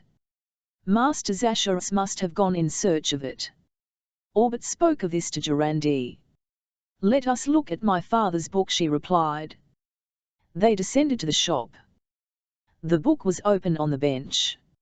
All the watches or clocks made by the old man, and which had been returned to him because they were out of order, were stricken out excepting one sold to M. Petonaccio, an iron clock, with bell and moving figures, sent to his chateau at Andernat. It was this moral clock of which Scholastic had spoken with so much enthusiasm.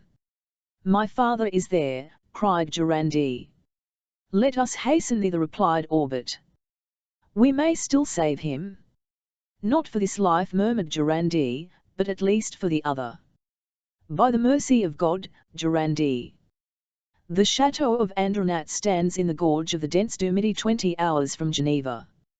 "Let us go." That then evening Orbit and Durandi, followed by the old servant, set out on foot by the road which skirts Lake Leman. They accomplished 5 leagues during the night, stopping neither at Bassinge nor at Erments, where rises the famous chateau of the Mares. They with difficulty forded the torrent of the Drance, and everywhere they went they inquired for Mars Terrazacharis, and were soon convinced that they were on his track. The next morning, at daybreak, having passed Thonon, they reached Evian, whence the Swiss Terret 01Y may be seen extended over 12 leagues. But the two betrothed did not even perceive the enchanting prospect. They went straight forward, urged on by a supernatural force. Orbit, leaning on a knotty stick, offered his arm alternately to Durandi and to Scholastic, and he made the greatest efforts to sustain his companions. All three talked of their sorrow, of their hopes, and thus passed along the beautiful road by the waterside, and across the narrow plateau which unites the borders of the lake with the heights of the chalet. They soon reached Bouveret, where the Rhône enters the Lake of Geneva. On leaving this town they diverged from the lake, and their weariness increased amid these mountain districts. Vionnaz, Chesset, Colombay, half-lost villages, were soon left behind. Meanwhile their knees shook, their feet were lacerated by the sharp points which covered the ground like a benchwood of no trace of Master Zacharis. He must be found, however, and the two young people did not seek repose either in the isolated hamlets or at the chateau of Montet, which, with its dependences, formed the appanage of Margaret of Savoy. At last, late in the day, and half dead with fatigue, they reached the hermitage of Notre Dame du Sex, which is situated at the base of the Dents du Midi, 600 feet above the Rhône. The hermit received the three wanderers as night was falling. They could not have gone another step, and here they must needs rest. The hermit could give them no news of Master Zacharis. They could scarcely hope to find him still living amid these sad solitudes. The night was dark, the wind howled amid the mountains, and the avalanches roared down from the summits of the broken crags. Orbit and Durandi, crouching before the hermit's hearth, told him their melancholy tale. Their mantles, covered with snow, were drying in a corner, and without, the hermit's dog barked lugubriously, and mingled his voice with that of the tempest. "Pride," said the hermit to his guests, "has destroyed an angel created for good. It is the stumbling block against which the destinies of man strike. You cannot reason with pride, the principal of all the vices, since, by its very nature, the proud man refuses to listen to it. It only remains, then, to pray for your father." All four knelt down, when the barking of the dog and someone knocked at the door of the hermitage. "Open, in the devil's name." The door yielded under the blows, and a dishevelled, haggard, ill-clothed man appeared. "My father!" cried Durandi. It was Master Zacharis. "Where am I?" said he. "In eternity. Time is ended, the hours no longer strike, the hands have stopped." "Father," returned Durandi, with so piteous an emotion that the old man seemed to return to the world of the living. "Thou here, Durandi," he cried, "and thou, Orbit? Ah, my dear betrothed ones, you are going to be married in our old church." "Father," said Durandi, seizing him by the arm, "come home to Geneva, come with us." The old man tore away from his daughter's embrace and hurried towards the door, on the threshold of which the snow was falling in large flakes. "Do not abandon your children," cried Orbit. Why, Ritum, replied the old man sadly, to those places which my life has already quitted, and where a part of myself is for ever buried. Your soul is not dead, said the hermit solemnly. My soul? Oh no, its wheels are good. I perceive it beating regularly. Your soul is immortal, replied the hermit stemmily. Yes, like my glory. But it is shut up in the chateau of Andernat, and I wish to see it again. The hermit crossed himself, Scholastic became almost inanimate. Orbit held Durande in his arms. The chateau of Andernat is inhabited by one who is lost, said the hermit, one who does not salute the cross of my hermitage. My father, go not thither. I warned my soul. My soul is mine, hold him. Hold my father, cried Durande. But the old man had leaped across the threshold, and plunged into the night, crying, Mine, mine, my soul. Durande, Orbit, and Scholastic hastened after him. They went by difficult paths, across which Master Zasher sped like a tempest, urged by an irresistible force. The snow raged around them, and mingled its white flakes with the froth of the swollen torrents. As they passed the chapel erected in memory of the massacre of the Theban legion, they hurriedly crossed themselves. Master Zasher was not to be seen. At last the village of Evianaz appeared in the midst of this sterile region. The hardest heart would have been moved to see this hamlet, lost among these horrible solitudes.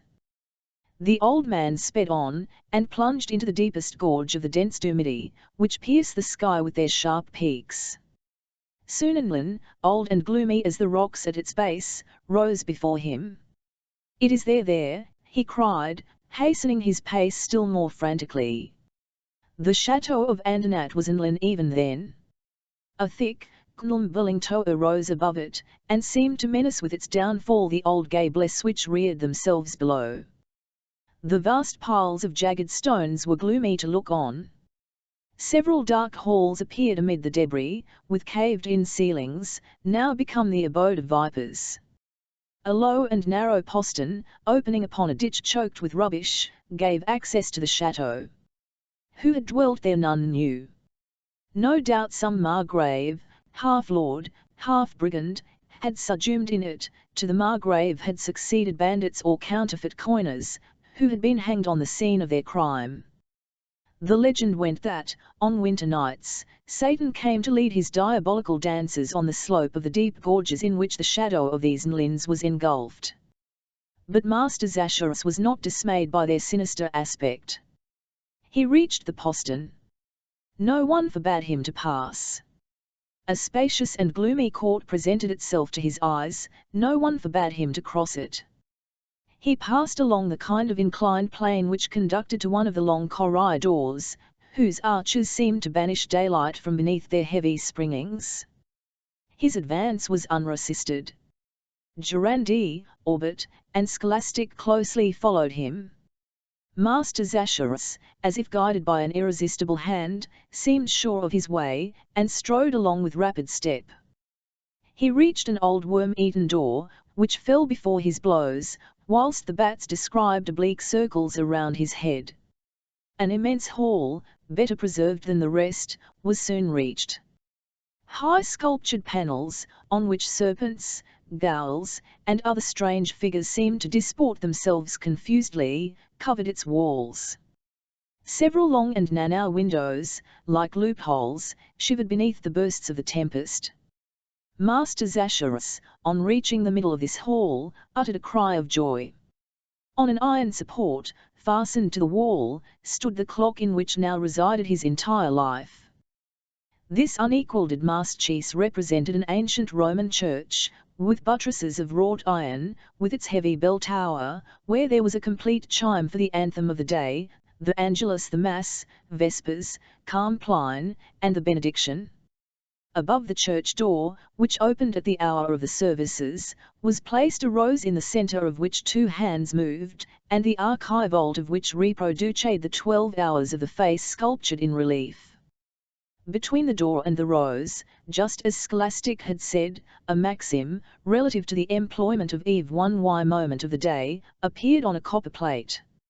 Master Zacharias had once regulated this succession of devices with a really Christian solicitude.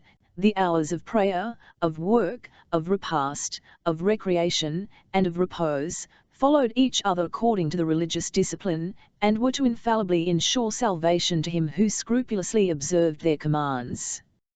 Master Zacharias, intoxicated with joy, went forward to take possession of the clock, when a frightful roar of laughter resounded behind him.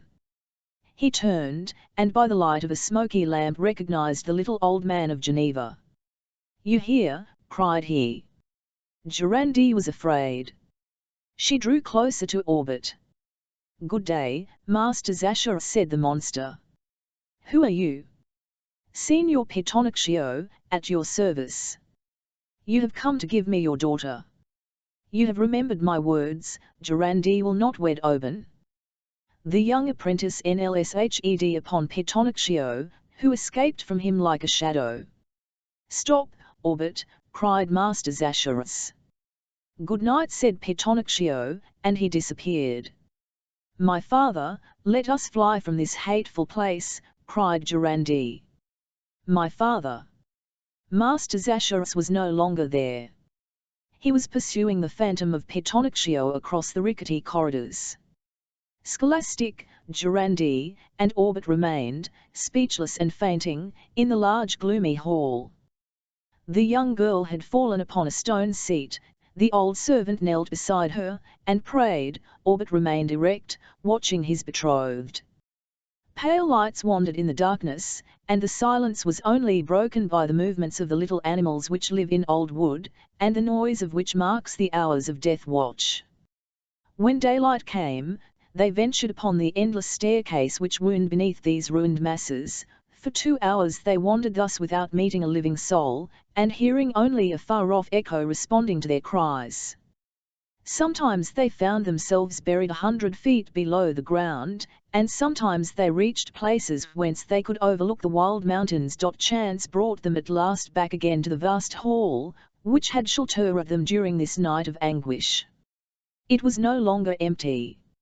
Master Zacharias and Petronaccio were talking there together, the one upright and rigid as a corpse, the other crouching over a marble table.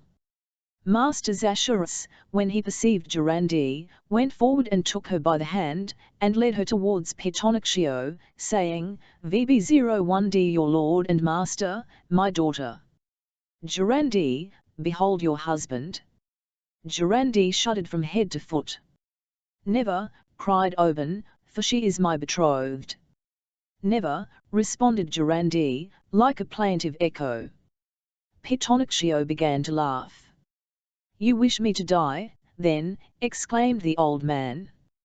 "There, in that clock, the last which goes of all which have gone from my hands, my life is shut up, and this man tells me, when I have thy daughter, this clock shall belong to thee. And this man will not rewind it. He can break it, and plunge me into chaos. Ah, my daughter, you no longer love me." "My father," murmured Durande, recovering consciousness. "If you knew what I have suffered, far away from this principle of my existence," resumed the old man. "Perhaps no one looked after this timepiece. Perhaps its springs were left to wear out, its wheels to get clogged. But now, in my own hands, I can nourish this health so dear, for I must not the great watchmaker of Geneva. Look, my daughter, how these hands advance with certain step. See, 5 o'clock is about to strike. Listen well, and look at the maxim which is about to be revealed." 5 o'clock struck with a noise which resounded sadly in Durande's soul, and these words appeared in red letters: "You must eat of the fruits of the tree of science."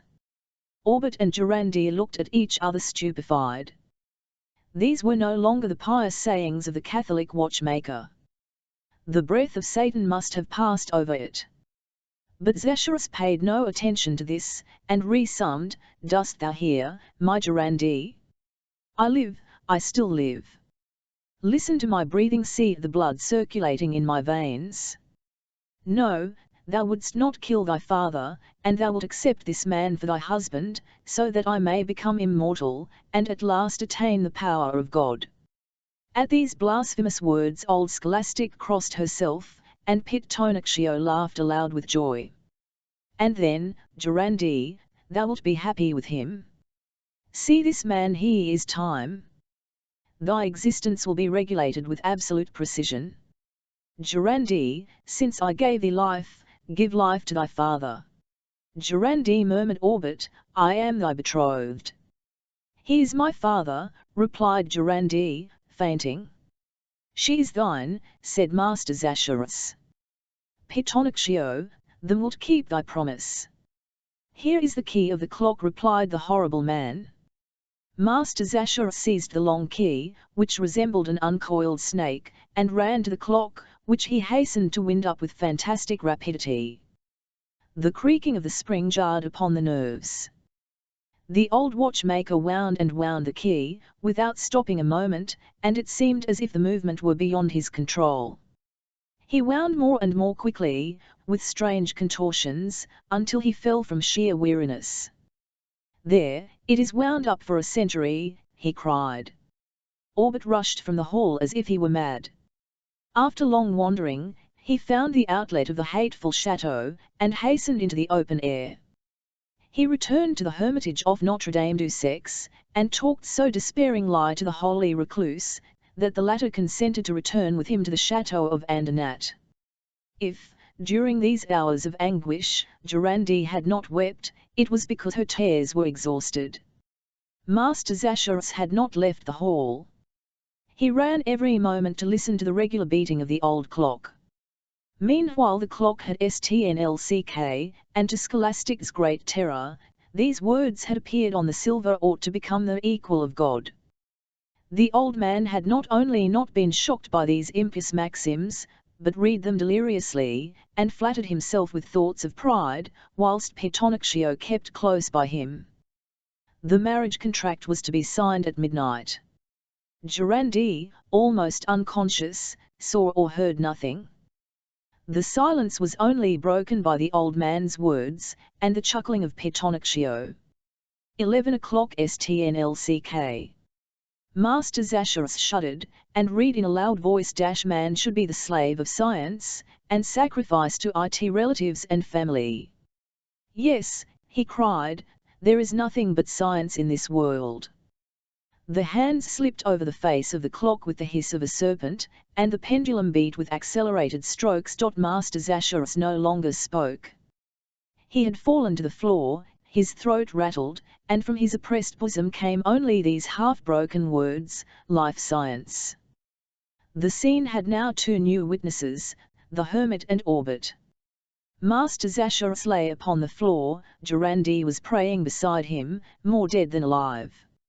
Of a sudden a dry, hard noise was heard, which preceded the strike. Master Zacharis sprang up. "Midnight," he cried. The hermit stretched out his hand towards the old clock, and midnight did not sound. Master Zacharis uttered a terrible cry, which must have been heard in hell, when these words appeared: "Whoever shall attempt to make himself the equal of God, shall be forever damned." The old clock burst with a noise like thunder, and the spring, escaping, leaped across the hall with 1,000 fantastic contortions. The old man rose, ran after it, trying in vain to seize it, and exclaiming, "My soul, my!" The spring bounded before him, first on one side, then on the other, and he could not reach it. At last Pitonaccio seized it, and, uttering a horrible blasphemy, engulfed himself in the earth. Master Zacharis fell backwards. He was dead. The old watchmaker was buried in the midst of the peaks of Andermatt. Then Orbit and Durande returned to Geneva, and during the long life which God accorded to them, they made it a duty to redeem by prayer the soul of the castaway of science. A drama in the air. In the month of September, 185, I arrived at Frankfort on the Main. My passage through the principal German cities had been brilliantly marked by balloon ascents, but as yet no German had accompanied me in my car, and the fine experiments made at Paris by millimetre Green, Eugene Godard, and Poitevin had not tempted the grave Teutons to essay aerial voyages. But scarcely had the news of my approaching ascent spread through Frankfort, than 3 of the principal citizens begged the favour of being allowed to ascend with me. 2 days afterwards we were to start from the Place de la Comédie. I began at once to get my balloon ready. It was of silk, prepared with gutta percha, a substance impermeable by acids or gas, and its volume, which was 3,000 cubic yards, enabled it to ascend to the loftiest heights. The day of the ascent was that of the great September Fair, which attracts so many people to Frankfort. Lighting gas, of a perfect quality and of great lifting power, had been furnished to me in excellent condition, and about 11 o'clock the balloon was filled, but only 3/4 filled, an indispensable precaution, for, as one rises, the atmosphere diminishes in density, and the fluid enclosed within the balloon, acquiring more elasticity, might burst its sides. My calculations had furnished me with exactly the quantity of gas necessary to caney up my companions and myself.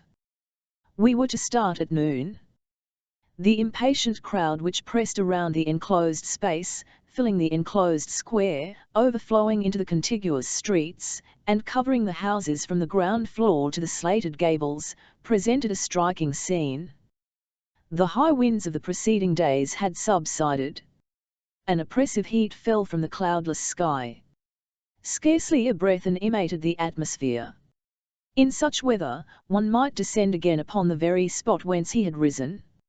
I carried 300 pounds of ballast in bags.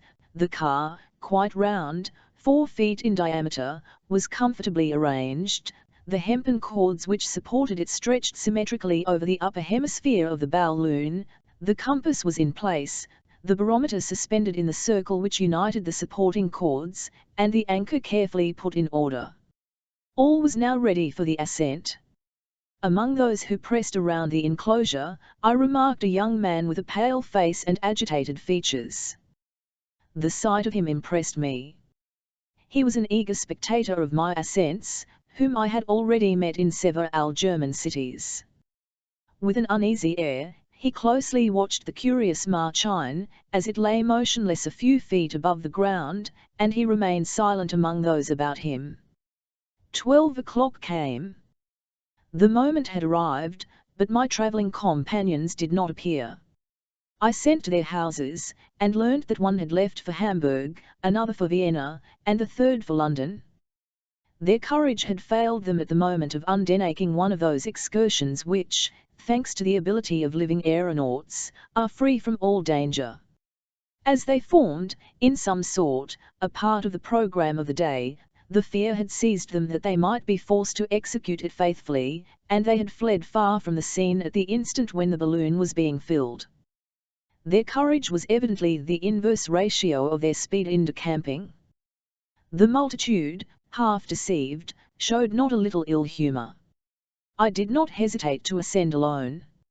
In order to re-establish the equilibrium between the specific gravity of the balloon and the weight which had thus proved wanting, I replaced my companions by more sacks of sand, and got into the car. The 12 men who held the balloon by 12 cords fastened to the equatorial circle, let them slip a little between their fingers, and the balloon rose several feet higher. There was not a breath of wind, and the atmosphere was so leaden that it seemed to forbid the ascent. "Is everything ready?" I cried. The men put themselves in readiness. A last glance told me that I might go. Attention! There was a movement in the crowd, which seemed to be invading the enclosure. Let go! The balloon rose slowly, but I experienced a shock which threw me to the bottom of the car. When I got up, I found myself face to face with an unexpected fellow voyager, the pale young man. "Monsieur, I salute you," said he, with the utmost coolness. "By what right am I here?" "By the right which the impossibility of your getting rid of me confers." I was amazed. His calmness put me out of countenance, and I had nothing to reply. I looked at the intendant, but he took no notice of my astonishment. "Does my weight disarrange your equilibrium, monsieur?" he asked. You will permit, and without waiting for my consent, he relieved the balloon of 2 bags, which he threw into space. Monsieur, said I, taking the only course now possible, you have come, well, you will remain, but to me alone belongs the management of the balloon. Monsieur, said he, your urbanity is French all over, it comes from my own country. I morally press the hand you refuse me. Make all precautions, and act as seems best to you. I will wait till you have for what? To talk with you. The barometer had fallen to 26 inches. We were nearly 600 yards above the city, but nothing betrayed the horizontal displacement of the balloon, for the mass of air in which it is enclosed goes forward with it. A sort of confused glow enveloped the objects spread out under us, and unfortunately obscured their outline. I examined my companion afresh. He was a man of 30 years, simply clad. The sharpness of his features betrayed an indomitable energy, and he seemed very muscular. Indifferent to the astonishment he created, he remained motionless, trying to distinguish the objects which were vaguely confused below us. Miserable mist, said he, after a few moments. I did not reply. You owe me a GNLDGE, he went on. Bah! I could not pay for my genet, and it was necessary to take you by surprise. Nobody asks you to descend, monsieur. Eli, do you not know, then, that the same thing happened to the Counts of Laurencin and Dampierre, when they ascended at Lyons, on the 15th of January, 1784? A young merchant, named Fontaine, scaled the gallery, at the risk of capsizing the machine. He accomplished the journey, and nobody died of it. Once on the ground, we will have an explanation, replied I, piqued at the light tone in which he spoke. Bah! Do not let us think of our return. Do you think, then, that I shall not hasten to descend? Descend, said he, in surprise. Descend? Let us begin by first ascending. And before I could prevent it, 2 more bags had been thrown over the car, without even having been emptied. Monsieur, cried L, in a rage. Know your ability, replied the unknown quietly, and your fine ascents are famous.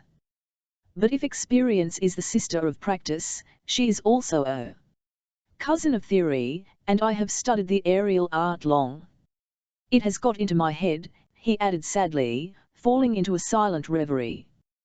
The balloon, having risen some distance farther, now became stationary. The unknown consulted the barometer, and said, Here we are, at 800 yards. Men are like insects. See. I think we should always contemplate them from this height, to judge correctly of their proportions. The Place de la Comédie is transformed into an immense ant-hill. Observe the crowd which is gathered on the quays, and the mountains also get smaller and smaller. We are over the cathedral. The Main is only a line, cutting the city in 2, and the bridge seems a thread thrown between the 2 banks of the river. The atmosphere became somewhat chilly. There is nothing I would not do for you, my host, said the unknown. If you are cold, I will take off my coat and lend it to you. Thanks, said I dryly. Bah! Necessity makes law. Give me your hand. I am your fellow countryman, you will earn something in my company, and my conversation will indemnify you for the trouble I have given you. I sat down, without replying, at the opposite extremity of the car. The young man had taken a voluminous manuscript from his great coat. It was an essay on ballooning. "El possess," said he, "the most curious collection of engravings and caricatures extant concerning aerial manias." How people admired and scoffed at the same time at this precious discovery! We are happily no longer in the age in which Montgolfier tried to make artificial clouds with steam, or a gas having electrical properties, produced by the combustion of moist straw and chopped up wool. Do you wish to depreciate the talent of the inventors? I asked, for I had resolved to enter into the adventure. Was it not good to have proved by experience the possibility of rising in the air? monsieur, who denies the glory of the first aerial navigators. It required immense courage to rise by means of those frail envelopes which only contained heated air. But I ask you, has the aerial science made great progress since Blanchard's ascensions, that is, since nearly a century ago? Look here, monsieur. The unknown took an engraving from his portfolio. Here, said he, is the first aerial voyage undertaken by Pilote des Rosiers and the Marquise d'Arlans, 4 months after the discovery of balloons. Louis XVI refused to consent to the venture, and 2 men who were condemned to death were the first to attempt the aerial ascent. Pilote des Rosiers became indignant at this injustice, and, by means of intrigues, obtained permission to make the experiment. The car, which renders the management easy, had not then been invented, and a circular gallery was placed around the lower and contracted part of the Montgolfier balloon. The 2 aeronauts must then remain motionless at each extremity of this gallery, for the moist straw which filled it forbade them all motion. A chafing dish with fire was suspended below the orifice of the balloon. When the aeronauts wished to rise, they threw straw upon this brazier, at the risk of setting fire to the balloon, and the air, more heated, gave it fresh ascending power. The 2 bold travellers rose, on the 21st of November, 1783, from the Muette Gardens, which the Dauphin had put at their disposal. The balloon went up majestically, passed over the Isle of Swans, crossed the Seine at the Conference Barnier, and, drifting between the dome of the Invalids and the military school, approached the church of St. Sulpice. Then the aeronauts added to the fire, crossed the boulevard, and descended beyond the Enfer barrier. As it touched the soil, the balloon collapsed, and for a few moments buried Pilote des Rosiers under its folds. Unlucky augury, I said, interested in the story, which affected me nearly. An augury of the catastrophe which was later to cost this unfortunate man his life, replied the unknown sadly. Have you never experienced anything like it? Never, bah. Misfortunes sometimes occur unforeshadowed, added my companion. He then remained silent. Meanwhile we were advancing southward, and Frankfort had already passed from beneath us. Perhaps we shall have a storm, said the young man. We shall descend before that, I replied. Indeed. It is better to ascend. We shall escape it more surely. And 2 more bags of sand were hurled into space. The balloon rose rapidly, and stopped at 1200 yards. I became colder, and yet the sun's rays, falling upon the surface, expanded the gas within, and gave it a greater ascending force. Fear nothing, said the unknown. We have still 3,500 fathoms of breathing air. Besides, do not trouble yourself about what I do. I would have risen, but a vigorous hand held me to my seat. Your name? I asked. My name? What matters it to you? I'll demand your name. My name is Erostratus or Empedocles, whichever you choose. This reply was far from reassuring. The unknown, besides, talked with such strange coolness that I anxiously asked myself whom I had to deal with. Monsieur, he continued, nothing original has been imagined since the physicist Charles. 4 months after the discovery of balloons, this able man had invented the valve, which penetrates the gas to escape when the balloon is too full, or when you wish to descend, the car, which aids the management of the machine, the netting, which holds the envelope of the balloon, and divides the weight over its whole surface, the ballast, which enables you to ascend, and to choose the place of your landing, the India rubber coating, which renders the tissue impermeable, the barometer, which shows the height attained.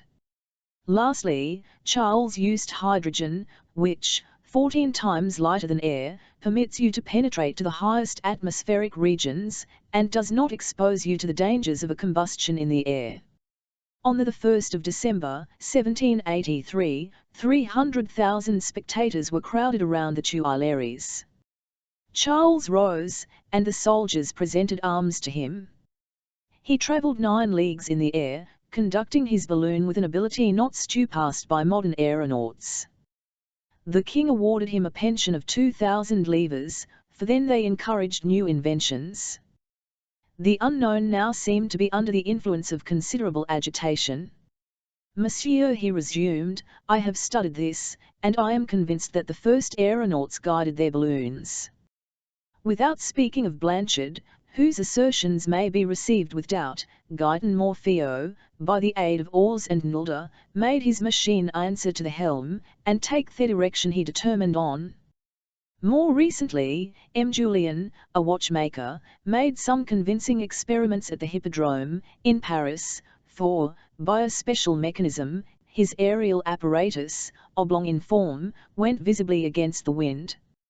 It occurred to M. Pétain to place 4 hydrogen balloons together, and, by means of sails hung horizontally and partly folded, he hopes to be able to disturb the equilibrium, and, thus inclining the apparatus, to convey it in an oblique direction. They speak, also, of forces to overcome the resistance of currents, for instance, the screw, but the screw, working on a movable centre, will give no result. I, monsieur, have discovered the only means of guiding balloons, and no academy has come to my aid, no city has filled up subscriptions for me, no government has thought fit to listen to me. It is infamous. The unknown gesticulated fiercely, and the car underwent violent oscillations. I had much trouble in calming him. Meanwhile the balloon had entered a more rapid current, and we advanced south, at 1,500 yards above the earth. See, there is Darmstadt, said my companion, leaning over the car. Do you perceive the chateau? Not view distinctly, eh? What would you have? The heat of the storm makes the outline of objects waver, and you must have a skilled eye to recognize localities. Are you certain it is Darmstadt? I asked. I am sure of it. We are now 6 leagues from Frankfort. Then we must descend. Descend? You would not go down, on the steeples, said the unknown, with a chuckle. No, but in the suburbs of the city. Well, let us avoid the steeples. So speaking, my companion seized some bags of ballast. I hastened to prevent him, but he overthrew me with one hand, and the unballasted balloon ascended to 2,000 yards. Rest easy, said he, and do not forget that Brioche, Biot, Gay-Lussac, Bixio, and Barrel ascended to still greater heights to make their scientific experiments. Monsieur, we must descend, I resumed, trying to persuade him by gentleness. The storm is gathering around us. It would be more prudent, Bar. We will mount higher than the storm, and then we shall no longer fear it, cried my companion. What is nobler than to overlook the clouds which oppress the earth?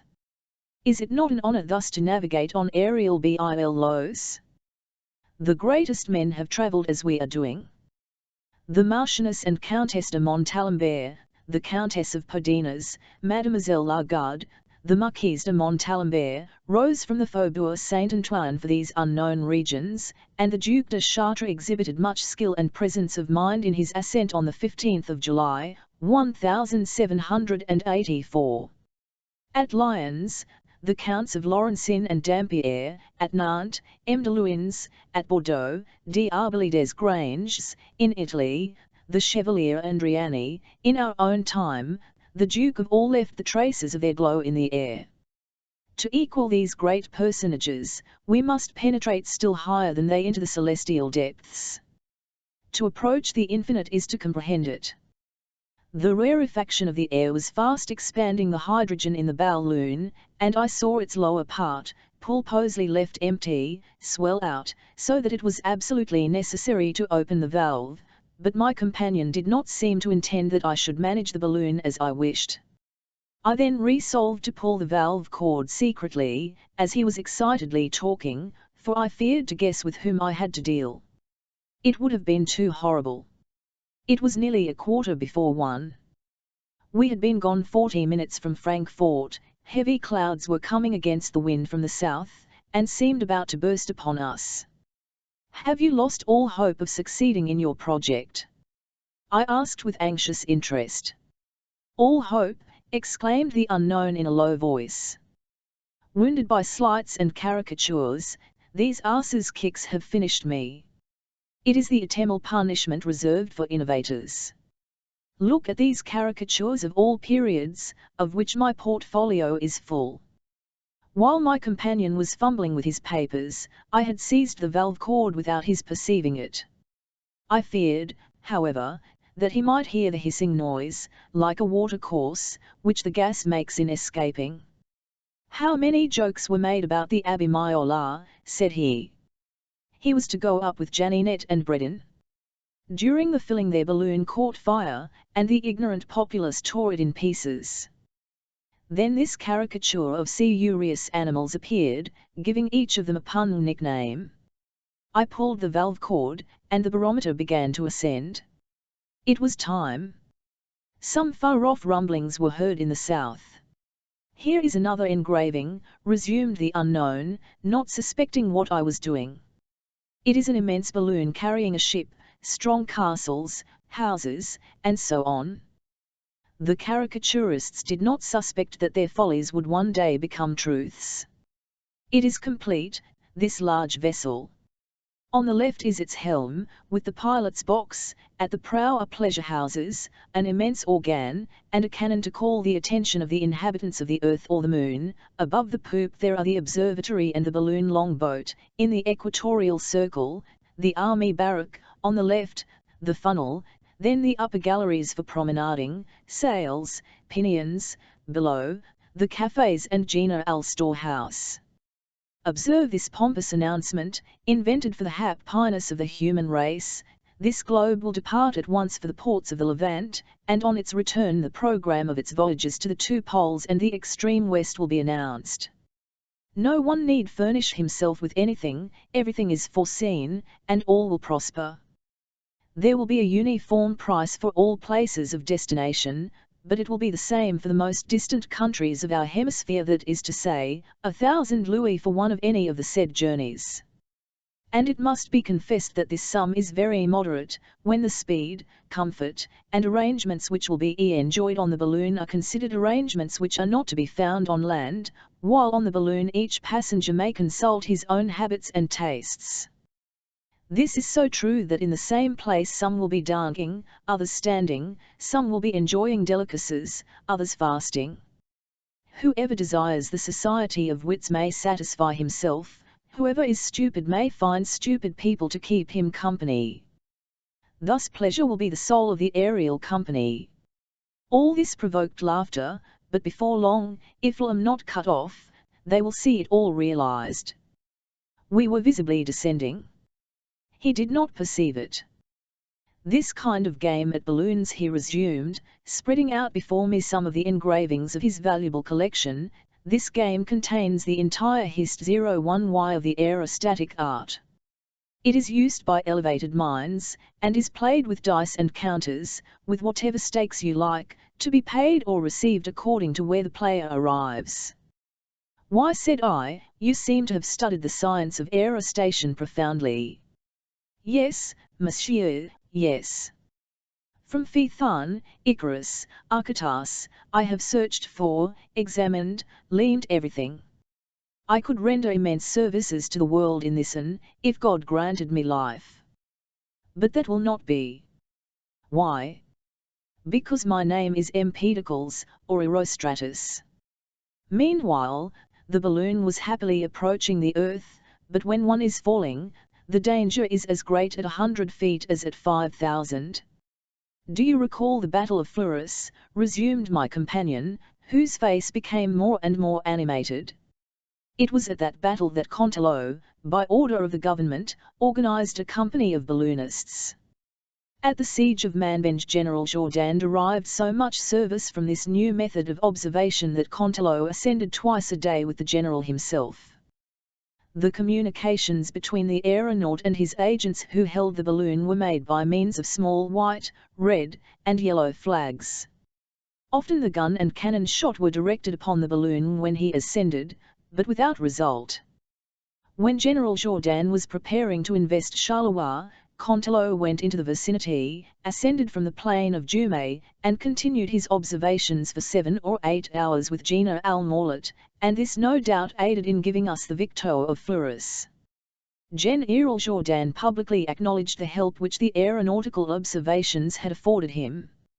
Well, despite the services rendered on that occasion and during the Belgian campaign, the year which had seen the beginning of the military career of balloons saw also its end. The school of Meudon, founded by the government, was closed by Bonaparte on his return from Egypt. And now, what can you expect from the newborn infant? As Franklin said, the infant was born alive, it should not be stifled. The unknown bowed his head in his hands, and reflected for some moments, then raising his head, he despite my prohibition, Monsieur, you have opened the valve. I dropped the cord. Happily, he resumed, we have still 300 pounds of ballast. What is your purpose, said L. Have you ever crossed the seas, he asked. I turned pale. It is unfortunate, he went on, that we are being driven towards the Adriatic. That is only a stream, but higher up we may find other currents.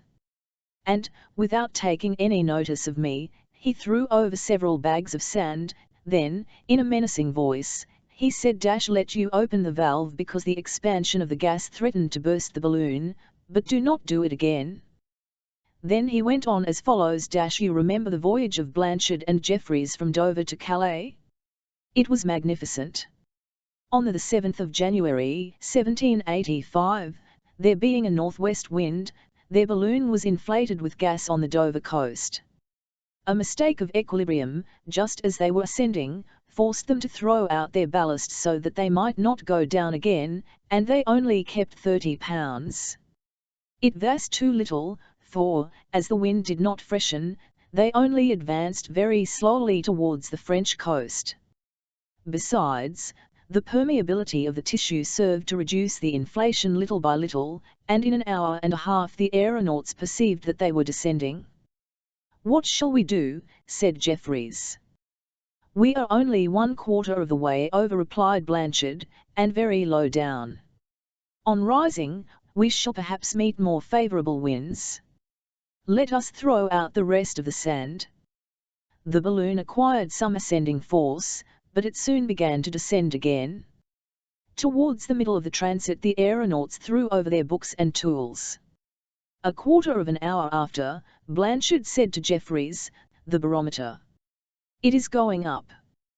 We are lost, and yet there is the French coast. A loud noise was heard. Has the balloon burst? Asked Jeffreys. No.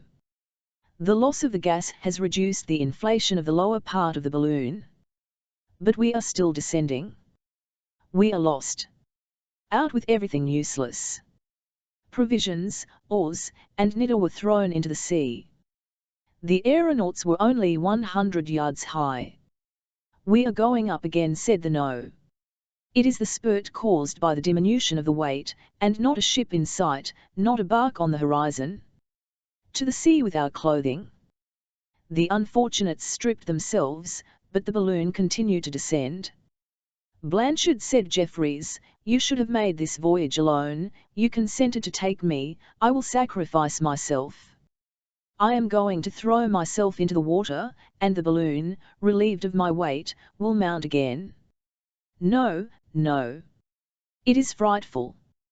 The balloon became less and less inflated, and as it doubled up its concavity pressed the gas against the sides, and hastened its downward course. Adieu, my friend, said the doctor. God preserve you. He was about to throw himself over, when Blanchard held him back. There is one more chance, said he. We can cut the cords which hold the car, and cling to the net. Perhaps the balloon will rise. Let us hold ourselves ready. But the barometer is going down. The wind is freshening. We are saved. The aeronauts perceived Calais. Their joy was delirious. A few moments more, and they had fallen in the forest of Gints. I do not doubt, added the unknown, that, under similar circumstances, you would have followed Dr. Jeffrey's example. The clouds rolled in glittering masses beneath us. The balloon threw large shadows on this heap of clouds, and was surrounded as by an aureola. The thunder rumbled below the car. All this was cherry-sixing. Let us descend, I cried. Descend, when the sun is up there, waiting for us? Out with more bags. And more than 50 pounds of ballast were cast over. At a height of 3,500 yards we remained stationary. The unknown talked unceasingly. I was in a state of complete prostration, while he seemed to be in his element. With a good wind, we shall go far, he cried. In the Antilles there are currents of air which have a speed of 100 leagues an hour. When Napoleon was crowned, Garnerin sent up a balloon with coloured lamps, at 11 o'clock at night. The wind was blowing north-northwest. The next morning, at daybreak, the inhabitants of Rome greeted its passage over the dome of St. Peter's. We shall go fanher and higher. I scarcely heard him. Everything whirled around me. An opening appeared in the clouds. See that city, said the unknown. It is Spires. I leaned over the car and perceived a small blackish mass. It was Spires. The Rhine, which is so large, seemed an unrolled ribbon. The sky was a deep blue over our heads.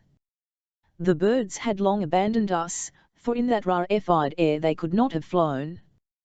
We were alone in space, and I in presence of this unknown. It is useless for you to know whither I am leading you, he said, as he drew you the compass among the clouds. Ah! A fall is a grand thing. You know that but few victims of ballooning are to be reckoned, from Pilote des Rosiers to Lieutenant Gale, and that the accidents have always been the result of impotence. Pilote des Rosiers set out with raw men of Boulogne on the 13th of June, 1785. To his gas balloon he had affixed a Montgolfier apparatus of hot air, so as to dispense, no doubt, with the necessity of lossing gas or throwing out ballast. It was putting a torch under a powder barrel. When they had ascended 400 yards, and were taken by opposing winds, they were driven over the open sea. Pilote, in order to descend, essayed to open the valve, but the valve cord became entangled in the balloon, and tore it so badly that it became empty in an instant. It fell upon the Montgolfier apparatus, overwhelmed it, and dragged down the unfortunates, who were soon shattered to pieces. It is frightful, is it not? I could only reply, for pity's sake, let us descend. The clouds gathered around us on every side, and dreadful detonations, which reverberated in the cavity of the balloon, took place beneath us. You provoke me, cried the unknown, and you shall no longer know whether we are rising or falling. The barometer went the way of the compass, accompanied by several more bags of sand. We must have been 5,000 yards high. Some icicles had already attached themselves to the sides of the car, and a kind of fine snow seemed to penetrate to my vein bones. Meanwhile a frightful tempest was raging under us, but we were above it. Do not be afraid, said the unknown. VLT is only the imprudent who are lost. Oliveri, who perished at Orleans, rose in a paper Montgolfier, his car, suspended below the chafing dish, and ballasted with combustible mitrailleuse, caught fire, Oliveri fell, and was killed. Mosement rose, at Lille, on a light tray, an oscillation disturbed his equilibrium, Mosement fell, and was killed. Bitterth, at Mannheim, saw his balloon catch fire in the air, and he, too, fell, and was killed. Harris rose in a badly constructed balloon, the valve of which was too large and would not shut. Harris fell, and was killed. Sadler, deprived of ballast by his long sojourn in the air, was dragged over the town of Boston and dashed against the chimneys. Sadler fell, and was killed. Cockling descended with a convex parachute which he pretended to have perfected. Cockling fell, and was killed. Well, I love them, these victims of their own imprudence, and I shall die as they did. Higher. Still higher. All the phantoms of this necrology passed before my eyes. The rarefaction of the air and the sun's rays added to the expansion of the gas, and the balloon continued to mount.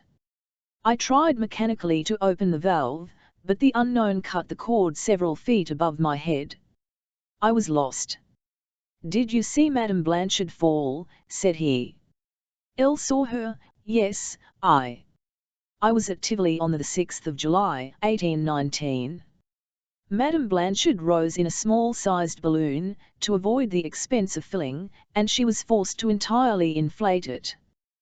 The gas leaked out below, and left a regular train of hydrogen in its path. She carried with her a sort of pyrotechnic aureola, suspended below her car by a wire, which she was to set off in the air. This she had done many times before. On this day she also carried up a small parachute ballasted by a firework contrivance, that would go off in a shower of silver. She was to start this contrivance after having lighted it with a pole fire made on purpose. She set out. The night was gloomy. At the moment of lighting her fireworks she was so imprudent as to pass the taper under the column of hydrogen which was leaking from the balloon. My eyes were fixed upon her. Suddenly an unexpected gleam lit up the darkness. I thought she was preparing a surprise. The light flashed out, suddenly disappeared and reappeared, and gave the summit of the balloon the shape of an immense jet of ignited gas. This sinister glow shed itself over the boulevard and the whole Montmartre quarter. Then I saw the unhappy woman rise, twice to close the appendage of the balloon, so as to put out the fire, then sit down in her car and try to guide her descent, for she did not fall. The combustion of the gas lasted for several minutes. The balloon, becoming gradually less, continued to descend, but it was not a fall. The wind blew from the northwest and drove it towards Paris. There were then some large gardens just by the house number 16, Rue de Provence. Madame Blanchard essayed to fall there without danger, but the balloon and the car struck on the roof of the house with a light shock. "Save me!" cried the wretched woman. I got into the street at this moment. The car slid along the roof, and encountered an iron cramp. At this concussion, Madame Blanchard was thrown out of her car and precipitated upon the pavement. She was killed. These stories froze me with horror. The unknown was standing with bare head, dishevelled hair, haggard eyes. There was no longer any illusion possible. I at last recognized the horribletnlth. I was in the presence of a madman. He threw out the rest of the ballast, and we must have now reached a height of at least 9,000 yards. Blood spurted from my nose and mouth. "Who are nobler than the martyrs of science?" cried the lunatic. "They are canonized by posterity." But I no longer heard him. He looked about him, and, bending down to my ear, muttered, "And have you forgotten Zambeccari's catastrophe? Listen. On the 7th of October, 1804, the clouds seemed to lift a little. On the preceding days, the wind and rain had not ceased, but the announced ascension of Zambeccari could not be postponed. His enemies were already bantering him. It was necessary to ascend, to save the science and himself from becoming a public jest. It was at Boulogne. No one helped him to inflate his balloon. He rose at midnight, accompanied by Andreoli and Grossetti. The balloon mounted slowly, for it had been perforated by the rain, and the gas was leaking out. The three intrepid aeronauts could only observe the state of the barometer by aid of a dark lantern. Zambeccari had eaten nothing for 24 hours. Grossetti was also fasting. "My friends," said Zambeccari, "I am overcome by cold, and exhausted. I am dying." He fell inanimate in the gallery. It was the same with Grossetti. Andreoli alone remained conscious. After long efforts, he succeeded in reviving Zambeccari. "What news? Whither are we going? How is the wind? What time is it?" "It is 2 o'clock." "Where is the compass?" upset. Great God! The lantern has gone out.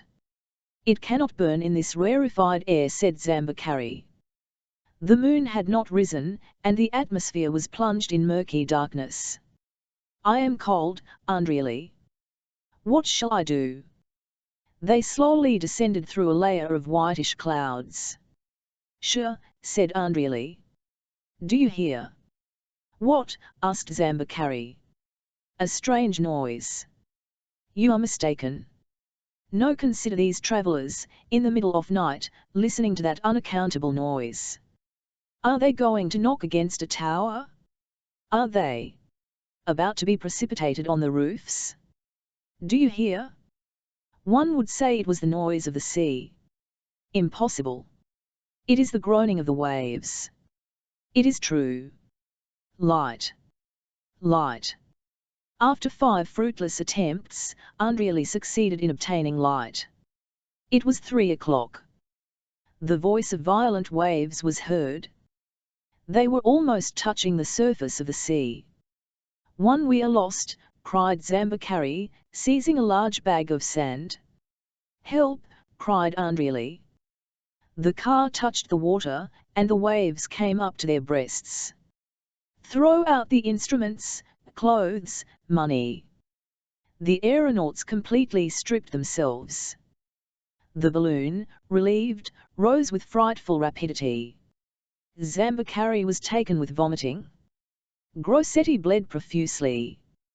The unfortunate men could not speak, so short was their breathing. They were taken with cold, and they were soon crusted over with ice. The moon looked as red as blood. After traversing the high regions for a half-hour, the balloon again fell into the sea. It was 4 in the morning. They were half submerged in the water, and the balloon dragged them along, as if under sail, for several hours. At daybreak they found themselves opposite Pesaro, 4 miles from the coast. They were about to reach it, when a gale blew them back into the open sea. They were lost.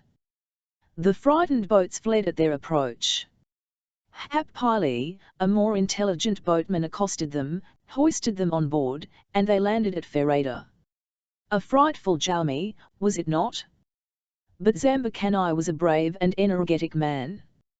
Scarcely recovered from his sufferings, he resumed his assassin's science. During one of them he struck against a tree, his spirit lamp was broken on his clothes, he was enveloped in fire, his balloon began to catch the flames, and he came down half consumed. At last, on the 21st of September, 1812, he made another ascension at Boulogne.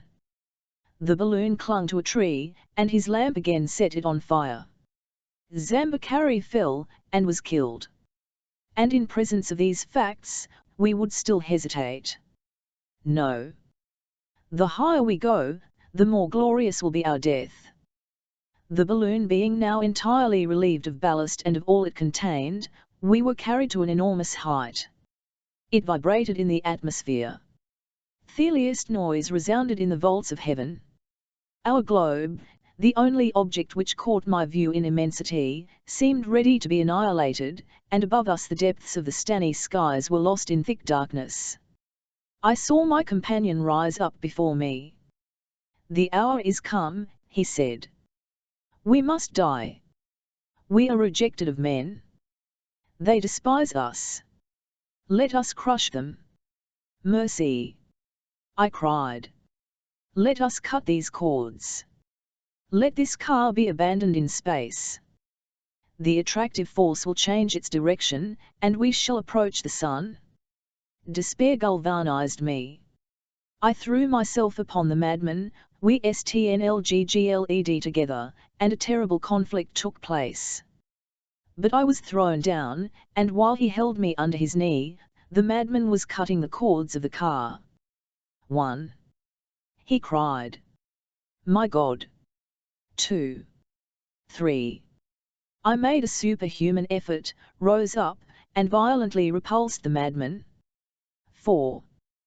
The car fell, but I instinctively clung to the cords and hoisted myself into the meshes of the netting. The madman disappeared in space, the balloon was raised to an immeasurable height. A horrible cracking was heard. The gas, too much dilated, had burst the balloon. I shut my eyes some instants after, a damp warmth revived me. I was in the midst of clouds on fire. The balloon turned over with dizzy velocity. Taken by the wind, it made 100 leagues an hour in a horizontal course, the lightning flashing around it. Meanwhile my fall was not a very rapid one. When I opened my eyes, I saw the country. I was 2 miles from the sea, and the tempest was driving me violently towards it, when an abrupt shock forced me to loosen my hold. My hands opened, a cord slipped swiftly between my fingers, and I found myself on the solid earth. It was the cord off anchor, which, sweeping along the surface of the ground, was caught in a crevice, and my balloon, unballasted for the last time, careered off to lose itself beyond the sea. When I came to myself, I was in bed in a peasant's cottage, at Harderwijk, a village of Lageldra, 15 leagues from Amsterdam, on the shores of the Zuiderzee. A miracle had saved my life, but my voyage had been a series of imprudences, committed by a lunatic, and I had not been able to prevent them. May this terrible narrative, though instructing those who read it, not discourage the explorers of the air.